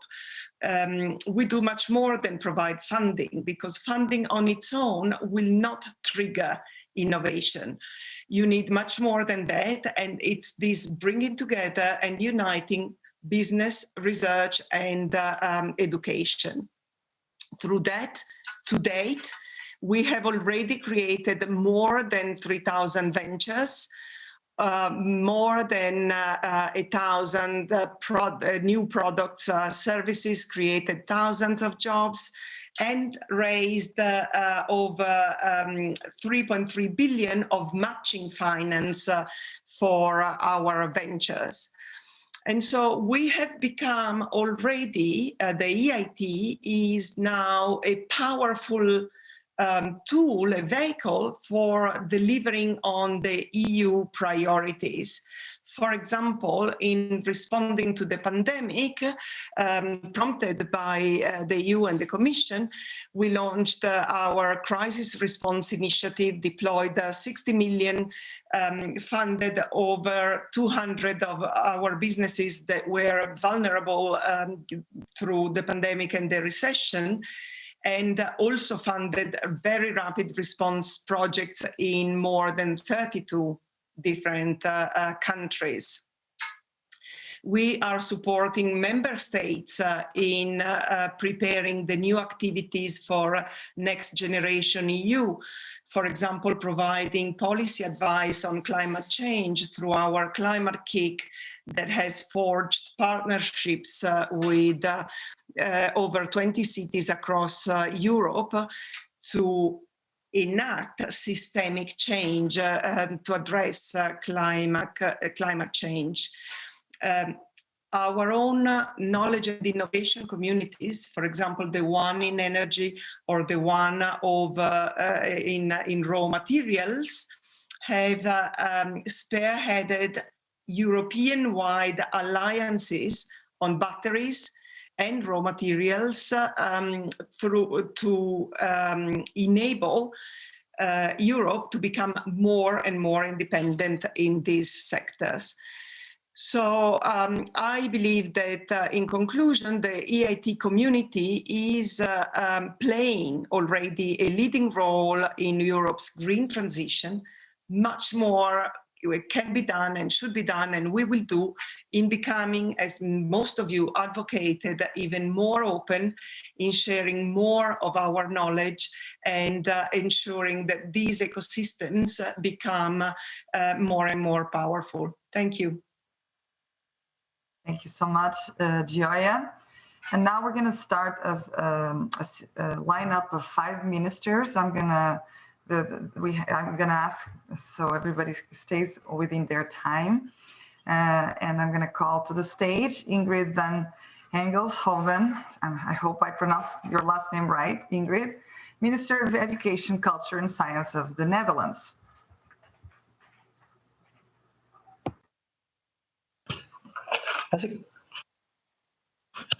Good afternoon, and you pronounced it right. It's Van Engelshoven, a minister from the Netherlands for Education, Culture and Science. And thank you, Daniela, and thank all the speakers for their introduction. It's very interesting to be part of this starting conference of Horizon Europe. And I believe we all see that the current COVID crisis has shown that investment in the full spectrum of research and innovation is important for a resilient EU. And this spectrum ranges from excellent fundamental blue sky research to the scaling up of innovations. And I expect Horizon Europe to contribute successfully to this strong knowledge-based economy we all aim for. And through this program, we can invest in fundamental research, researchers' careers, public-private cooperation, and high-potential startups. Colleagues, the digital transition of today with key enabling technologies such as AI and quantum has an enormous effect on science and society. We see that the digitization of science is a precondition for research excellence, scientific breakthroughs, and global competitiveness. Moreover, the digitization of society also provides us with an endless amount of new opportunities, for instance, in moving forward towards a sustainable, more inclusive society. When designed responsibly, these digital tools pave the way for us to design our digital future in the way we want it. Digital tools can help us to foster equality, inclusiveness, and equal opportunities. But used wrongly, they can also foster the opposite. However, to have such positive effects on society, it is important that new technologies are assessed on its impact on society. Therefore, ethics by design should be incorporated in our research. When it comes to the role of Horizon Europe, I'm convinced that the program lays the scientific and innovative foundation for such an inclusive and democratic digital society. In the implementation, it's important that Horizon Europe and national efforts and public-private partnerships strengthen one another. For example, the Dutch mission-oriented science and innovation policy has a very similar approach to Horizon Europe. And the Netherlands is looking forward to further strengthen our cooperation on these important topics in Horizon Europe. Thank you very much. Thank you, Minister Ingrid. I'm going to call to the stage now Minister Simona Kustek, Minister of Education, Science and Sport of Slovenia. Thank you very much. Good afternoon, dear Presidency, Commissioner, dear Ministers, and distinguished speakers, dear guests. I'm delighted to be here today at the launching event for Horizon Europe.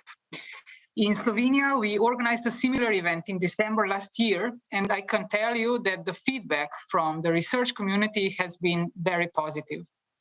The current crisis has given an additional push to the necessity of green and digital transition of our societies and business. It also shows that key societal challenges such as sustainability and inclusiveness have to be addressed. One of the key strategic technologies which will help bring about the twin transition is, for sure, artificial intelligence. This is why artificial intelligence and cybersecurity will be among the horizontal priorities of our incoming presidency as well. On the national level, Slovenia is in the process of adopting the National Plan of Artificial Intelligence. It reflects our ambitions and provides a framework to support this area from research to deployment. Slovenia is, on the one hand, large enough to have expertise from different fields of research, technical and non-technical, and on the other hand, small enough to function as an experimental test bed for these new technologies. Among others, we are focusing on the area of education for and with artificial intelligence. Just last year, the international recognition of the strength of Slovenia in the field of artificial intelligence came in the form of the signed memorandum on the International Research Center on Artificial Intelligence under the auspice of UNESCO and basis based in Ljubljana. We are convinced that with the human-centered approach to these advanced technologies, we will improve the overall quality of life and business. Furthermore, the International Center can support the EU in its plans to build partnerships and alliances with third countries all over the world in the strategic area of artificial intelligence. But to conclude, let me stress once again the importance of an ethical approach to artificial intelligence is as well crucial. It has to make our democracies stronger And that is why we must insist on ethics by design when it comes to artificial intelligence as well. Thank you very much. Thank you, Minister Simona. A very important topic on the ethics. I would like to call now Martina Hirayama, State Secretary for Education, Research and Innovation of Switzerland. Martina, the stage is yours. Thank you. Dear Commissioner, dear Ministers, dear esteemed guests.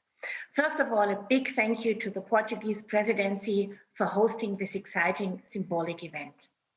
I'm delighted to celebrate with you today the launch of the next framework program for research and innovation, Horizon Europe. The last year, and in particular the COVID-19 pandemic, has once again underlined the importance of research and innovation in contributing to solutions to current global challenges. Thus, it is more imperative than ever that we fully use the potential of Horizon Europe and of our shared efforts to contribute together to a greener, digital, and more resilient European research area.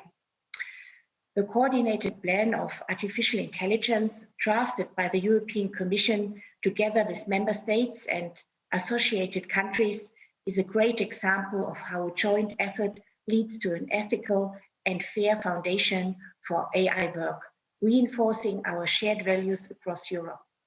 Switzerland considers a thoughtful common European approach to AI and digitalization as crucial. Martin Wesche already mentioned that in October 2020, the ETH Zurich opened a new research center for artificial intelligence. This ETH AI Center will also be part of the Pan-European Laboratory for Learning and Intelligent Systems, ELIS. Therefore, we are looking forward to continuing the discussion on AI regulation, as well as on the deployment of human-centric AI-based solutions to address common societal challenges. Switzerland remains committed to provide its full support and expertise in these pioneering fields through its association to the Horizon Europe and Digital Europe programs. On this note, I would also like to thank the co-legislators for finalizing the legal texts on Horizon Europe and the conditions for the participation of non-European Union member states before Christmas. We deem the prospective cooperation in Horizon Europe as essential and have thus undertaken all necessary steps to start negotiations. In December 2020, the Swiss Parliament has approved the funding for Switzerland's participation in Horizon Europe, the Euratom program, ITER, and the Digital Europe program. Also, our respective negotiation mandate is ready. Therefore, we hope that we can quickly start talks on Switzerland's future association to these programs. Thank you very much. Sincere compliments to all who made today's launch of Horizon Europe possible, and all the best to the Portuguese Presidency. Thank you, Martina. I'm going to call now Kimmo Tilkainen, State Secretary, Ministry for Economic Affairs and the Employment of Finland. Kimmo, please. Dear Minister, dear Commissioner, artificial intelligence, quantum science, and modern IT solutions will play an essential role in twin transition. For the green transition, these digital key enabling technologies could increase the efficiency of the services and systems, or even replace physical products by digital services. At the same time, we have to lower drastically energy consumption and the carbon footprint of the IT systems needed to run those technologies. As an illustration, I could give you one example of the reduction of the carbon footprint. Currently, we are running supercomputers in northern Finland, where the waste heat generated by those machines is collected and used to heat the houses in the local city. Thus, the electricity is used to produce high-level science, and the heat is also warming hundreds of homes. This is a clear win-win situation. Those mentioned digital key enabling technologies will be also a basis for new businesses. either by digitalizing the current type of business or by creating completely new business opportunities. For example, quantum computing could revolutionize many sectors such as development of medicines and vaccines. We would like to highlight Europe's digital decade that holds a strong promise of digitally enabled sustainability and innovation-driven progress. European competitiveness and the advance in digital technology are of utmost importance to us.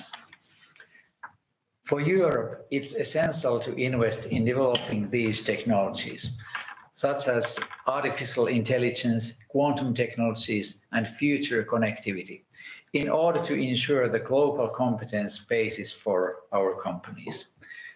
Thank you, dear colleagues, and I appreciate your stamina in this long meeting. Stay healthy. Thank you, Kimmo. The last speaker of our lineup is Dimitris Stepanos, Director of Higher Education, Research and Innovation, and Deputy State Secretary of the Ministry of Education and Science of Latvia. Dimitris, the stage is yours. Dear Presidency, Commission, Ministers, and other participants, a cornerstone of the Horizon Europe mission approach is mobilization of wide range of stakeholders to address specific, measurable challenges. The missions bring together public, commercial, and non-profit stakeholders across technology readiness levels, carrying synergies between funding sources and independent research performers. Increasingly, across the board, we see top-down instruments suggest and promote synergies with other activities. Brain circulation improvements in research careers and open science remain essential enabling factors for supporting the digital and green transition. Our discussions have directly contributed to our national priorities as outlined in our main medium-term policy planning document for research and innovation in 2021 and to 2027. As member states, we must facilitate the digital transformation of research, including through the European Open Science Cloud to accelerate the development of digital innovations. Many countries, including Latvia, are including activities for open science in the Recovery and Resilience Facility. Our proposed investments will target researcher skills and offer them state-of-the-art tools to manage their research data. Sustainable bioeconomy in ICT are essential for green transition, and they happen to be defined among our national research and innovation priorities, as defined in our RIS3 strategy. We continue to target both EU and domestic funds in line with our RIS3 strategy, focusing on our more specific topics of excellence. When speaking about societal challenges like green transition and digital transformations, we should not forget the role of social science and humanities in facilitating adoption of innovations, addressing ethical issues, and ensuring that transformations are equitable and sustainable. Thank you for your attention and stay healthy. Thank you. Thank you, Dimitris. And I'm going just to wrap up. We don't have time for Q&A, I'm told. I was going to just thank everybody for your very interesting thoughts and wrap up by defending a center of excellence of AI in Europe, as I've been saying for a long time, hoping that we can bring research to life of citizens, private and public sectors, and a more human-centric and data privacy practice in alternative to the US and China AI practices. And I hope this program can help us achieve this and many other research and innovation initiatives. Thank you very much. And over to you, Minister Manuel Heitor. Daniela, thank you very much for moderating this session, and let me thank you to all the speakers and certainly those attending. We have since morning more than 16,000 people attending this meeting, certainly in and out, and again I believe that we should be proud of having Horizon Europe now on board, together with a clear idea of a renewed European research area. But for this closing session, let me invite Mariya Gabriel, Commissioner for Youth, Research, Innovation and Education, to challenge us again with her unlimited energy that we already understand how important it is to keep alive research and innovation in Europe. After Mariya Gabriel, we will have with us the ministers in charge of Slovenia as the future presidency and Germany the previous presidency. But now the screen is for Mariya Gabriel. Thank you. Thank you very much, Minister Heitor, dear Manuel, dear ministers, again, dear researchers, ladies and gentlemen, dear friends. Yes, we should be proud of this day. On my side, I followed very closely all the excellent participations. I would like really here first to congratulate again the Portuguese Presidency and particularly Minister Heitor for the perfect organization of today's event. I would like to thank all our moderators because their task was not quite easy today. That was so rich, so constructive with a lot of ideas, but they managed it extremely well. Brilliant. Thank you so much. Thank you very much, dear ministers, for your contributions. That was great to be together with all of you today. Thank you to the members of the European Parliament. As usual, as always, they are very constructive with a lot of ideas, but especially with a lot of concrete ideas. What's about the implementation and the follow-up? So I followed with great interest the debate around the well-chosen key questions. Remember, the first question is at the core of the new European research area, and we need to take this opportunity to make Horizon Europe a catalyst of synergies with national public and private investments. And it is indeed a tool to mobilize synergies within the program, but with instruments like partnerships and missions, we can indeed look beyond the program and leverage the resources to tackle the enormous challenges of the green and digital transitions. Now, how these synergies can be fostered in the frame of the Recovery and Resilience Facility, on the role of Horizon Europe to build a healthy and resilient future, either in terms of eradicating COVID-19 and preventing future pandemics. I would like to stress the prominent role of the cluster on health, covering a number of forward-looking areas of interventions. And Maria Graça Carvalho reminded us how important was the support for European research, and that's the result that we have today is the vaccines coming from BioNTech and the support that we already gave to CureVac. In addition, I would like to ask your full support to define an ambitious partnership on preparedness, to look at the longer term. We need to join public and private efforts and look at 360 degrees, including health-related technologies, but also highly responsive pan-European infrastructures, for instance, to ensure continuity, safe cross-border mobility. Finally, on the question on artificial intelligence, quantum science, and modern IT solutions in support of the twin digital and green transitions, I could not agree more. Either we are leading or we miss a number of opportunities. And the message today was quite strong. We count on you, on the excellence of our researchers. There is little doubt that these are areas of scientific and technological progress that will deeply transform our societies and economies in the coming years.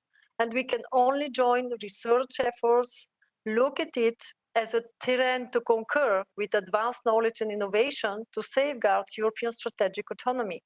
And today we enjoyed extremely rich and important discussions which will facilitate us immensely in the next steps of the implementation of Horizon Europe.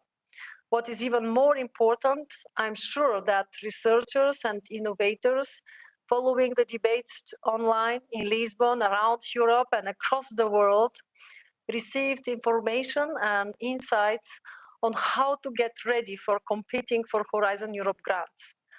Allow me also to tell you that in the past months, my teams and I have participated in a number of national events dedicated to the launch of Horizon Europe, and will continue to do in the coming months.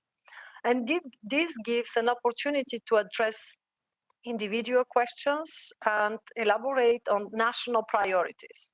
I'm looking forward to these discussions, and I would like to encourage researchers, innovators, and stakeholders in the member states once more to join these events, to come up with all the questions you might have. Today is a good day for European research and innovation. Let us kick off the next successful 7 years, and let us build the green, digital, healthy, and resilient Europe that we all aim for. Thank you. Thank you very much, Mariya Gabriel, for always your enlightening speeches and mobilization. And let us have now Simona, the Slovenia Minister for Research and Education, that will follow up next semester. Thank you very much, dear Presidency, dear Manuel, dear Commissioner Mariya Gabriel, dear Ministers and distinguished speakers.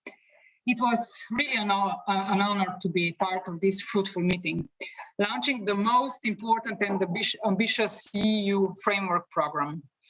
Slovenia welcomes the efforts of the Portuguese Presidency to strengthen the twin transition as one of the key priorities to achieve a modern, digital and green European society based on knowledge. Horizon Europe is the best framework for investing in these objectives.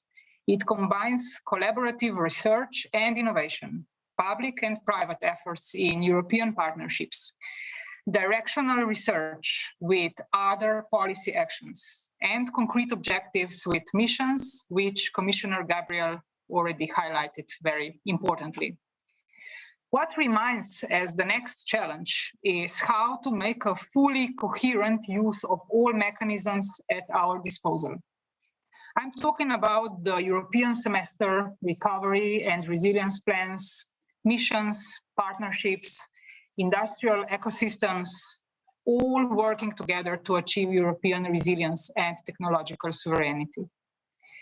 If we want this to happen, investments will have to be coupled with reforms, and research and innovation should underpin them in all policies.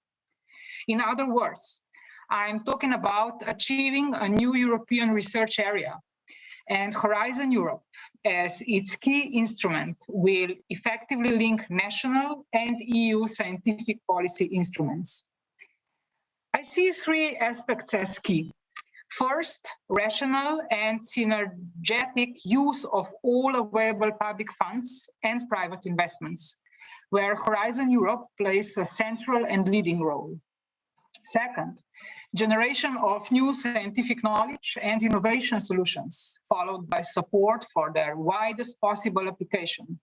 And third, ethical, human-centric approach.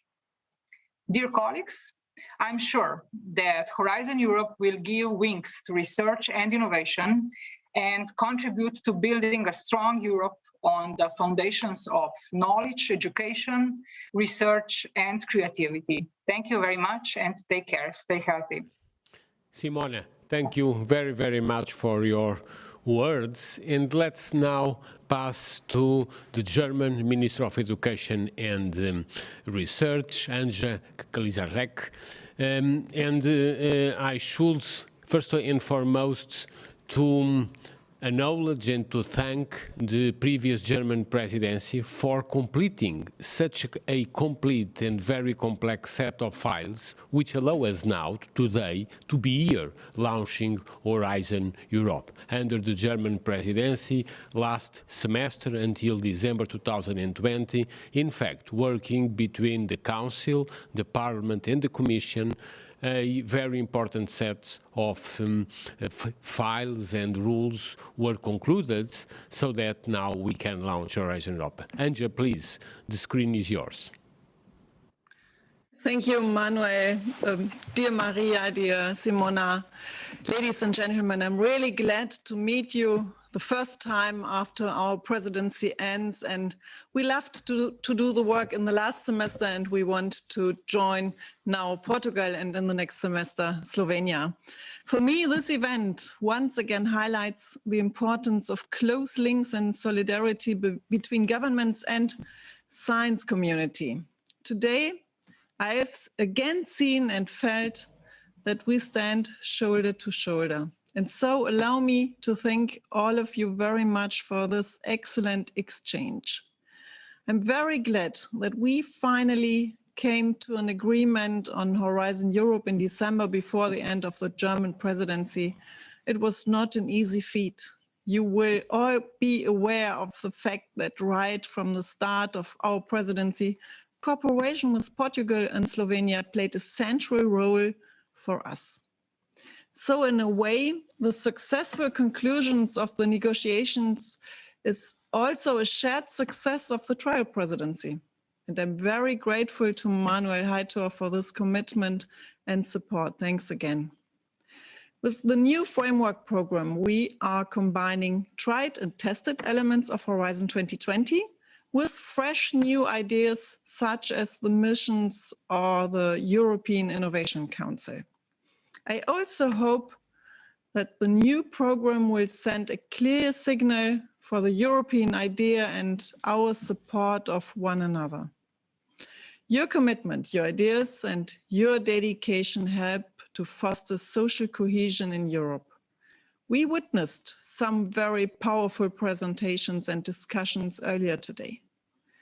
What I will take home from this conference is that Portugal is in a good position to make the new framework program a success. Portugal boasts a strong science basis, provides positive stimuli to innovation activity, and is a great international partner. We will now work together and do our best to conclude the adoption of the legal text on Horizon Europe as swiftly as possible. We very much hope that we will be able to publish the first funding calls in the spring. This will enable all of you, scientists and researchers, businesses, universities, and research institutions, to kickstart collaborations with your European partners that will produce cutting-edge research, exciting innovations, and smart solutions that we so urgently need here in Europe and around the world. Thanks a lot and stay healthy. Thank you so much, Anja, for these enlightening words, and certainly we should always recognize the way Germany presidency guarantee the successful conclusions of a number of files so that we can be today here. The meeting was long, but was rather important as a collective action. We have started with leading scientists, and particularly addressing an issue which has become always important of so-called scientific activism, the relation between science and politics, between politics and science. We, science ministers, exist because of scientists, and scientists do need people in politics to make the necessary incentives and the necessary landscape to provide more and better conditions for the realization of science. And this interaction was very alive and always, as always have been done in Europe, open to a democratic debate open to new ideas, certainly understanding the challenges of sciences, but also the socio-economic context. But today was also important because ministers from every single European country have spoken, addressed challenges, their specific national contexts, together with scientists, and always out of this diversity we'll always build a better European context, certainly with more knowledge and with more innovation. I should also thank the contribution of the members of the European Parliament. With us, there were the two largest political groups in Europe, Christian Eller and Dan Icke represent those groups, and they have been actively engaged in the preparation of Horizon Europe, and without their engagements and all the members of the European Parliament would have been possible to achieve such a large consensus and an enlarged budget. We spent the last 2 years in a constructive dialogue between the Council, the European Parliament, the Commission, and that dialogue has succeeded in terms of this new program that now, together with other sources of funding, particularly the Next Generation EU and the national recovery plans, and certainly we hope more and more in articulation with European structural funds, should allow us to collectively reaffirm the target that the Commission remembers last September of achieving 3% of European GDP investment in R&D by 2030. This is a challenge. We know how difficult it is, and we know when we look back over the last 20 years that we have not been able to achieve this as initially established in the year 2000.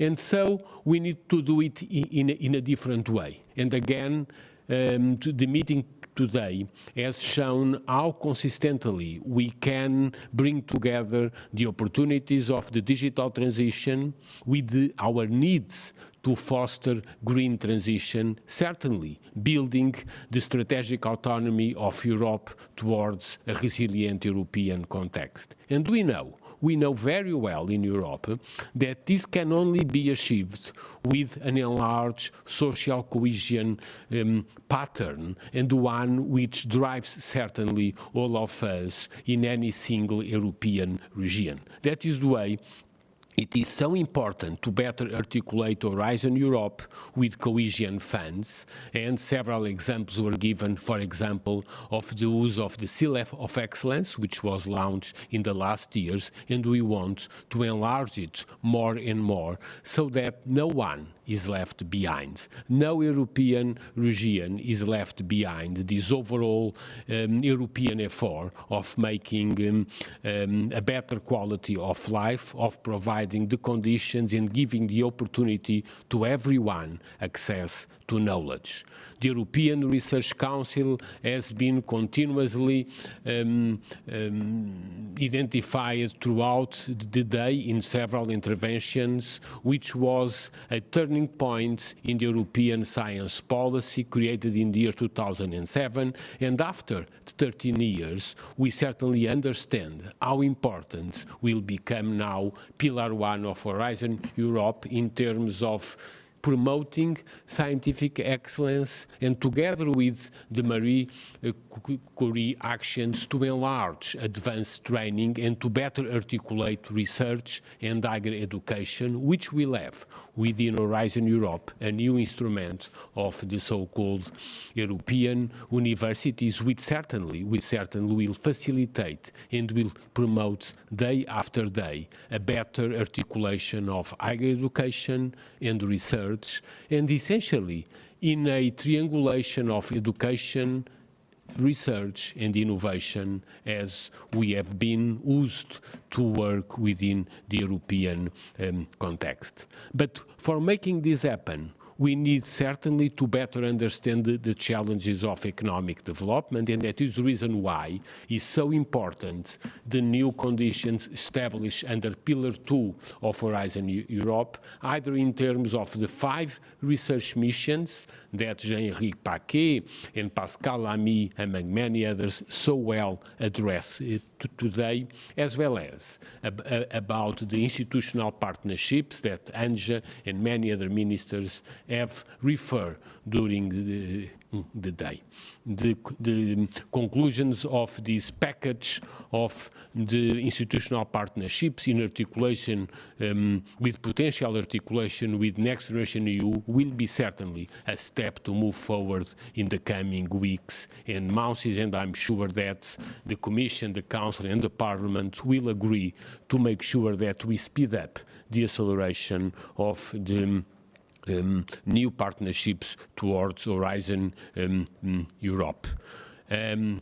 Speaking about partnerships, several times during the meeting, the EuroHPC has been identified as really an innovative joint undertaking, has taken several European regions, again, throughout Europe, towards the new advancements in green computing, like our colleague from the Finnish government as mentioned, but in many other European regions, from Bulgaria to Portugal, from north to south, have today access to advanced and high-performance computing because of the advancements we have achieved collectively in the EuroHPC joint undertaking. And this is an example, certainly, to be taken in other